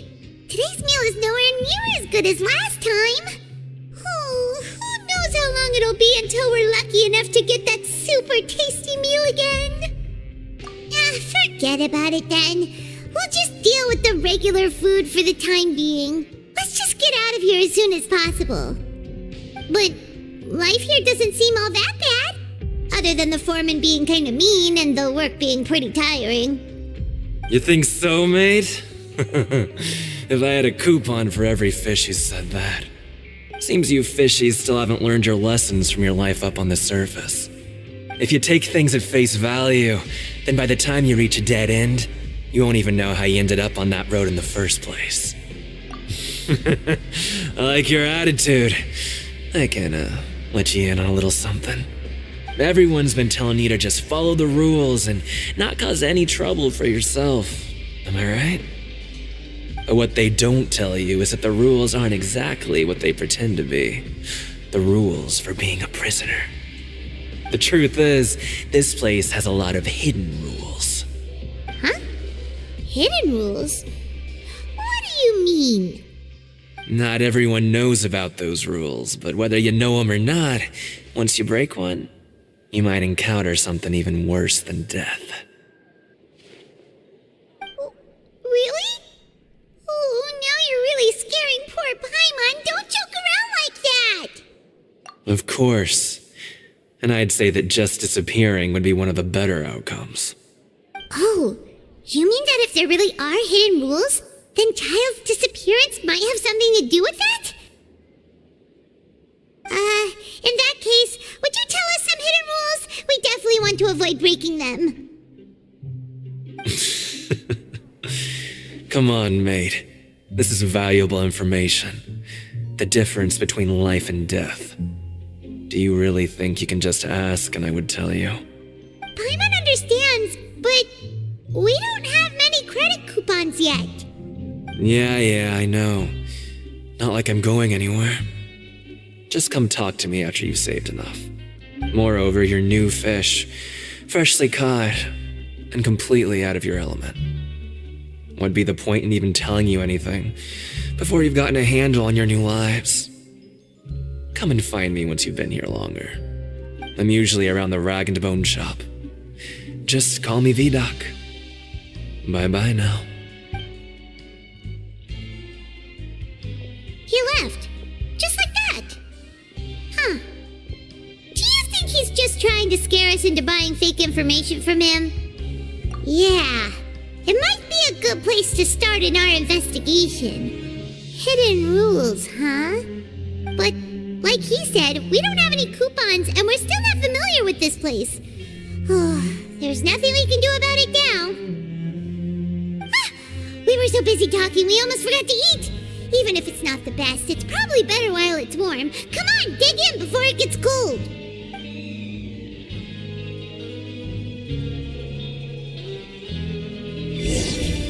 Have yourself a welfare meal.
Guards that our shift is set for every morning, and we're free to do whatever we want all afternoon. But it seems like most of the other inmates choose to continue working through the afternoon to earn more credit coupons. Oh, and they also said that you can use coupons to skip work in the morning and free up your time. They weren't kidding. Credit coupons really can be used to do anything here. Paimon's so tired.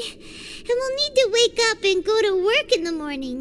Without any credit coupons, it's not like we can really do anything else. Nighty-night, Traveler.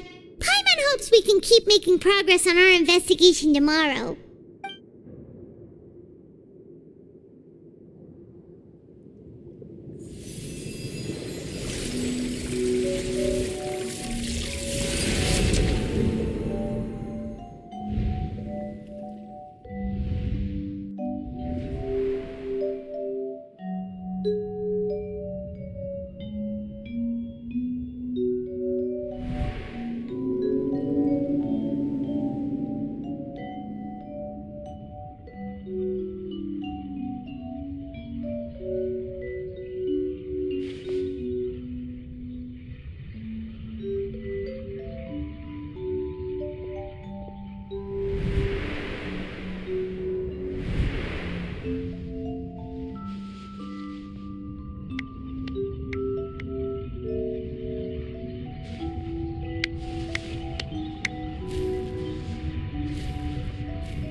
something on your mind.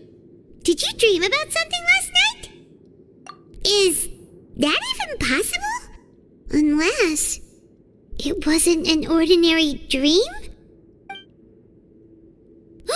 Child's vision! So you had it with you this whole time? Maybe the vision connected Child's consciousness to yours. And our investigation has its first major breakthrough! Good thing you brought the vision with you here. So what did you see in the dream? Do you know where Child went?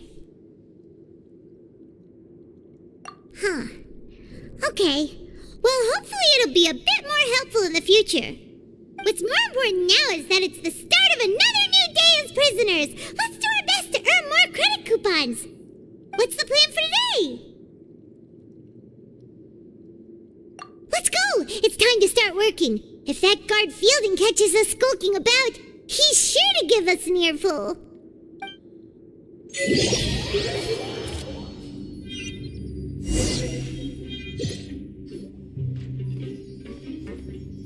Look who decided to show up! Get your butts in gear and get to work. Time's a-wasting. Good, here you go. Remember to give me the widget once you've finished processing it.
Shifts, it seems we're really getting the hang of it now.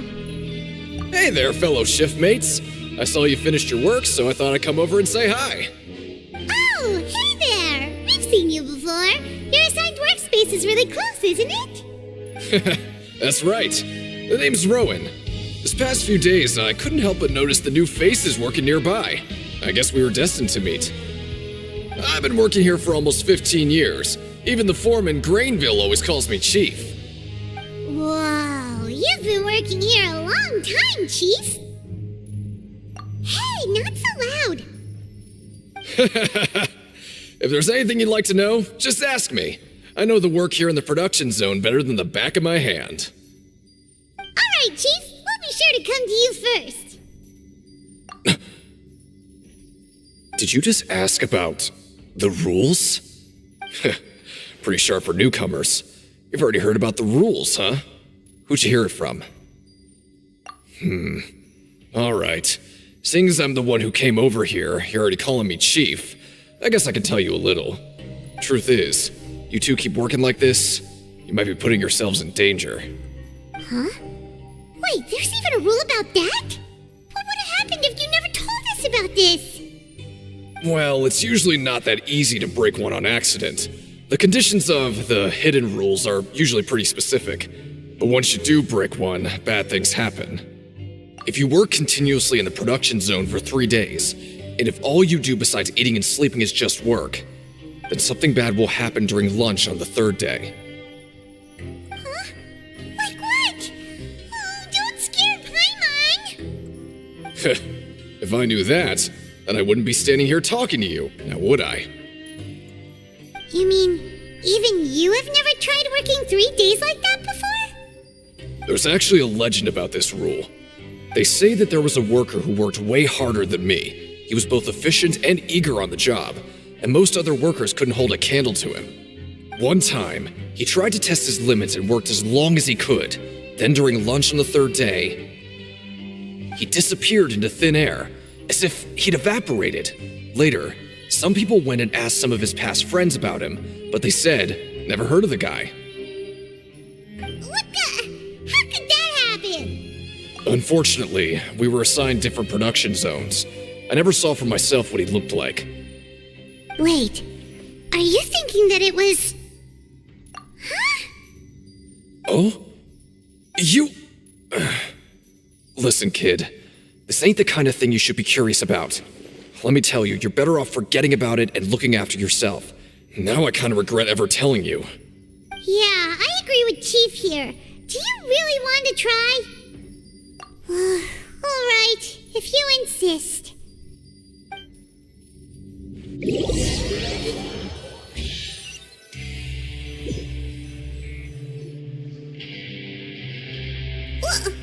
What is this garbage? Ooh, it looks disgusting. Oh, Paimon misses your cooking now. What would you like to do this afternoon?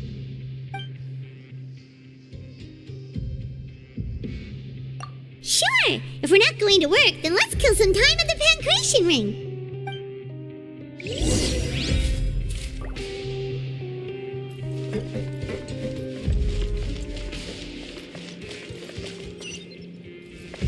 Someone needs assistance.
Oh, you must be the Traveler, huh?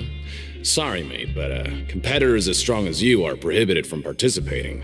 I don't make the rules, mind you, but I was given very specific instructions. Even convicts value their lives, don't they? I hope you can understand.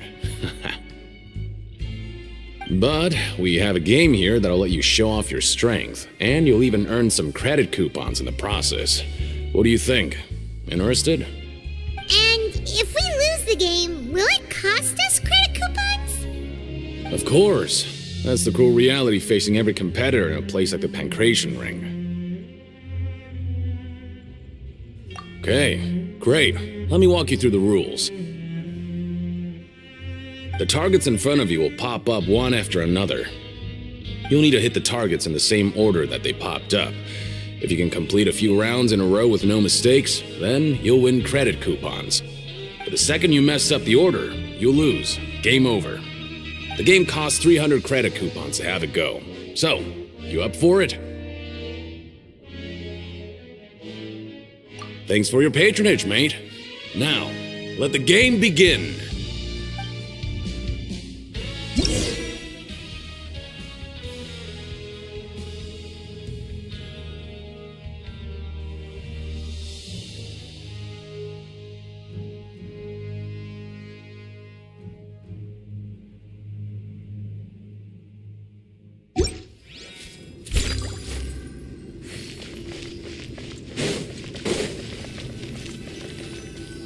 Okay, do your best to hit the targets, just like Colin said.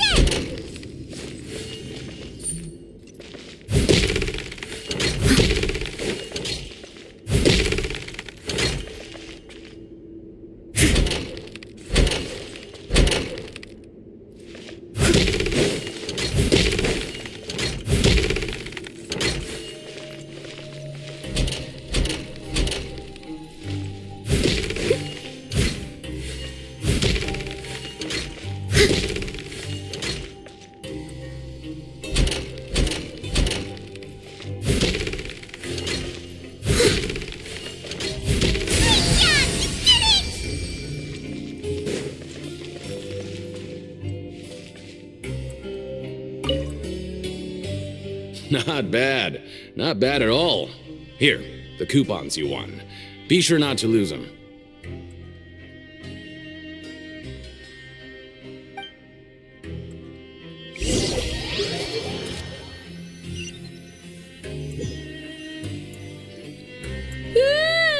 We woke up so early today that Paimon's been nodding off all afternoon. Good thing it's finally time for bed.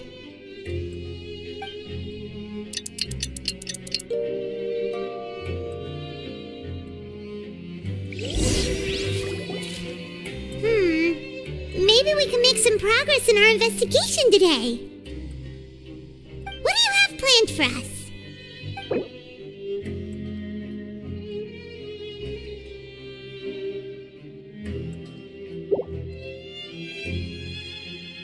Well, Paimon really hopes the foreman will be in a better mood today.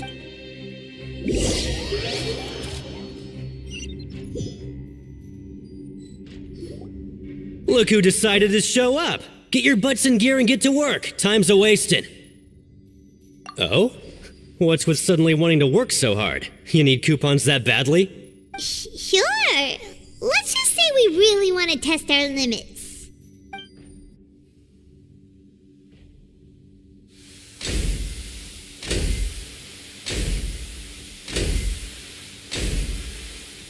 Nice! We did well today. Let's keep it up!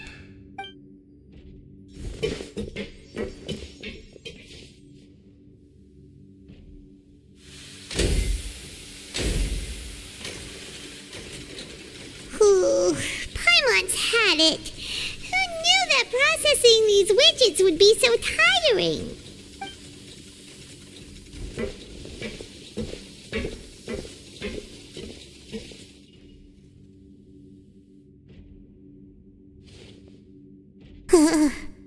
That's it.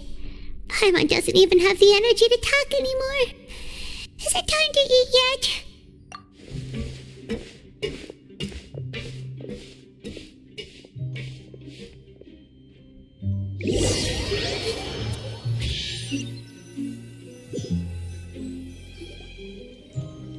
Oh, Paimon's exhausted. It's just work, work, and more work. Paimon's little body can't handle this much longer. Wait a sec. Now that Paimon thinks about it, haven't we been working non-stop for 3 days now? And now it's lunchtime. Oh, Paimon feels a shiver going down her spine. What's going to happen? But it doesn't seem like anything's changed at all. And we made it to the coupon cafeteria safely. Are the so-called hidden rules only a rumor after all? Well, there's no use to just guessing all day.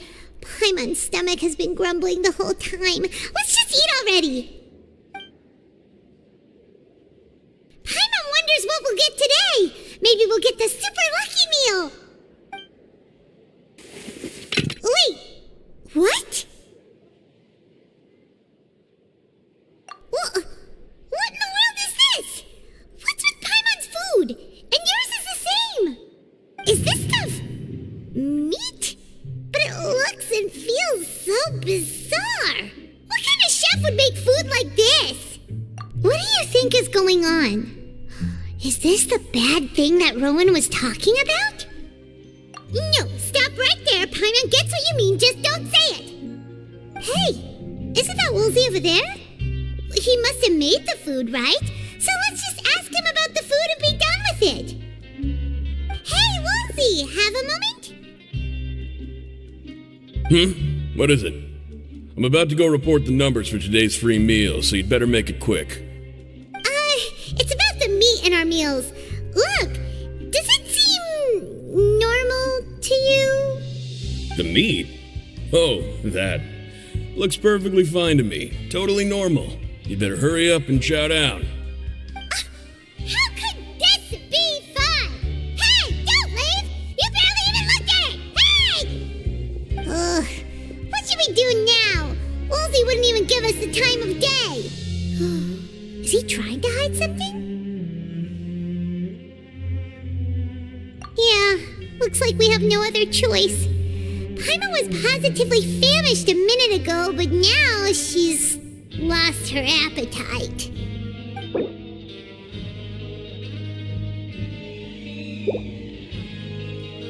What would you like to do this afternoon? Yeah, Paima felt like some of the people here were a little strange the moment she saw them.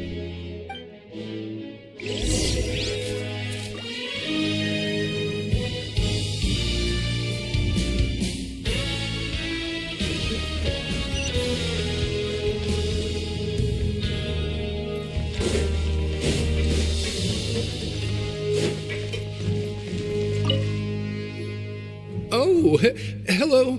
You two are the ones who were with His Grace. No need to be so nervous. Sorry, I couldn't help but think of His Grace once I saw you, and well, it's hard to say. Maybe I am. He's got a very overwhelming presence. It makes me feel like I'm just some insignificant little bug. Wait, seriously? Oh, I'm always indecisive, and I tend to make a mess of things. It's like a reflex. I just instantly start to tense up the moment I see a smart and capable person like His Grace. What? Please, don't say anything like that out loud. How could you possibly think something like that?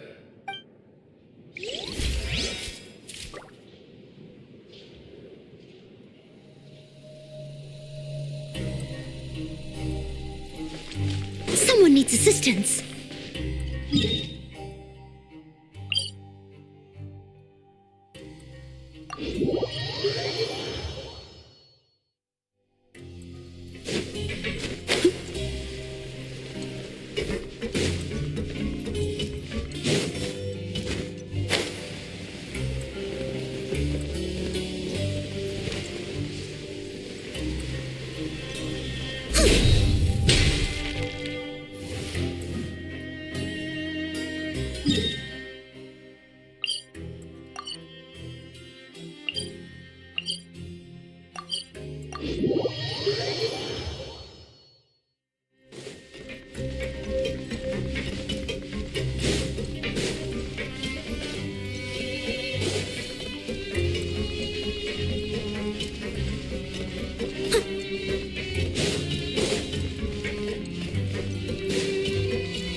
catch up!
You seem tired.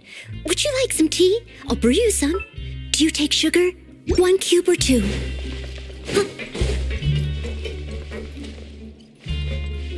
I'll catch up.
Let's come up with some fun activities.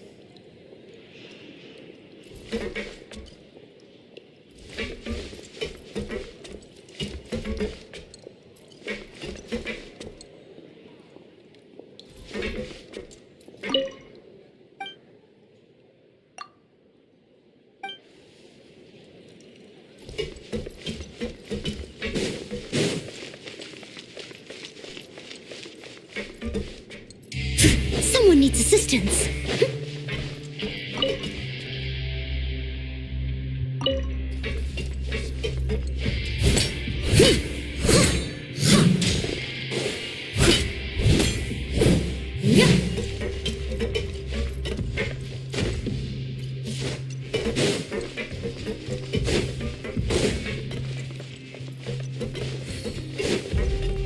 Someone needs assistance.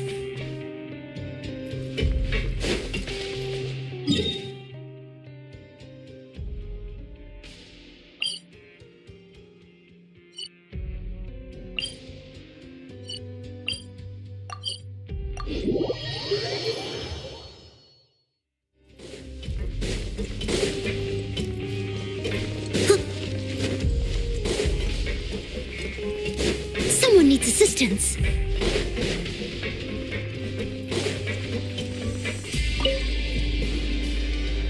Hey, it's the Traveler and Paimon. No need to tease me, okay? I won't trip on the same step twice. Just like His Grace said, paying attention to every little detail is the key to prosperity.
Siegewing? Aren't you supposed to be in the infirmary? What are you doing in the production zone? Hello, Traveler. Paimon? Everyone's usually busy around now, and we don't have any patients to look after in the infirmary. I thought I'd come here and enjoy the sight of everyone hard at work. Enjoy? What's there to enjoy here? It's really worth watching. I often stand here and observe everyone. Humans are just so interesting and adorable. I like to watch your expressions while you work. Are you talking about pets or people? Oh, I can see why you think that, but you shouldn't jump to conclusions. See, we Melazines are a different species, and we see the world very differently from humans. It's very easy for me to observe everyone's condition. All it takes is one look, and I can tell which workers are exhausted. Wait, Melazines can see that? Huh. That does sound useful for being a nurse. Yes, running around tending to everyone's health is very fulfilling. But I'd much prefer it if you're all happy and free from exhaustion and pain in the first place. Take care of your body, make sure you eat well. Always rest when you're tired from work, and don't push yourself too hard. We'll definitely take care of ourselves. Thanks for the reminder.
Wonderful. I was worried that you'd be busy trying to earn credit coupons all the time, but it seems like you haven't neglected your investigation work after all. Paimon likes having more coupons, but no one wants to work all the time. Have you also been investigating the area, Lynette? No, I was just slacking off, and you happened to catch me. My brother is still obsessed with anything remotely related to the Forbidden Zone. But knowing him, it won't be long before we get more leads. Oh, before I forget, this is for you. Huh? Credit coupons? Why are you giving us these? I've been here longer than you, so credit coupons aren't a resource in particularly short supply. What is in short supply are interesting people to talk with. Aw, that's so nice of you, Lynette. We'll be sure to make good use of these coupons then. Thanks a bunch!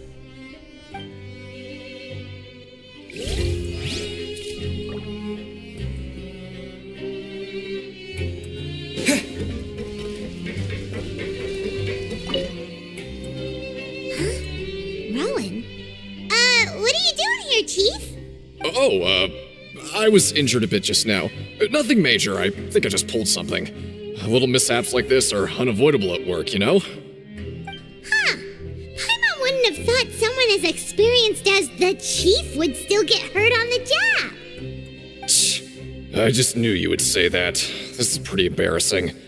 Where's Siegeween when you need her anyway? The one time I need to make a quick trip to the infirmary. Oh, you mean she wasn't in the infirmary? Yeah. The rumors say that there's never anybody in the infirmary in the half hour before lunch, and nobody knows where Siegeween gets off to.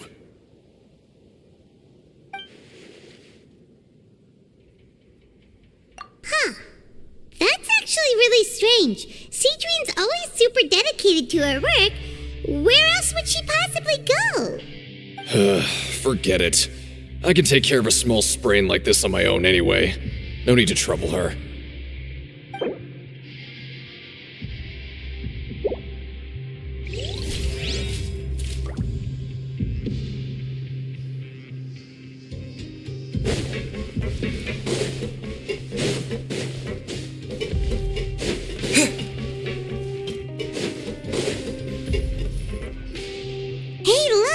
There's something here! Looks like a research notebook.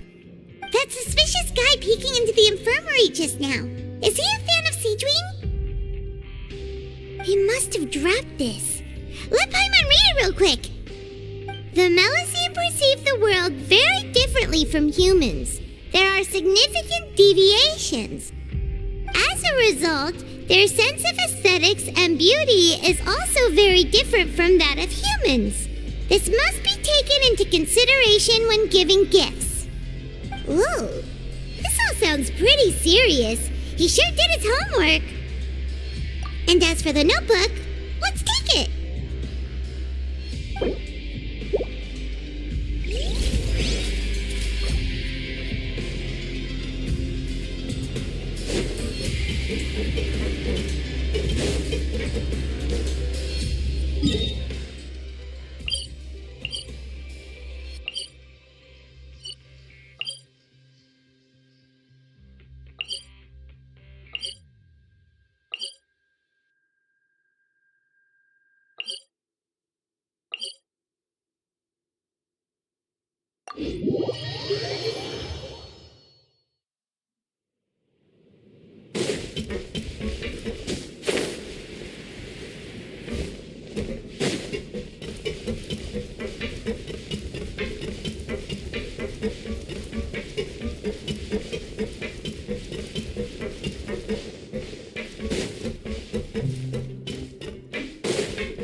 Okay, you should rest up. We'll be back at it tomorrow. So after working a few days straight, we got some strange meat in our lunch. What was that all about? Has our investigation turned up anything useful recently? Really? Then it looks like that part of the investigation has hit a dead end. Well, we'll keep searching for more clues tomorrow. Good night, Traveler.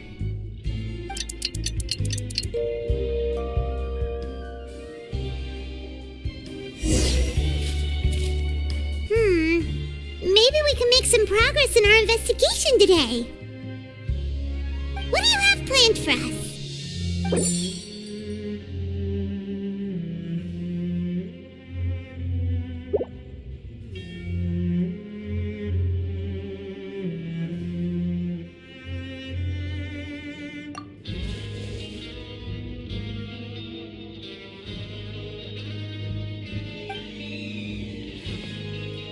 After working here so long, we're really starting to get the hang of it.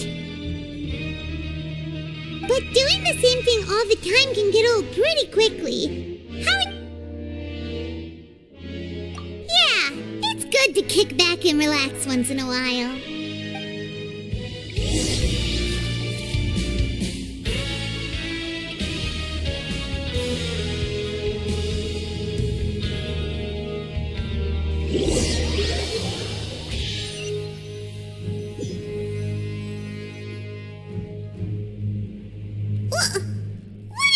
Garbage. Ooh, it looks disgusting. Oh, Paimon misses your cooking now. What would you like to do this afternoon? Sure, if we're not going to work, then let's kill some time.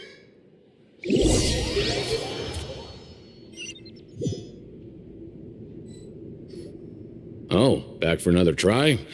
I hope you brought enough credit coupons this time. All right, then.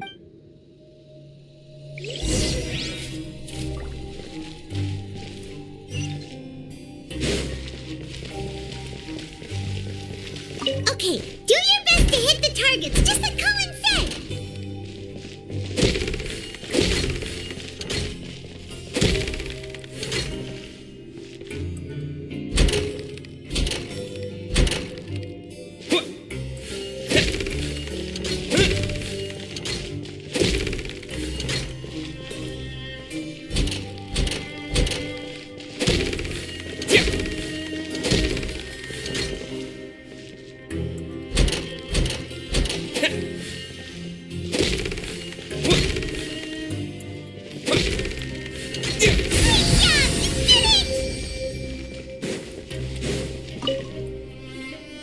Your strength really shouldn't be. Nobody who values their life would be willing to get in the ring with you.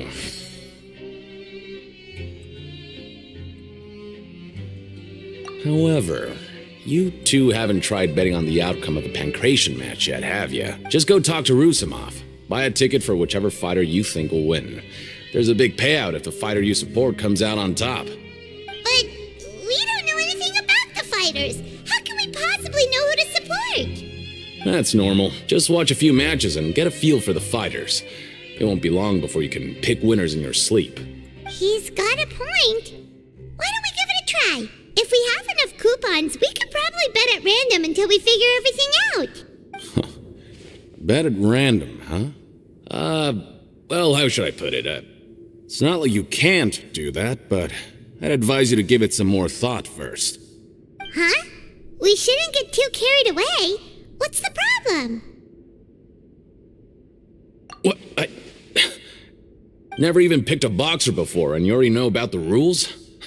You're not just strong fighters. Seems you're pretty perceptive, too.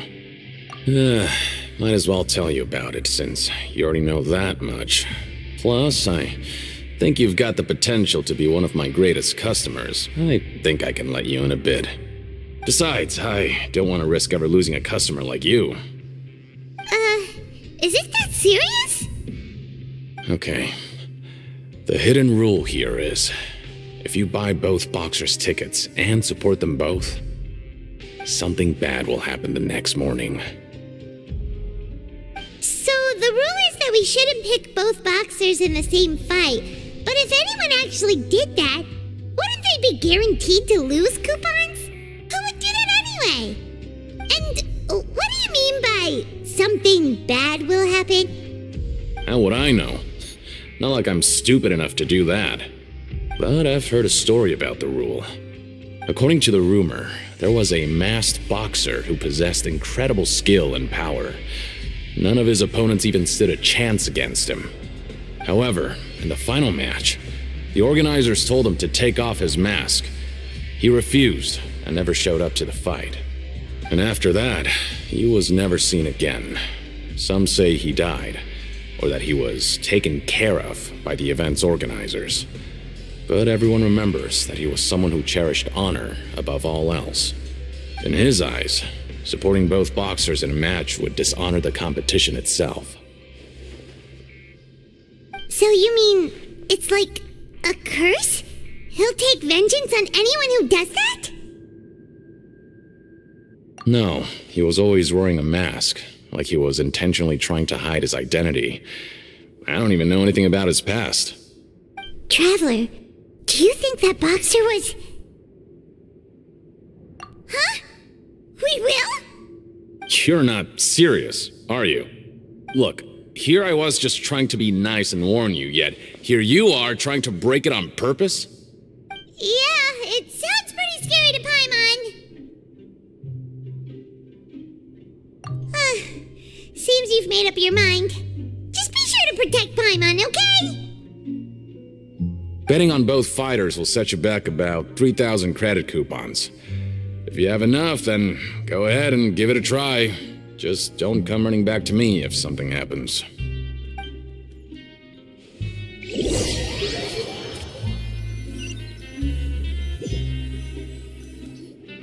Seems we had a productive day. Hope we can make even more progress tomorrow.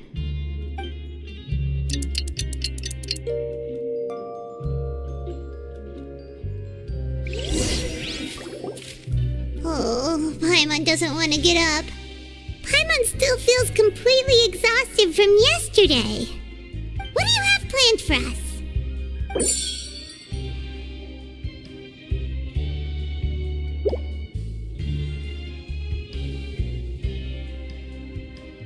After working here so long, but doing the same thing... Yeah, that's good.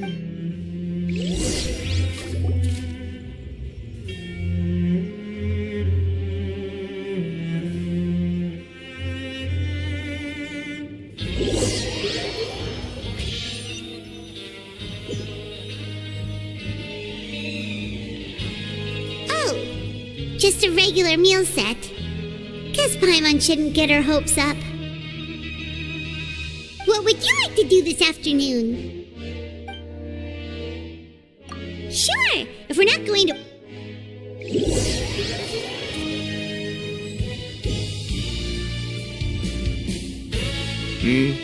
Are you two here to buy tickets? Better be quick about it. Another match is about to start. Who are the boxers in the next round? We have the reigning champ, Le Grappler, versus a contender from the Eastern Prison Block, Demon Horde. Are those their nicknames, or did they choose those names themselves? Either way, super weird. Since you're new around here, I'll help you out and give you a little suggestion. Even though Le Grappler is the crowd favorite, Demon Horde is a first-class dark horse with incredible potential. Anyway, for this match, I recommend that you pick... Huh? For both fighters? I can tell you're new to this, but I didn't think you were completely clueless. Maybe you don't quite understand the rules, no? Let me try to explain again for you more clearly. You see... Oh, no need. We're aware that we're going to lose coupons. All right then, if you're absolutely sure. Remember, no refunds once you buy the tickets. Yeah, we got it. Just shut up and take our coupons.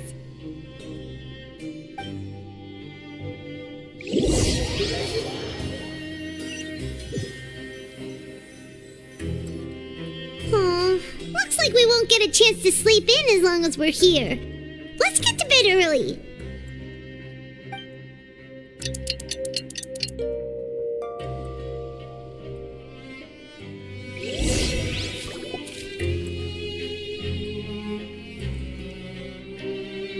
Hey, Traveler, Paimon.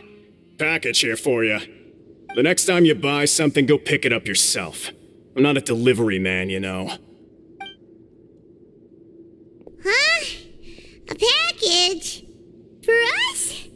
Did you buy something, Traveler?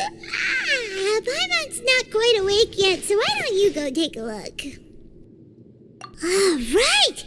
Yesterday we broke the hidden rule and bought tickets for both boxers. Oh, maybe this package is the bad thing that Colin said would happen. Paimon suddenly feels wide awake. Wait, maybe let Paimon go hide somewhere first. Just call Paimon after you opened it. Hey, wait! Paimon's still here! Don't open it!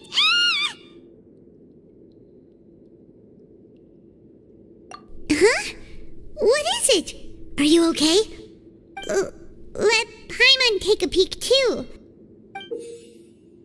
Oh, it's just a small bottle. But the color of the liquid inside looks so wrong. Almost. Alright, that's enough of that. No need to say it out loud. Paimon already knows what you're trying to say. Ugh, no way. Get that stuff away from Paimon. Paimon thinks we shouldn't open the bottle until we figured out what's going on. Just trust Paimon on this one, okay?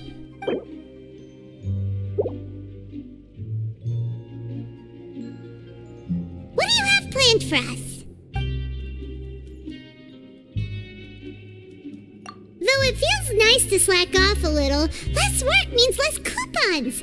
Let's make the most of our morning.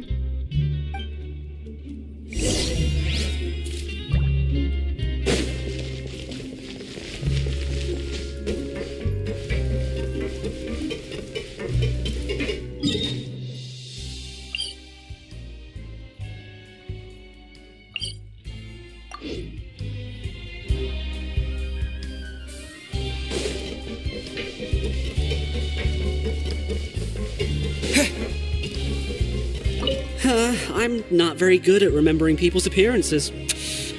Anyway, no one comes to mind based on your description.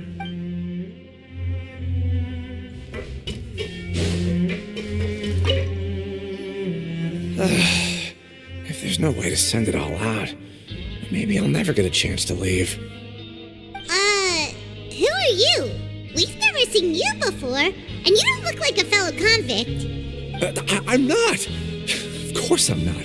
Please, don't mistake me for a criminal. I'm a good, law-abiding citizen. Then what are you doing here? I'm a promoter for Fontico, and I'm usually responsible for promoting our drink products. I thought I could complete my task here quickly and return to headquarters, but I've been here way longer than I anticipated. Oh, a promoter from Fontico? So what kind of problem did you run into? I'm so upset. It's all because of that Duke. After discussing the company's promotional plans with him, he told me outright that my project was worthless. However, in light of our long history of successful collaboration, I still tried to patiently explain the details.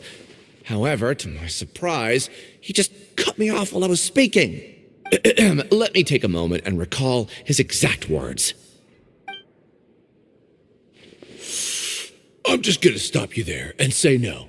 If anything, I'm saving you time. It seems you don't fully understand the value of credit coupons here, nor do you understand the value of your own products. The former is because you are from the overworld. That's understandable, and I don't blame you for that.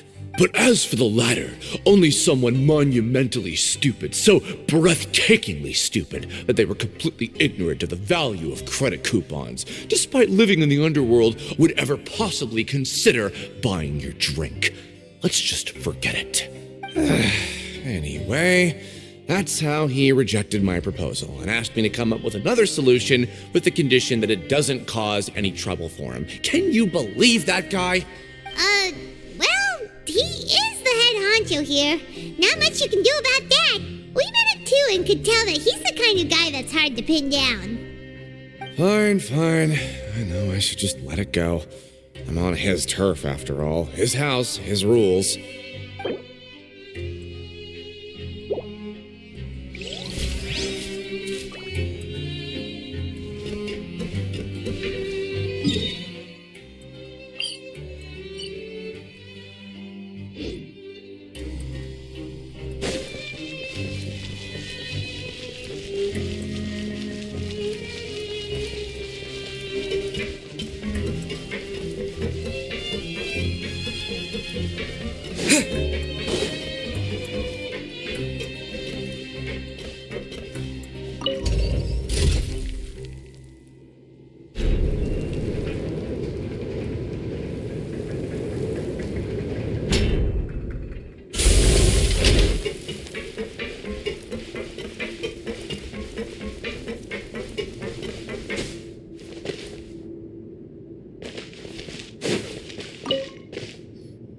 Hey, I heard you crazy fools really did it. You bought tickets to support both fighters, didn't you? Well, did anything happen? Well, the next day we received a mysterious package, but we still haven't made any sense of the contents. So it is real. You didn't become cursed or anything like that, did you? Are you both still okay? Wait. Are you sure that it's still you controlling your bodies right now? Paimon's not sure. What do you think, Traveler? Is Paimon still Paimon? Oh, okay. Well, that's good. Yeah, you two don't seem to have changed at all. But I wouldn't let your guard down just yet. Still, I didn't expect you would actually do it. You'd actually throw away coupons like that just to satisfy your curiosity? Even if we bought tickets like everybody else, it's not like we could hope to earn any coupons. When it comes to things like this, it's always the organizer who makes the real profits. Hey, just what are you trying to imply? The Pancration Ring is an honest business, and we really don't make much from selling tickets. We make so little that even the current tournaments can only be held thanks to funding from the producer of Fanta. Oh, so it's the company that manufactures Fanta sponsoring the events? Paimon thought all of this was thanks to the Duke's support. Let's just say it's a mutually beneficial arrangement. They reached out to us first, hoping to promote Fanta products in the Fortress of Meropide. Anyway, you try and take extra good care of yourselves these next few days, you hear?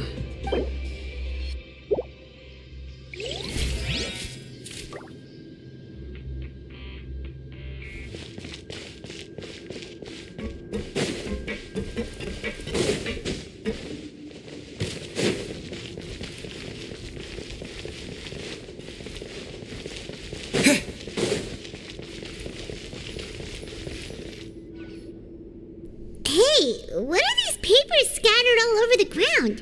Are they registration forms or something? Maybe not. Every page has the Fontaco symbol on it. Maybe it's some flyers from the company. Okay. But if someone catches us, they could accuse us of trying to steal the company's secrets, couldn't they? Oh, you're right. Guess there's nothing to worry about then. Let Paimon have a look here.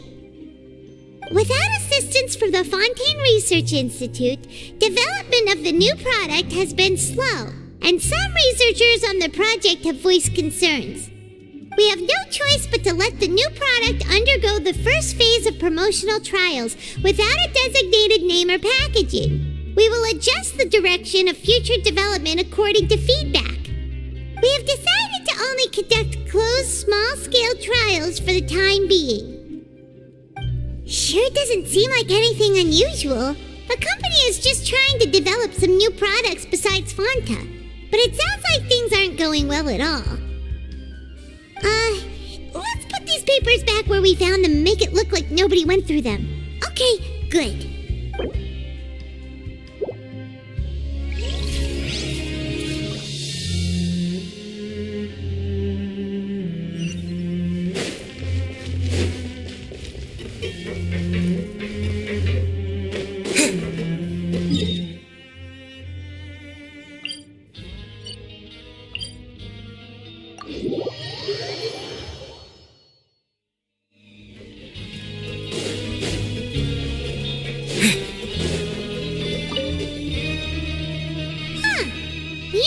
Without even thinking about it. Want to grab something to eat? Alright, but remember that we bought this time with coupons, so let's make better use of it next time.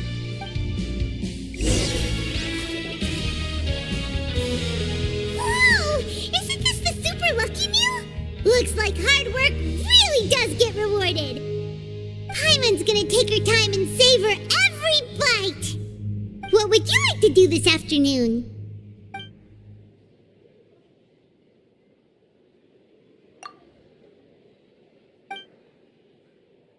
After working here so long, but doing the same thing all the time can get old pretty... Yeah, it's good.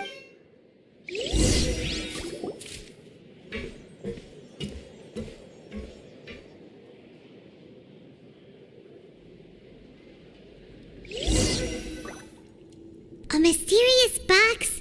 A bottle of crimson liquid?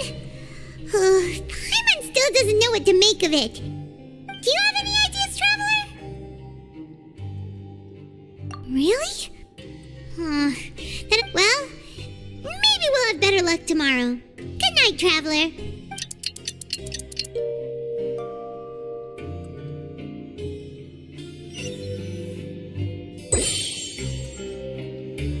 Okay, so we've investigated 2 of the hidden rules.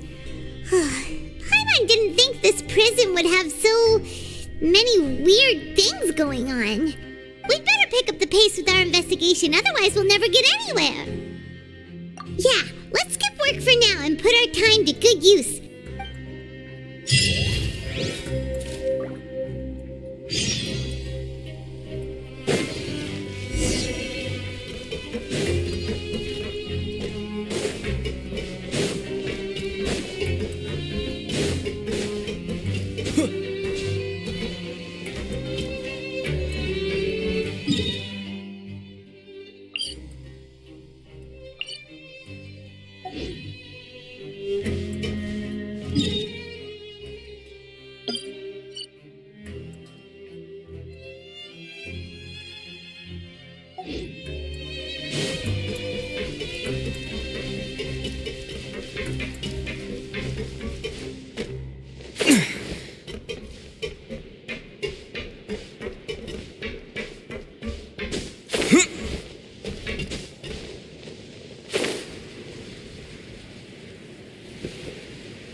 Isn't that Vidoc over there?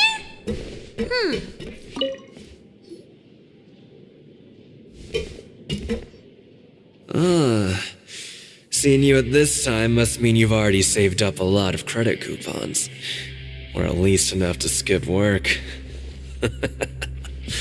Seems you're getting into the swing of things around here. Impressive. Very impressive.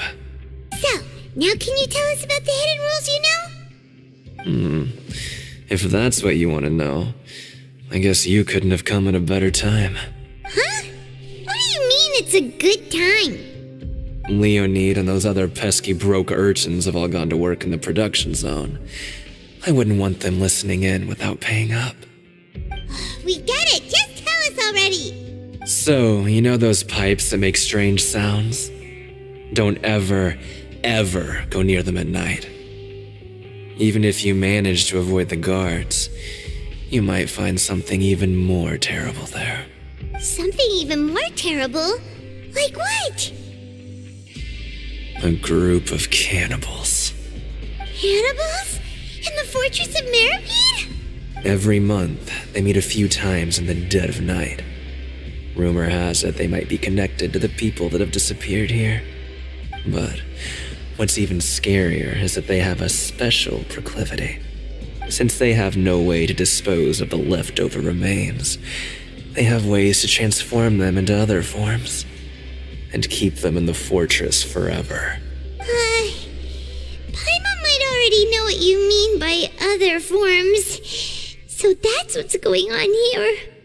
Oh, Paimon's stomach doesn't feel so good. You two look pretty skeptical. No matter. Learning the truth behind dark secrets isn't necessarily a good thing. I've got things to do too. I suggest you just act like I never told you anything. Traveler, can we just trust him on this one? Oh, Paimon doesn't want her blood and flesh entombed here for all eternity? Oh, so that's how you see the situation. Huh.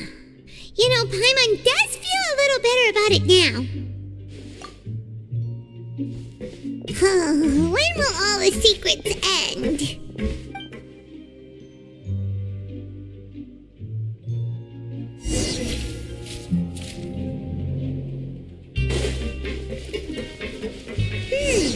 Vidok isn't here. But the guys who went to work in the morning are back. Let's go ask them! What? What are you saying? You shouldn't go around saying stuff like that.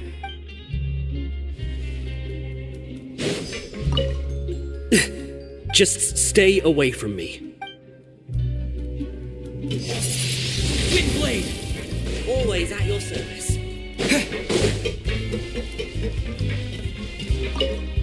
What are you talking about? Listen, you should keep your nose out of other people's business.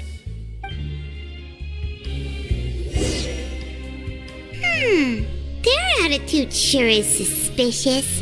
Like they're trying to avoid us. But if they're being so obvious about acting weirdly, do you think they might just be trying to lure us in? Oh, this is all getting way too creepy for Paimon. So you mean we still need to investigate some more? Okay, if you say so.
What do you want?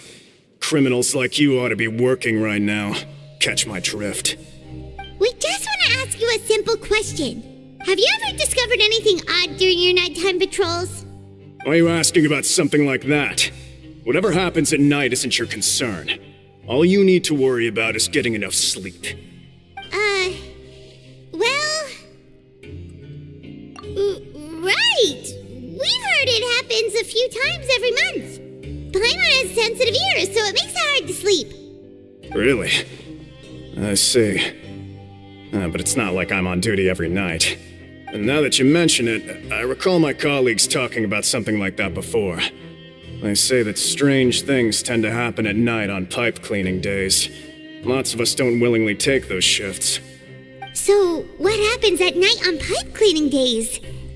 And they just conduct regular cleaning of the fortress's drainage facilities. There are 3 pipe cleaning days per month, and it just so happens that today is one of the scheduled days. You can try to confirm the sounds tonight if you want, and if they're real, then I can report the issue to my superiors for you. Oh, okay. Then we'll keep both ears out tonight. If that's all, then I'll be leaving now. I advise you not to try anything funny, though.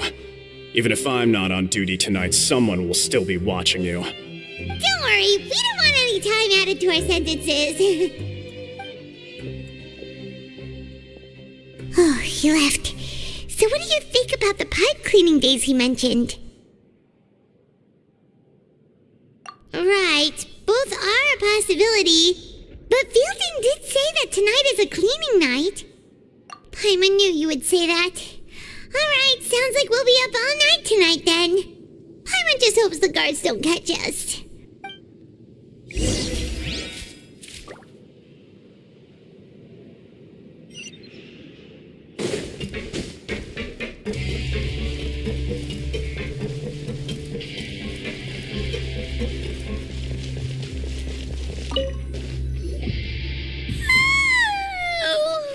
I'm so tired. But we can't sleep yet. They'll be cleaning the pipes tonight, so it's the perfect chance for us to investigate. Whatever. Just be sure to wake Paimon if she dozes off. Paimon's worried something might happen if you go alone. Huh? Traveler? Did you fall asleep already?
To Paimon.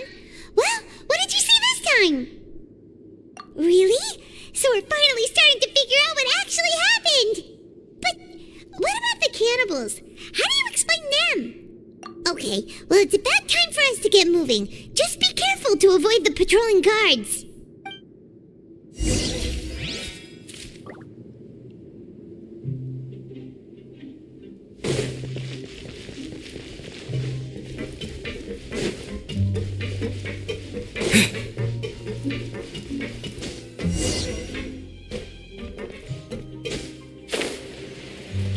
Careful! We'll get in trouble if the guards catch us!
Careful! We'll get in trouble if the guards catch us.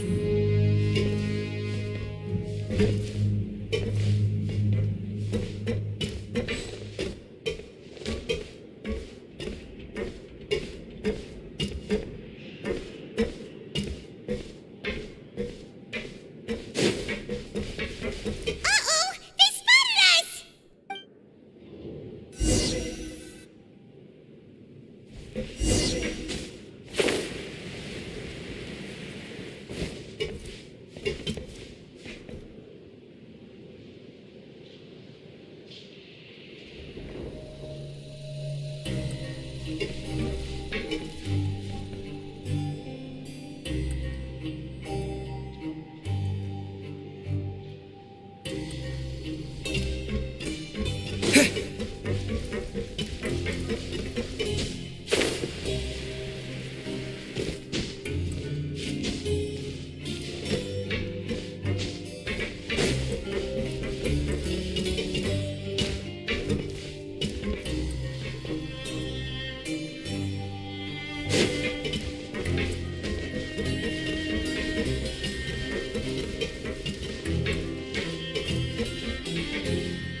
Careful!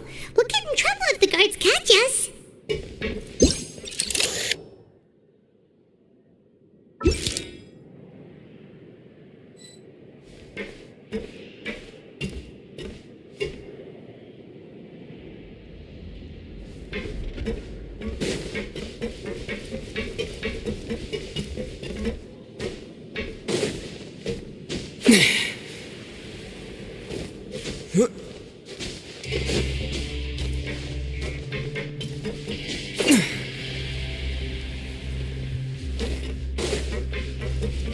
Hey, not this way. We need to get to that pipe, remember? This should be the place.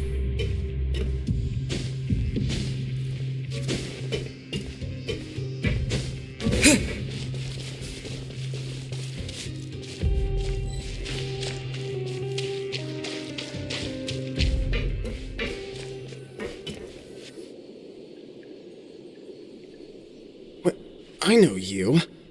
You were the ones we saw. Huh. You've got guts showing up here. You know who we are, right? You'd better leave now. Ain't nobody coming here to save you. What'd you say? Yeah, so what if they were? If you push us, we can make those rumors a reality at any time. Hey, what's the point of all those rumors anyway? What exactly are you trying to do? I don't have to tell you anything. If you turn around, go back to the dormitories, and act like you never saw anything, then I'll pretend that you never showed up here. Yeah, scram. Nothing worth seeing here. Huh? What did you say? Isn't that exactly what Boss said when he left? Hey, do you know our boss? Whoa. We had no idea our boss was such a big deal. He always kept his identity a secret. So, did he have you come here to find us? So your child's crew here? Seems like he had no problem fitting in. We're the only ones who heard him say those words when he left that night. So unless he somehow told you those exact same words after that... All right. I guess that's proof enough for me. I believe you. Wow, those dreams of yours sure come in handy. We gave him the business for a while and would always give him a hard time when he first came to the fortress of Maripede. But here in the fortress, the strong will always earn respect. He was working the longest hours and racking up wins in the Pancration Ring. You could always see how amazing he was, even when he was teaching us a lesson. So eventually, we all decided to follow him. But one day, he suddenly told us that he had to find a way to escape this place, no matter the cost. He said it was because he heard that call again. And as his crew, if the boss wants something, then it's our job to get it done. So, we got to work and used the hidden rules that were here to make up and spread the rumor about the cannibal rule. We just wanted to give him a better chance of escaping on a night after the pipes had been cleaned.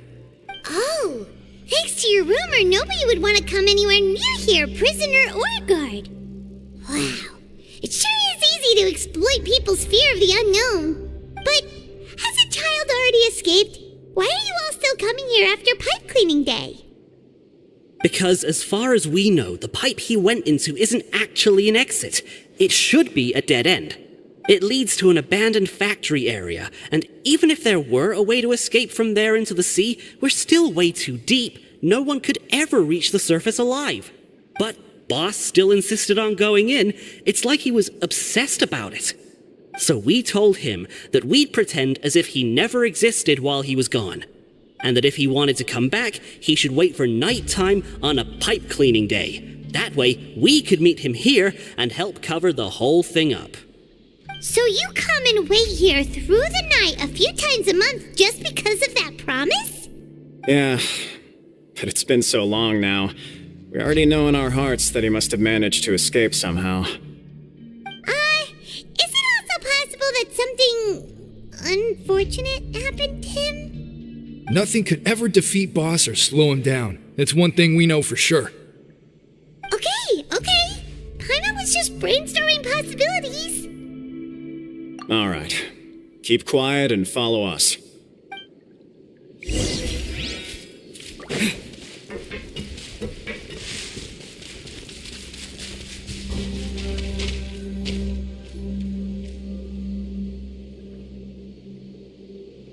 The way up from here has been sealed off. It's impossible to get through. Boss left by going down from here. It wasn't full of water at the time. Later, we came back hoping to have a look.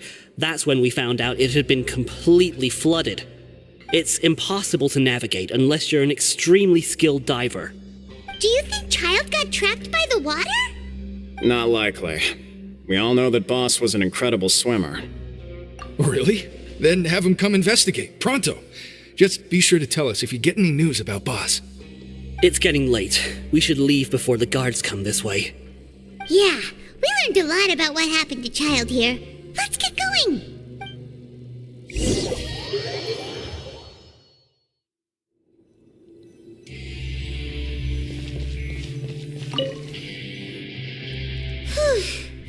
We finally when you said you knew a diver, you were talking about Fremine, right?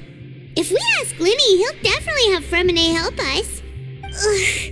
Why is Child like this? What was he doing going into the pipes? Not making our jobs easier, that's for sure. Fortunately, though, it seems like it's only a matter of time now before we find out what really happened. Now that we can finally relax, I'm starting to feel super sleepy. Let's try to get some rest while we still can. Nighty-night, traveler!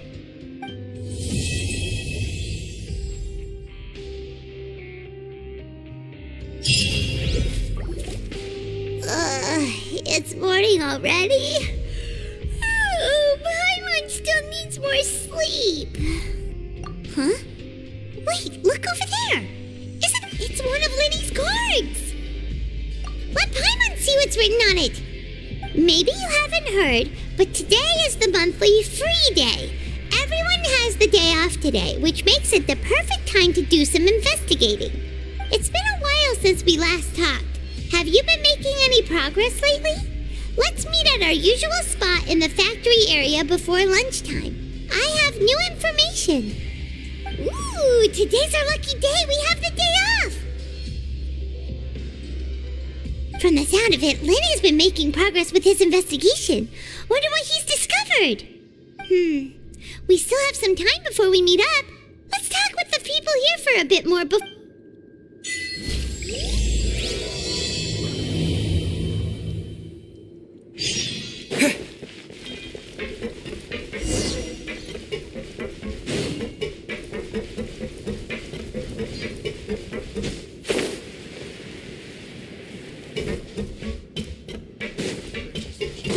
Stay safe and healthy.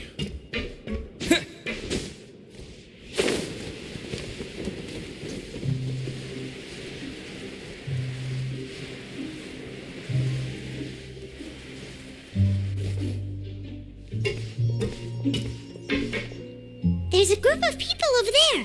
Let's go listen in. So I said, that's not a faucet. Hey, who are you two? Why'd you come over all of a sudden? Oh, sorry for eavesdropping. Sounds like you were talking about something private. What's the matter? They're just looking to join in on our fun, that's all. Hey, don't pretend like it's okay for them to just interrupt us like that. Yeah, fine. You're lucky we don't mind extroverts that much. You hear that, Quisto? What nice! Your expressions tell me you're looking to hear some juicy info, am I right? But before that, it just so happens that I know you two. Really? Are we that famous? You kidding? How often does anyone get a personal tour led by His Grace himself? Practically everyone was talking about it. Word has it that you also caused quite the kerfuffle. A little mistake, huh? I like the way you put it. You see, people with a good attitude can join our group anytime, unlike some of the others here. Your group? I'm Quisto, and this is Lavaroon. People usually call us the Bombshell Bros, but don't worry, we're not playing with bombs or anything. It's just that our information is always so explosive, and... So, you two really like to gossip? Whew, you sure know how to embellish. No. You don't get it. Knowing intelligence will make things better for you here. For example, knowing who's working with who has the latest rumors, who's not getting along. Wouldn't you like to know all that? Whoa, all this info's worth something, you know? You should prove you're worthy of it. I don't mind him. Quisto's always this way. Just play nice and say something to massage his ego. The welfare meals. Talk about the welfare meals. Right. That meal we had yesterday was super delicious. Paimon can still taste it whenever she closes her eyes. Is that so? To tell you the truth, I've been helping out with making those welfare meals. I've been working as a kitchen assistant for about a month and a half now. Oh, so you're the one who made those delicious steaks. Amazing. You could be a professional chef. You are correct. I am a true professional. In fact, I even went to culinary school. But enough about that. Since you like my cooking, I guess that means we share similar tastes. Listen carefully. This little bombshell will help you learn what's really going on here in the fortress. Listen, kids. The power structure within the fortress is quite complicated. The overworlders couldn't care less about us down here. We're basically dogs to them. You've already met the one person here you should never cross, the Duke, Risley. He knows more than you think.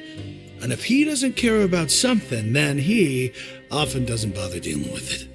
Those who have the Duke's attention get all kinds of special perks, even better treatment in the infirmary. I know who you mean. It's that Jurier character, right? I don't think there's anything useful about him at all. Why does he visit the infirmary practically every day? Is it normal for anyone to be going in and out of there so often? If you ask me, he's just faking it to get out of work. But did you know that Churia was a talented researcher from the Fontaine Research Institute before he came here? I don't care if he was a researcher that could turn dirt into Mora.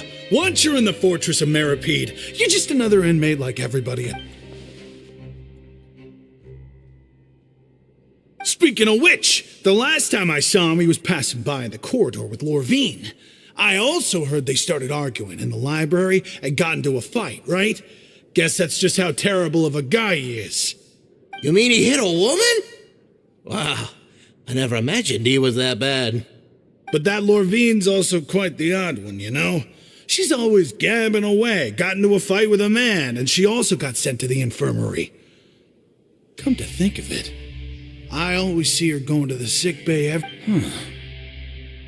Wait a second. You don't think? Do you think could it be that they're secretly meeting there to go on dates? But it's really hard to imagine. After all, I do remember seeing Lorvine beat Churia to a pulp that one time. And we might be overthinking things.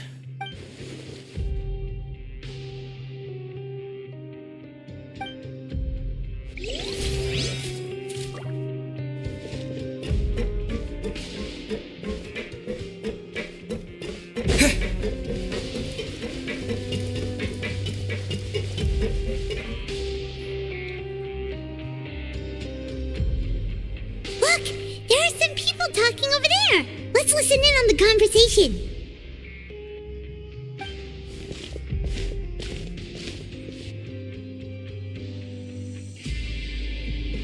If you ask me, those pompous parasites on the surface act like they're all a bunch of aristocrats. Do any of them give half a hoot about a bunch of dogs like us? Hey, speak for yourself, mate. I'm no dog. Oh, you think you're special or something? If you're here, then you're just a convict like the rest of us. I've heard that even if you're released after serving your sentence, going back to life on the surface ain't any better. Once a criminal, always a criminal. We're marked for life. I don't buy that. Hey, how cool would it be if the whole world was destroyed by a giant flood and everyone had to start over from nothing? What kind of filthy bilgewater are you spewing? I have family up there. You best shut your sewer hole with talk like that. Listen, things ain't so great on the surface, but who says that you have to leave? I've heard that you can still stay here and work even after you've served your sentence. Not bad if you ask me. Who wants to live in the ruddy overworld anyway? And what makes you think they want to hire someone like you? It's one of the great mysteries of the universe, how someone as useless as you is so confident. Whoa. Sounds like they're really unhappy about the overworld. Speaking of which, Paimon never heard anyone use the words overworld or underworld when we were living up there. Is it only something the inmates down here say? That's true.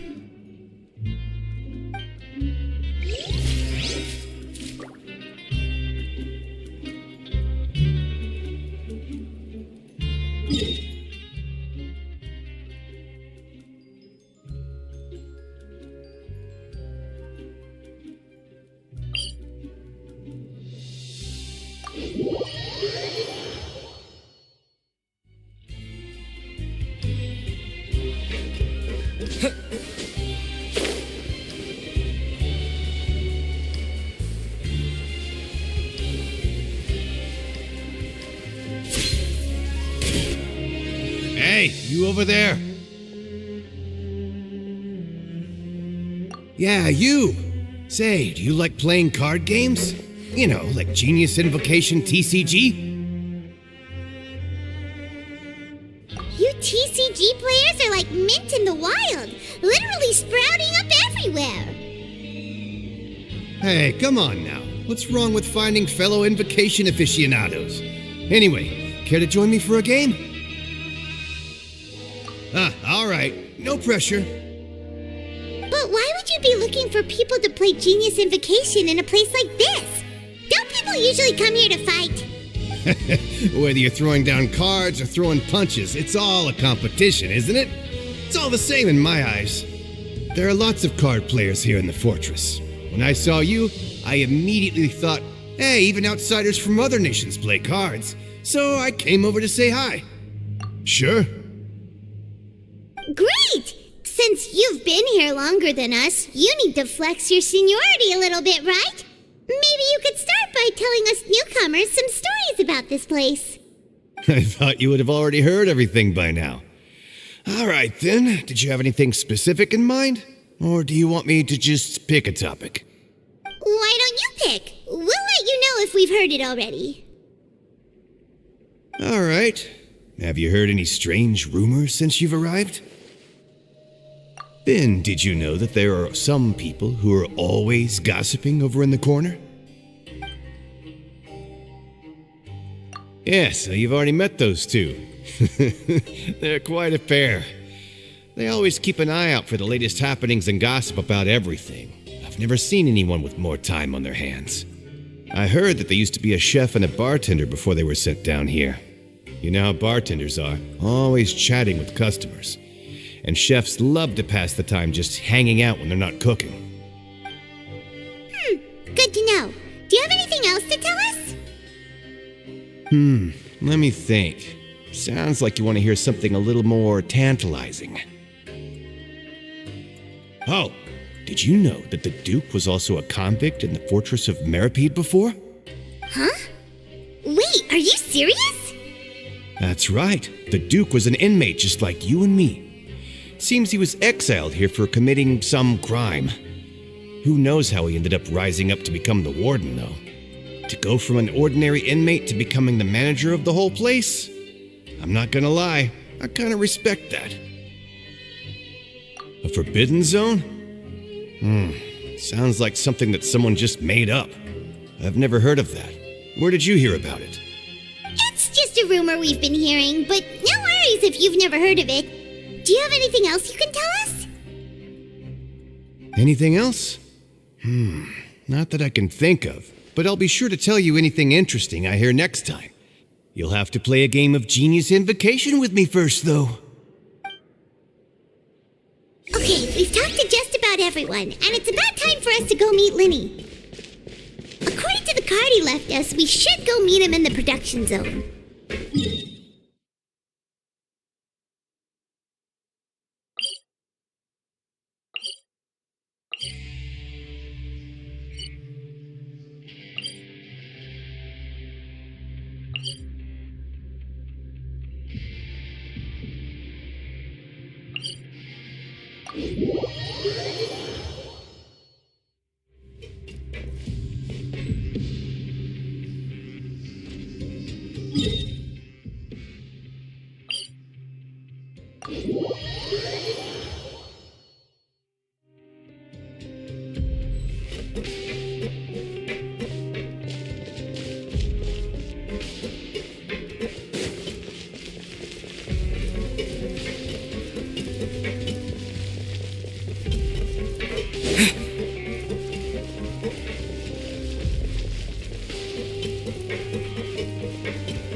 Huh?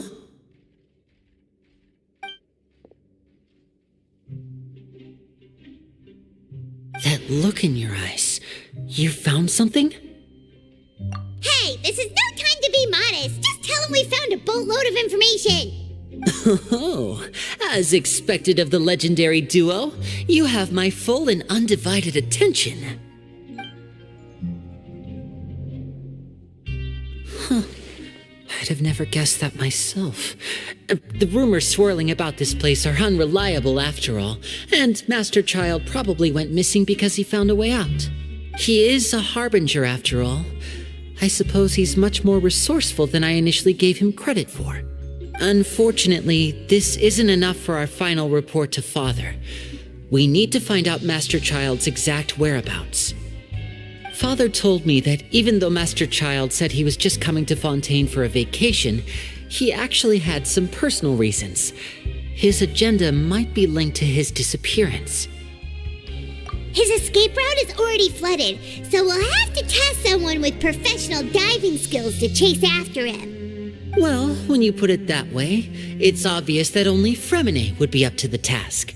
Bingo! Is he around? He's working today. Coming here as a group would have attracted too much attention. I'll talk to him about it later. It's the least I can do.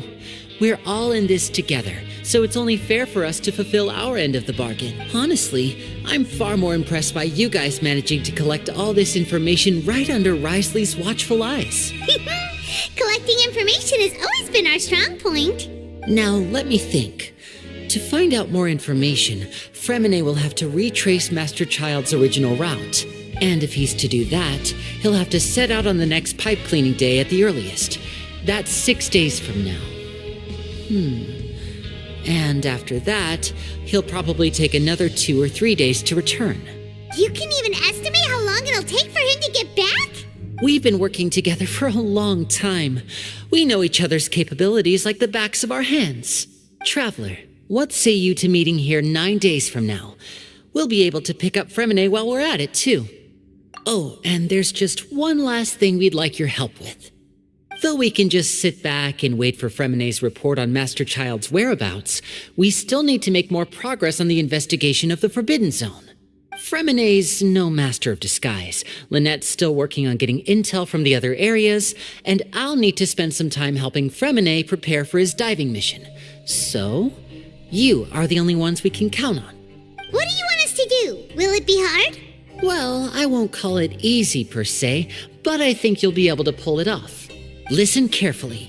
You'll need to find an excuse to get into the infirmary and investigate the room and environs. You've mentioned several sketchy-looking people always meeting at the infirmary earlier, so it probably has something to do with the secret we're hoping to uncover. You've already met the head nurse, so she'll be less suspicious of you. Investigate the internal structure of the infirmary and any active dealings within, and pass those on to me alongside anything else you're able to discover. But also, there's no need to take risks. Don't forget, safety always comes first. No, when it comes to intelligence gathering, I'd never consider you to be an amateur. Didn't you say it yourself? It's always been your strong suit. I'll believe anything as long as it comes from you. So, please prove your prowess to me once again. All right, then we'll head out as soon as we finish our prep. Let's go our separate ways for now then. Don't forget, we meet here again in 9 days. Stay safe.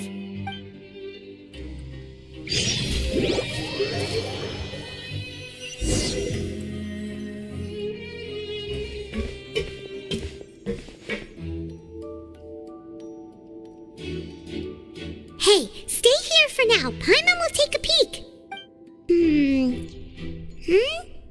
There seem to be several people inside.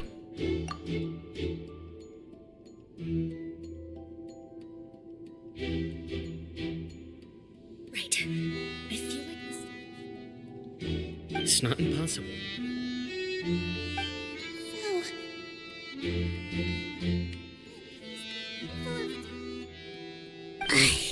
It's a bit hard to understand them from here, so why don't we just try to talk to them in person? Let's go as soon as you're ready.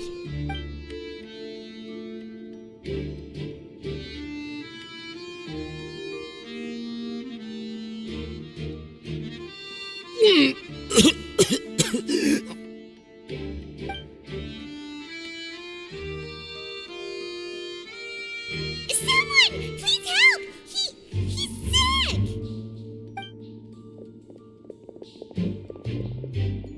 Whoa, are you okay? Oh my! What's wrong, little one? There's no need to panic. Take a deep breath before you begin. The traveler started complaining of a stomachache, and then nausea, and then collapsed onto the ground. Paimon doesn't know what to do. Freezing limbs, twitching fingers, and pale complexion. Could it be poison? Let me take a look. Please, lie down over here. Don't worry, I'll get you to the bed safely. Here, hold on to my shoulder and walk slowly.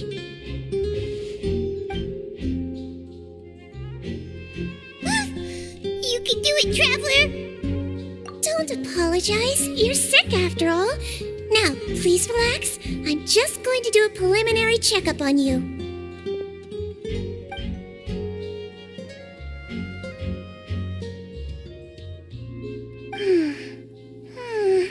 My checkup has confirmed that he's not in any mortal danger. That's our worst fear out of the way. Oh, that's good. But I'll continue my diagnosis of the patient now. Please relax and take a deep breath.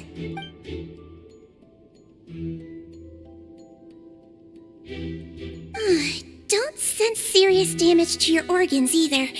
Does it hurt when I press here? And here? Huh? But based on my initial checkup, there shouldn't be a problem here. How strange.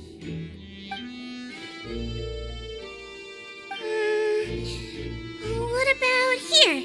Does this hurt? Oh, I understand. So that's what it is. I think you just ate something that disagreed with you. That's all. Nothing too serious. Outside of a pretty bad stomachache when it decides to act up. So that's what it is. Thank goodness it's not anything more serious. And there have been other inmates complaining about the food recently. I'll inform our head chef, Mr. Woolsey, of this problem as soon as possible. Congratulations! The health risk is incredibly low, so you should recover within a couple days. Why don't you take a rest here while I go get some medicine for you? Miss Lorvine, I'll have to trouble you to help me look after this new patient while I'm gone. Very well. And she hopped away just like that.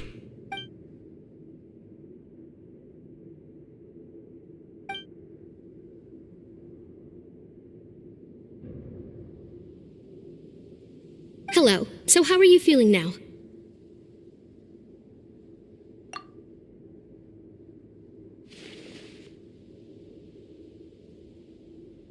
His stomach ache's really bad. He was stumbling about the whole way here, so Paimon's really worried. If Miss Sijuin says it's not a serious problem, then there's no need to worry. She's the best medic we've got down here. But it also looks like she's the only medic you've got down here. Well, that's true. What do you mean, that's true? That's really misrepresenting the situation. Of course I can't speak for the whole fortress, but it's not like everyone imprisoned here is useless, you know? Though they may have committed crimes and gotten locked up here as a result, they still know a thing or two about medicine, and they help Miss Sijuin take care of the sick and injured. Yeah, you're right. But did you have to lecture me about it in front of another patient? Aren't you a patient too? Where did all your energy come from? That's correct. Sorry, I got a bit ahead of myself. Are you two also sick? We've been sick a while. I come back every once in a while for checkups and to pick up the medicines Miss Sijuin prescribes for us. That's just the nature of chronic illnesses. As for her, you could say she fancies herself as Miss Sijuin's capable helper because she learned a bit of medical knowledge ages ago. Please watch your mouth, Mr. Jurier. Don't forget that you are the primary reason I have frequent heart palpitations. Hey, don't start arguing now. Please, keep it civil at least.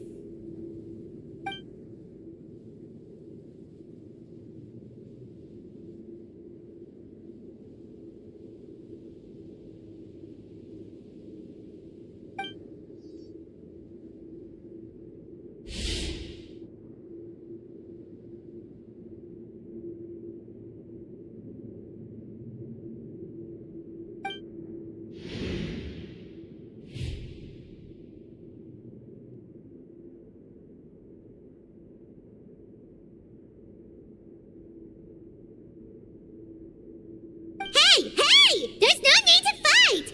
Everyone will be released someday, so there's no need to argue over silly things like this!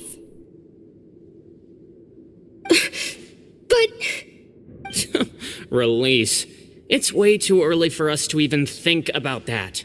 And who the heck knows if we'd even be able to continue our previous lives?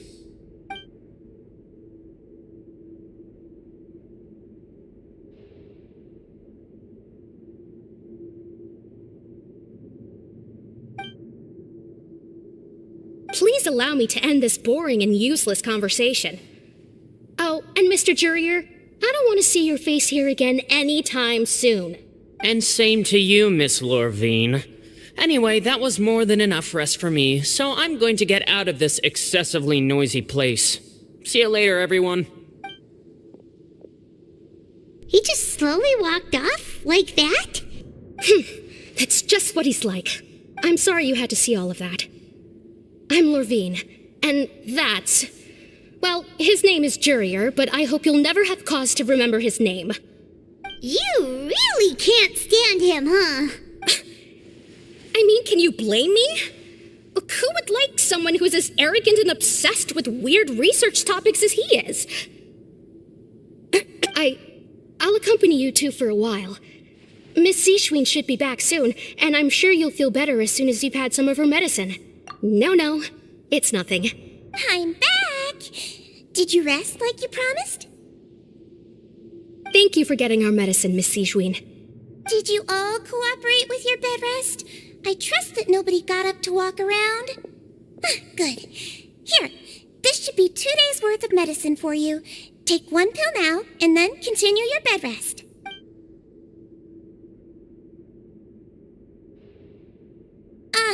Miss Lorvine, I left in a bit of a hurry just now.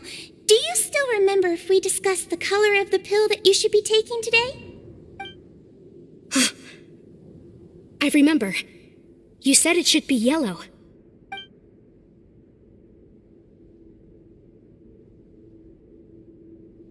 Yellow, huh? I understand. These are yours. Please, make sure to go to bed early after taking them tonight. You'll benefit from a good night's sleep. All right, then I'll also be on my way now. I hope you feel better soon, too. See ya! I'm going to fill out your medical record now. You're widely known as the Traveler, right? I just want to double-check a few details, if that's all right with you. Those two made quite the commotion just now, so why don't we let the Traveler rest? Paimon can answer the questions instead. So his primary symptoms are abdominal pain with secondary symptoms of nausea. Is there anything else? That's it. All right then. Is there anything we should know besides to take the meds? No, his base constitution is quite good, so I'm sure he'll recover quite quickly after taking the medicine. Please make sure to stick to bland or less stimulating foods, and don't stay up too late at night. Got it. Paimon will hold the Traveler to that for sure.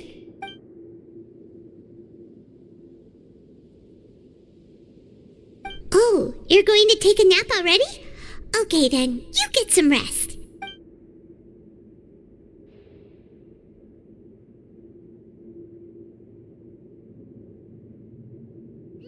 We've been to lots of places together. He may look a bit under the weather now, but he's actually super strong. So you're the best of companions. Well, don't worry. He'll recover soon.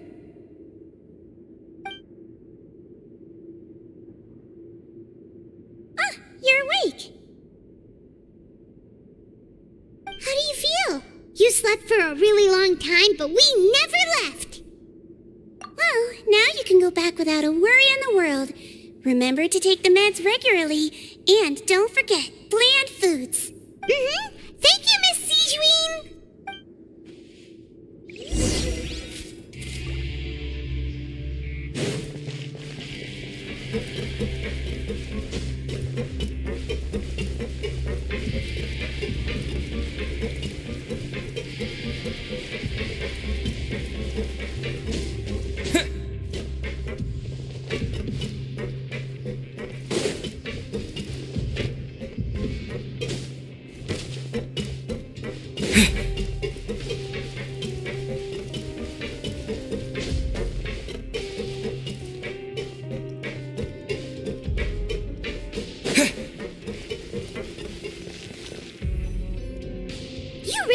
something. To be able to fall asleep like that and even sleep talk the entire time, you scared Paimon half to death! No, but you kept mumbling things along the lines of, Pyron, don't take my grilled fish, and put down the Adeptus Temptation now! Paimon talked with Sigewinne the entire time you were asleep. She seems like she's just a sincere nurse, and Paimon didn't notice anything unusual in the room. Are you sure we're not going off track with the infirmary?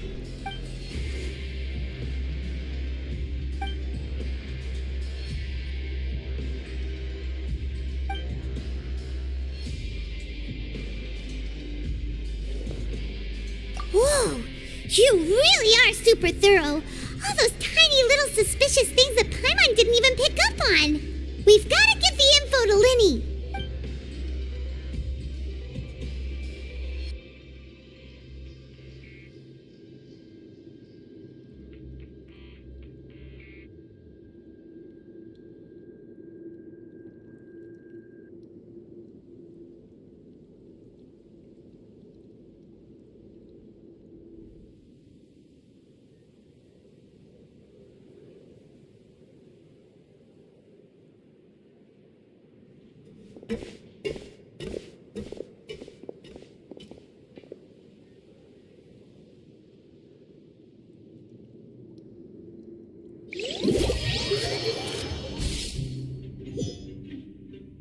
Today's the day! Let's go meet up with Linny!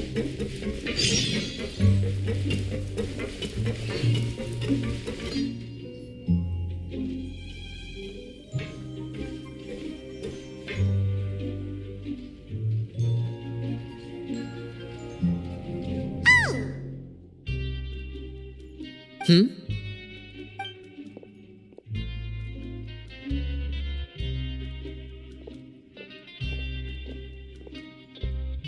Did you two run into any trouble over the past few days? No, we just worked our shifts according to the schedule. Nothing weird happened. That's good. That means you didn't raise any suspicions when you infiltrated the infirmary. We've taken a look at the slip you've sent.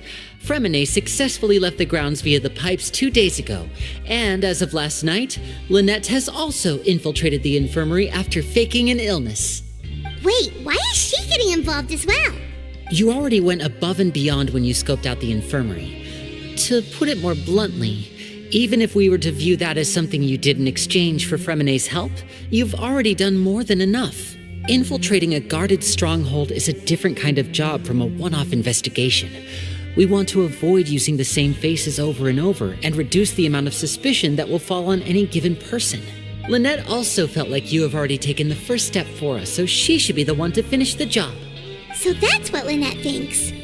Oh, Paimon hopes everything's going well for her. Perhaps that's true.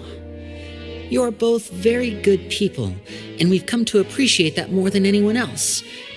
Unfortunately, there's still one thing that could get between us, lest you've forgotten. The matter of our respective loyalties. You've mentioned before that you've had some run-ins with the Fatui. I can understand that feeling, so I assume you're just helping us out of the kindness of your hearts? Well, everyone could use some more friends. We'll be counting on you to help us in the future, too. Since I see you as friends, then it's even more important for us to protect you from any peril. Fremine and Lynette feel the same way. Glad to hear it. Then, let's go check on Lynette before Fremine returns. If everything went well, then she should be wrapping up her investigation right about now. Is now really a good time to go over? According to my observations, Sigewinne always spends around half an hour away from the infirmary right before lunch. Lynette knows this as well, so this should be a good time to meet up with her. Also, I'm her brother, remember? It's only natural for an older brother to care about his younger sister's well-being. Okay, then let's head over right away.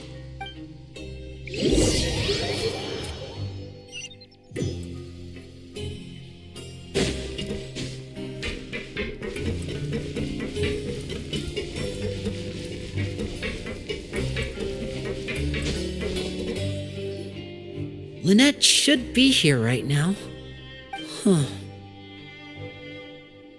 Strange. Lynette? As expected, Sigewinne isn't here, but why isn't Lynette here? No, Lynette rarely deviates from the plan. We agreed that if she were to make changes on the fly, she'd find a way to let me know. Unless... Let's see if there are any clues around here. We can look while we wait for her. Who knows? Maybe she'll be back soon. Okay.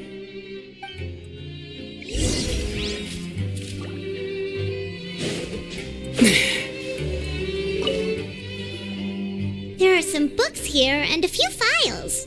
They all look like medical records. Advanced nursing, how to raise the spirit of your patients, a quick guide to the psychology of emotions, and the meaning of laughter. These sure are some interesting books. Who knew Sijuin would be interested in these kinds of things? She even has books on understanding people's motivations and feelings.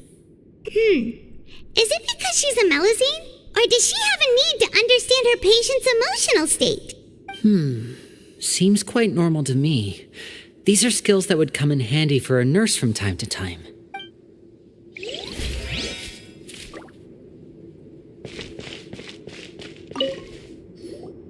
None of the beds have any signs of having been slept in, except that one over there.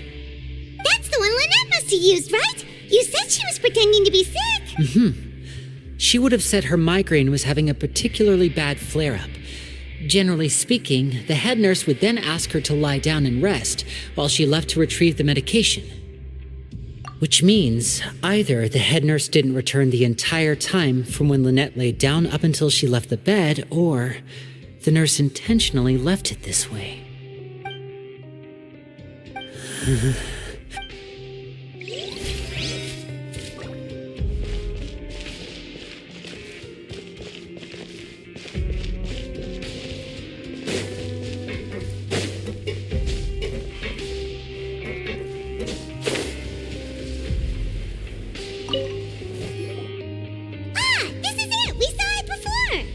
Wait, this thing? It doesn't look like it's been disguised that well. The space behind it is empty. From its size, I don't think it's an entrance that is meant to be taken apart. There's probably a mechanism around here somewhere. Could Lynette have tried to get inside? But if that's the case, she would have contacted me for sure. Let's look around here for some more clues. Don't panic, just take another look.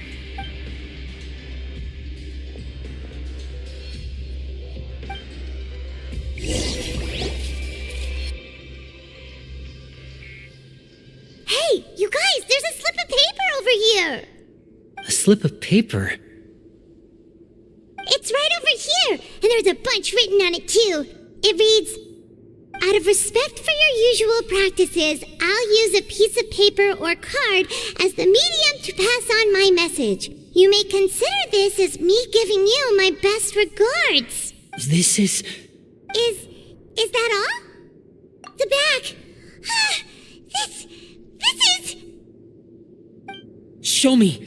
Now!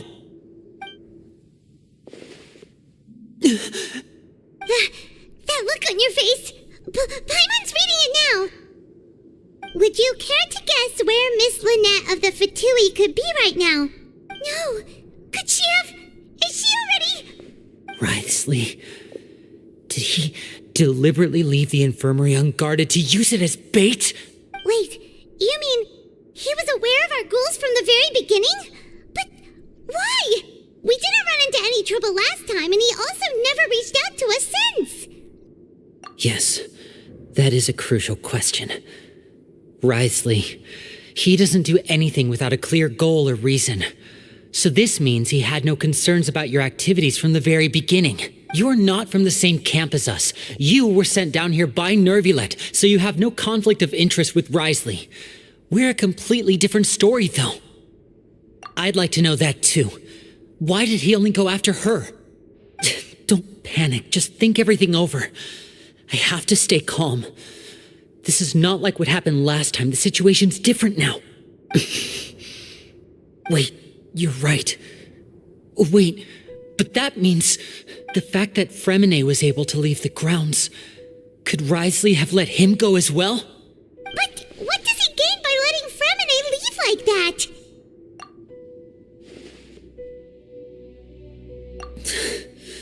So he's challenging me and trying to provoke me, I'm sure of it. We never should have sent out Fremine. We had to go through all that trouble to find an opening to sneak him around the guards and into the pipe, and we even thought luck was on our side. If Risley let him leave on purpose, then he's probably in a terrible spot now as well. Lenny's getting more and more panicked. We have to calm him down. Don't be like this, Lenny. Fremine wouldn't have left if we hadn't told you about Child. That was our fault. No, I'm the leader of this operation, and I'm the one responsible for this team. I was the one who failed to protect them. I'll go talk to Risley. Hey, don't be reckless! Traveler, please talk some sense into him. I simply cannot allow Lynette to be abducted again. I have to go. I'll find a way to get them back. He's rushed out the door! After him!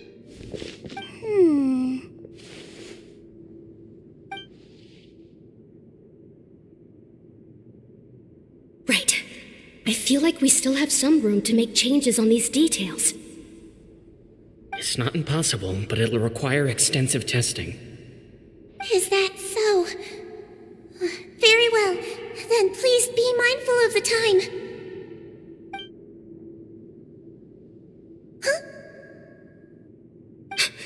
Is someone? Pack everything up.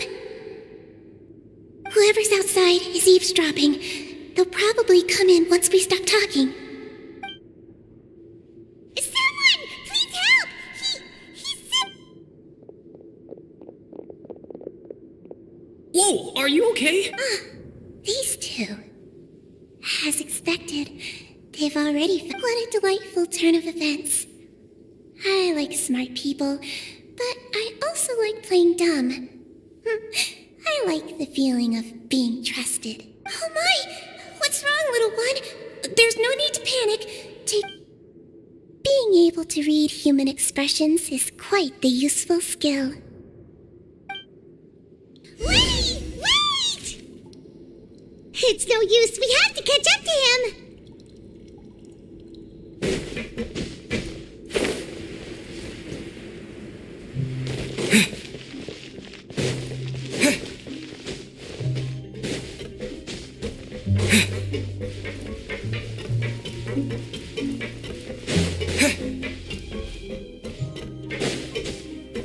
He's already out of sight! How is he so fast?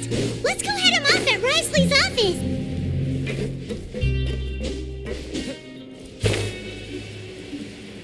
Yeah.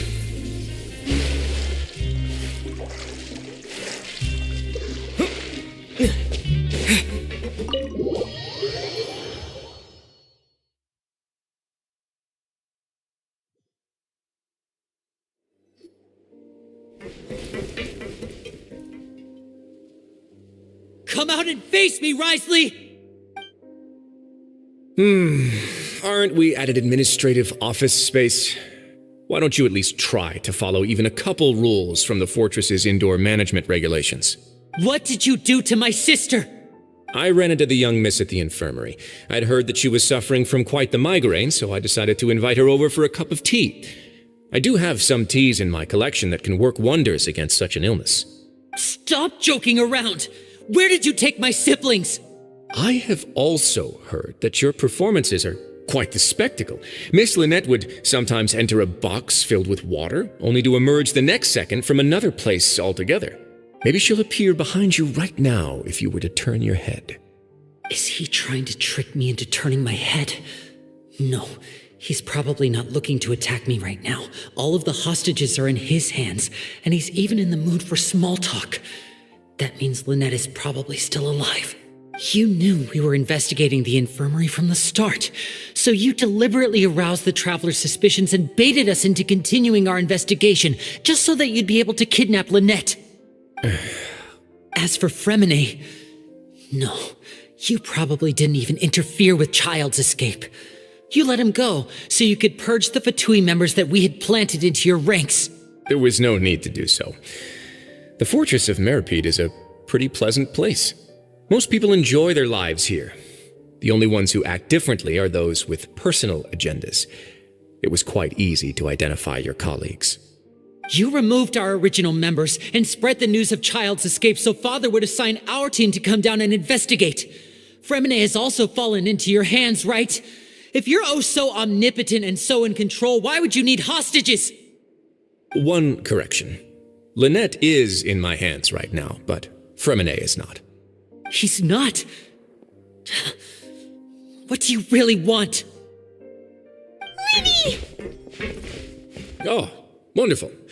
Everyone is here, so I'll only need to say this once. Thank you so much for cooperating with me. Eager and to the point, I see.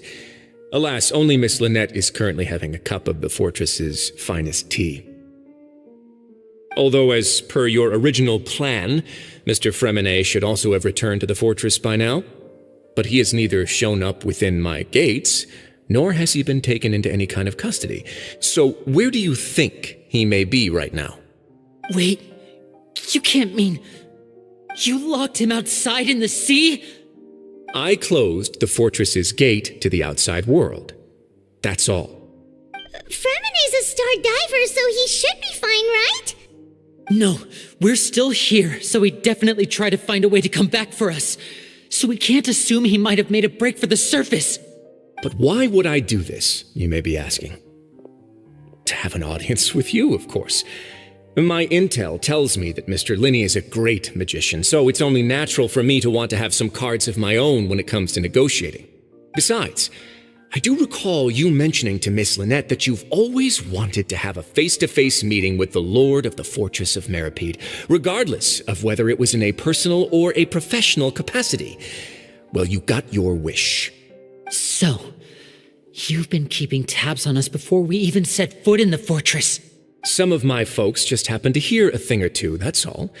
In any case, I will be straight with you. I was willing to play dumb and turn a blind eye, so we had a pleasant few days playing games together here.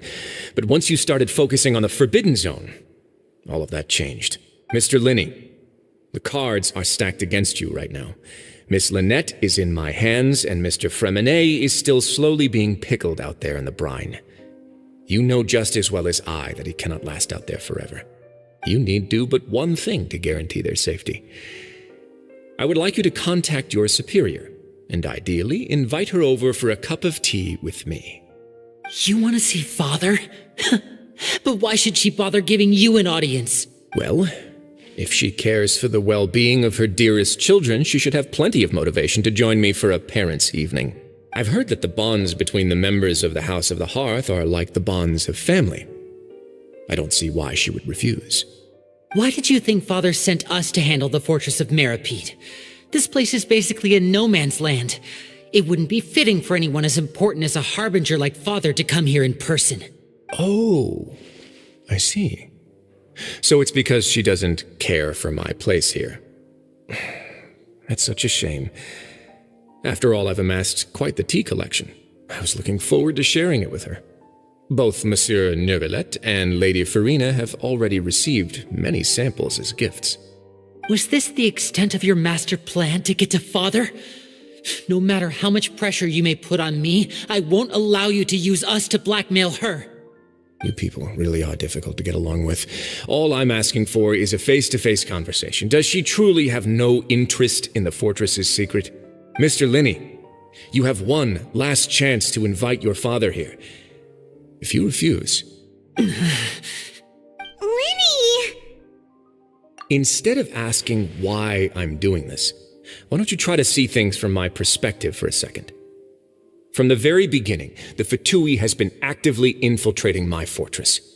I gave you a warning by cutting off the first few operatives I found, but that only caused you to double down. Had you given up on the fortress then and there, I'd have no reason to want to talk. Mr. Fremine left the fortress on his own, and Miss Lynette tried to pry out my secrets right in front of me. No matter how you look at it, the responsibility for this falls on you. I shouldn't ask Father to do anything because of us. 6, 5... Wait, 2, 1. Time's up. It really is a shame, Mr. Linney. Risley! Negotiations have broken down. Please leave, ladies and gentlemen. It's time for my afternoon tea. Yeah, listen to the Traveler. If you can't talk to Lenny, can you at least talk to us? You do realize that I'm only letting you go because of Neuvillette, yes? You're here helping him out, and I've already done my best to stay out of your way. But that doesn't mean you can just do whatever you want. The fortress may be small and remote, but it still has its own set of laws.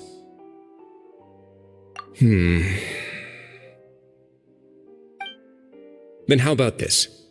Those who are capable deserve respect. You've spent quite some time investigating my home turf by now, so why don't you tell me a thing or two about what you found, I'll ask you 3 questions. Answer all of them correctly, and I'll agree to your request. Question 1.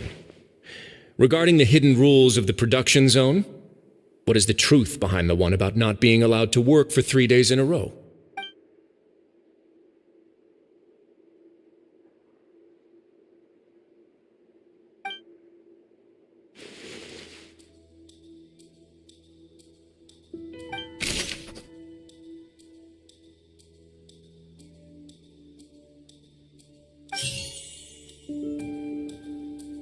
I've been told that the infirmary is always empty for the half hour just before lunch.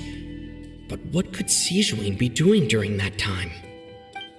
The Fonta promoter has been struggling because he doesn't recognize the real value of coupons. Meanwhile, the Duke believes that only idiots who don't understand the value of We often see Miss Sijuin observing the prisoners at work near the productions. Fonta's internal reports suggest that they're starting a new trial of an unnamed and unpackaged product. But the research notes said that the Melusine race perceives the world very differently from humans. As a result, the Melusines have also developed a sense of aesthetics that appears rather strange, and according to Collins, the Pancration tournament only took place because the Fonta company Fonta's internal reports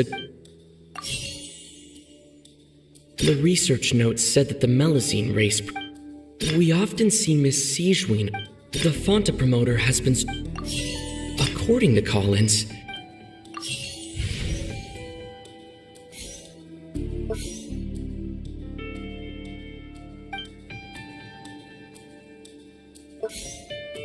I've been told that the infirmary is always. We often see Miss Sijuin observe. Fonta's internal reports suggest that.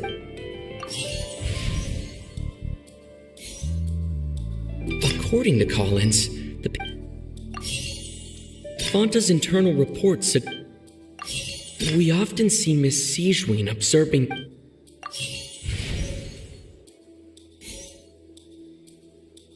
The Fonta promoter has been struggling. We often see Miss Sijuin observing the prisoners at work near the production zone. The research notes said that the Melusine race. According to Collins, the Pancration. I've been told that the infirmary is always. The research notes said that the Fonta promoter has been We often see Miss Sijuin observing. The research notes said that the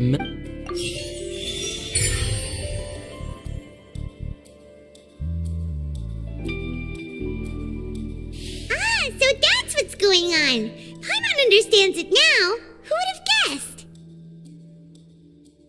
The hidden rule of the production zone.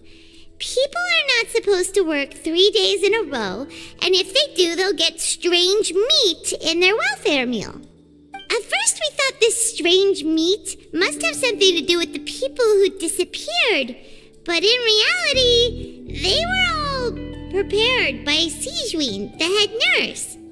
She often visits the production zone to observe the workers' health and makes a note of anyone who has worn themselves out after 3 full days of work. Out of her sense of duty as the head nurse, as well as her genuine concern for the workers' health, Sijuin visits the cafeteria right before lunch and cooks an extra dish for those who can use the stamina boost. Sijuin has only the best intentions with her surprise gift and doesn't want anyone to find out about what she does. Unfortunately, Melazines as a race perceive the world differently from humans, and their sense of aesthetics is even more alien to us. The recipients of her lovingly prepared special meals cannot... Are we on the right track? Not bad. You've uncovered Sijuin's secret and even guessed her intentions correctly as well. It's nice to know that her efforts have not gone unacknowledged. All right, now for my next question. There are also some hidden rules in the Pancration Ring, including the one that you're not allowed to support both sides of a fight.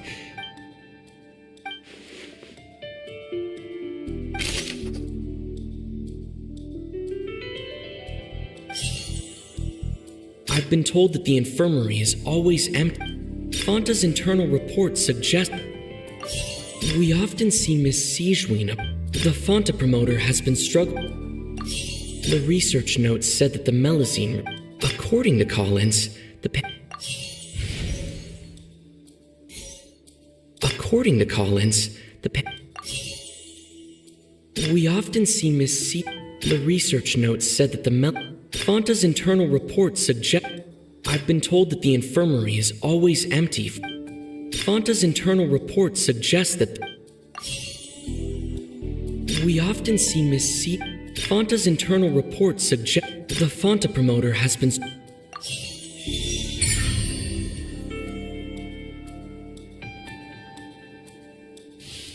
Paimon gets this rule too now, so there really was nothing to be afraid of. That hidden rule of the Pancration Ring is about how, people get scared when they see it because they've subconsciously begun to associate it with the missing boxer.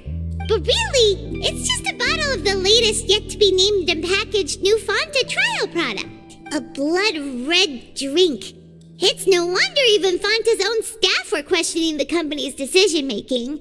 The company, facing backlash from its own staff, decided to try to trial the product on a smaller scale to see how it might be received by customers. They came to the fortress of Meropide and offered to sponsor the Pancration tournament so they could push their new product. But the Duke completely refused to even entertain the idea. The Duke, knowing how valuable coupons are in the fortress, knew that only total idiots who didn't understand their true value would bother buying a Fonta product here. And so, only those who proved their stupidity by being dumb enough to bet on two opposing sides of the same match were selected to receive the drinks. I acknowledge the effort you've put into bringing the truth of this mystery to light. Although, based on your description, that Fonta promoter is a bit too careless with his words, I may just reconsider my collaboration with the company. All right, and here's the final question.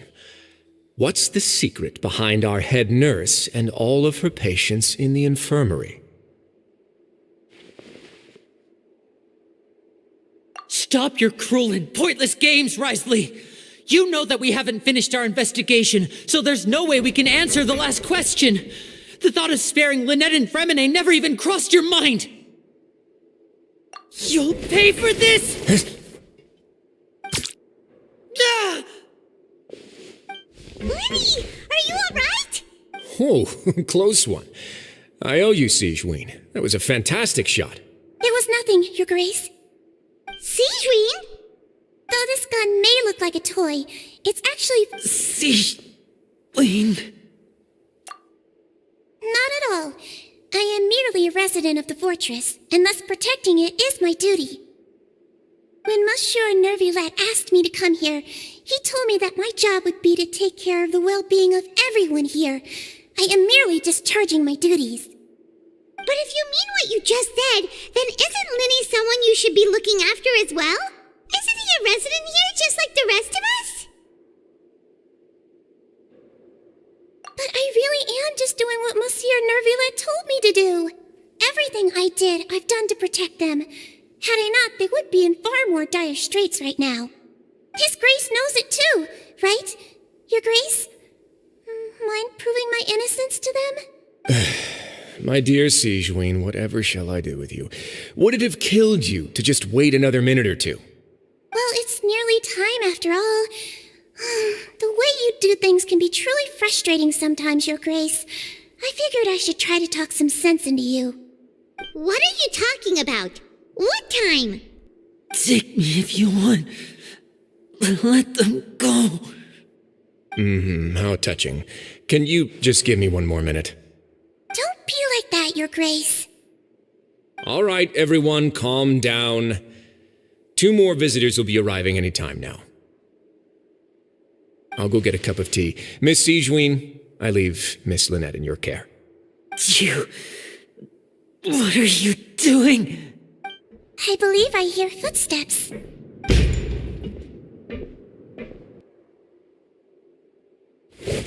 Some space, please.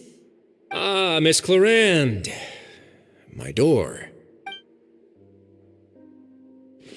Freminet.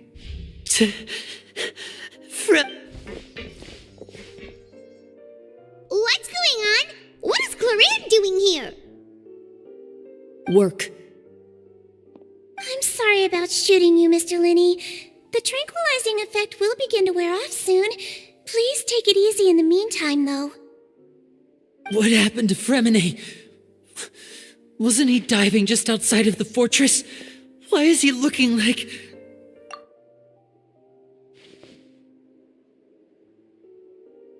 A flushed face, an accelerated pulse. He must have consumed primordial seawater. What did you say? Please, make some space. I'll need to give Mr. Freminet a more thorough checkup. Your Grace, I'll leave the rest to you. I'll talk to Clarande while you get Freminet to where he needs to be. Everything else can wait.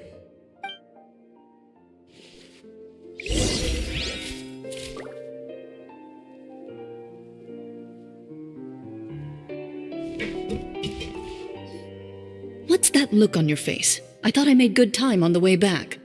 Oh, I'm just admiring your punctuality. Had you arrived just a few minutes later, Sigewinne may have been forced to shoot Mr. Linney again. How's the situation out there? The water has changed. It's pretty much as expected. The concentration of primordial seawater has increased significantly. I was only out there a short time, so it wasn't too bad. But if one were to stay for any significant amount of time... Well, you can see how that boy's doing. Where was he when you found him? The abandoned zone at the end of the pipes. A good distance into the water. Closer than I thought. He must have recognized it early on and tried desperately to swim back. Locking the door was necessary. I don't think we could have saved 2. Well, I did try to convince him that I had my reasons. Never seems to work, though. It would probably work on Neuvillette. He has a knack for picking out who had good intentions, even when the outcomes were all terrible. It's a bad sign if you're having to plead your case to Neuvillette. Want some tea? Not particularly. If you want to drink some that badly, just say so. Fine, I'd like to get some tea. Want me to get you a cup too, since I've already made it? Might as well then, I suppose. Actually, do you have a towel? I would like to dry my hair.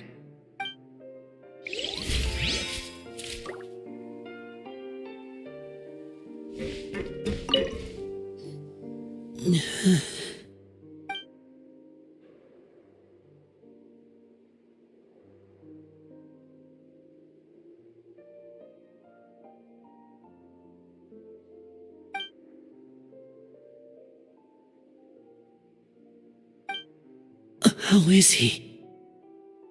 These symptoms are probably caused by an acute ingestion of a large amount of primordial seawater. Still, his condition is not critical. Of course, it would be best if he stayed for further observation. Let's leave him here for now, and move him to the infirmary once he's recovered a bit more. Sorry. I am aware that the infirmary may not be your favorite place in the world at the moment. We do only have a single clinic in the fortress, however. Why would he ingest a large amount of primordial seawater after leaving the fortress? How could that possibly happen? Please, look after Mr. Freminet for the moment. I'll go fetch some medicine and a respirator. Oh, I'll bring Miss Lynette back with me. Where is she? How is she right now? Oh, she just took a nap in an empty room after I tranquilized her. If my calculations are correct, she should also be waking up right around now. You might not believe me, but His Grace and I actually made some snacks and tea for her.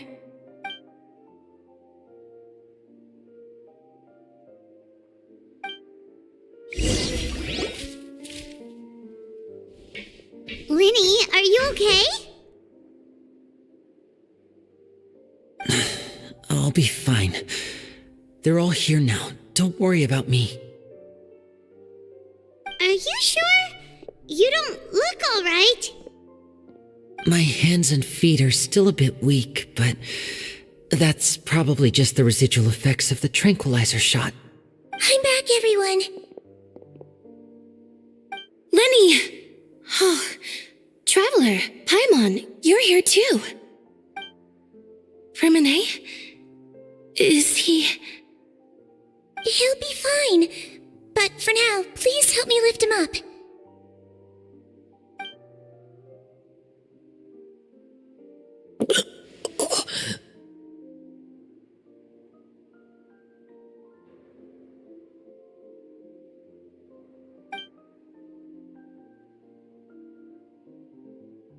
His breathing's beginning to slow down. Give me a hand and help me get him to the infirmary. Yeah, I'll take him from this side. Lynette, together? On it. Traveler, you seem pretty worried about him. Want to come with us? The Duke and Clarande are gone. They probably went to get some tea. The Duke will explain the truth in just a bit. Miss Clarande will need a break, since she only just returned from rescuing Fremine out of the sea.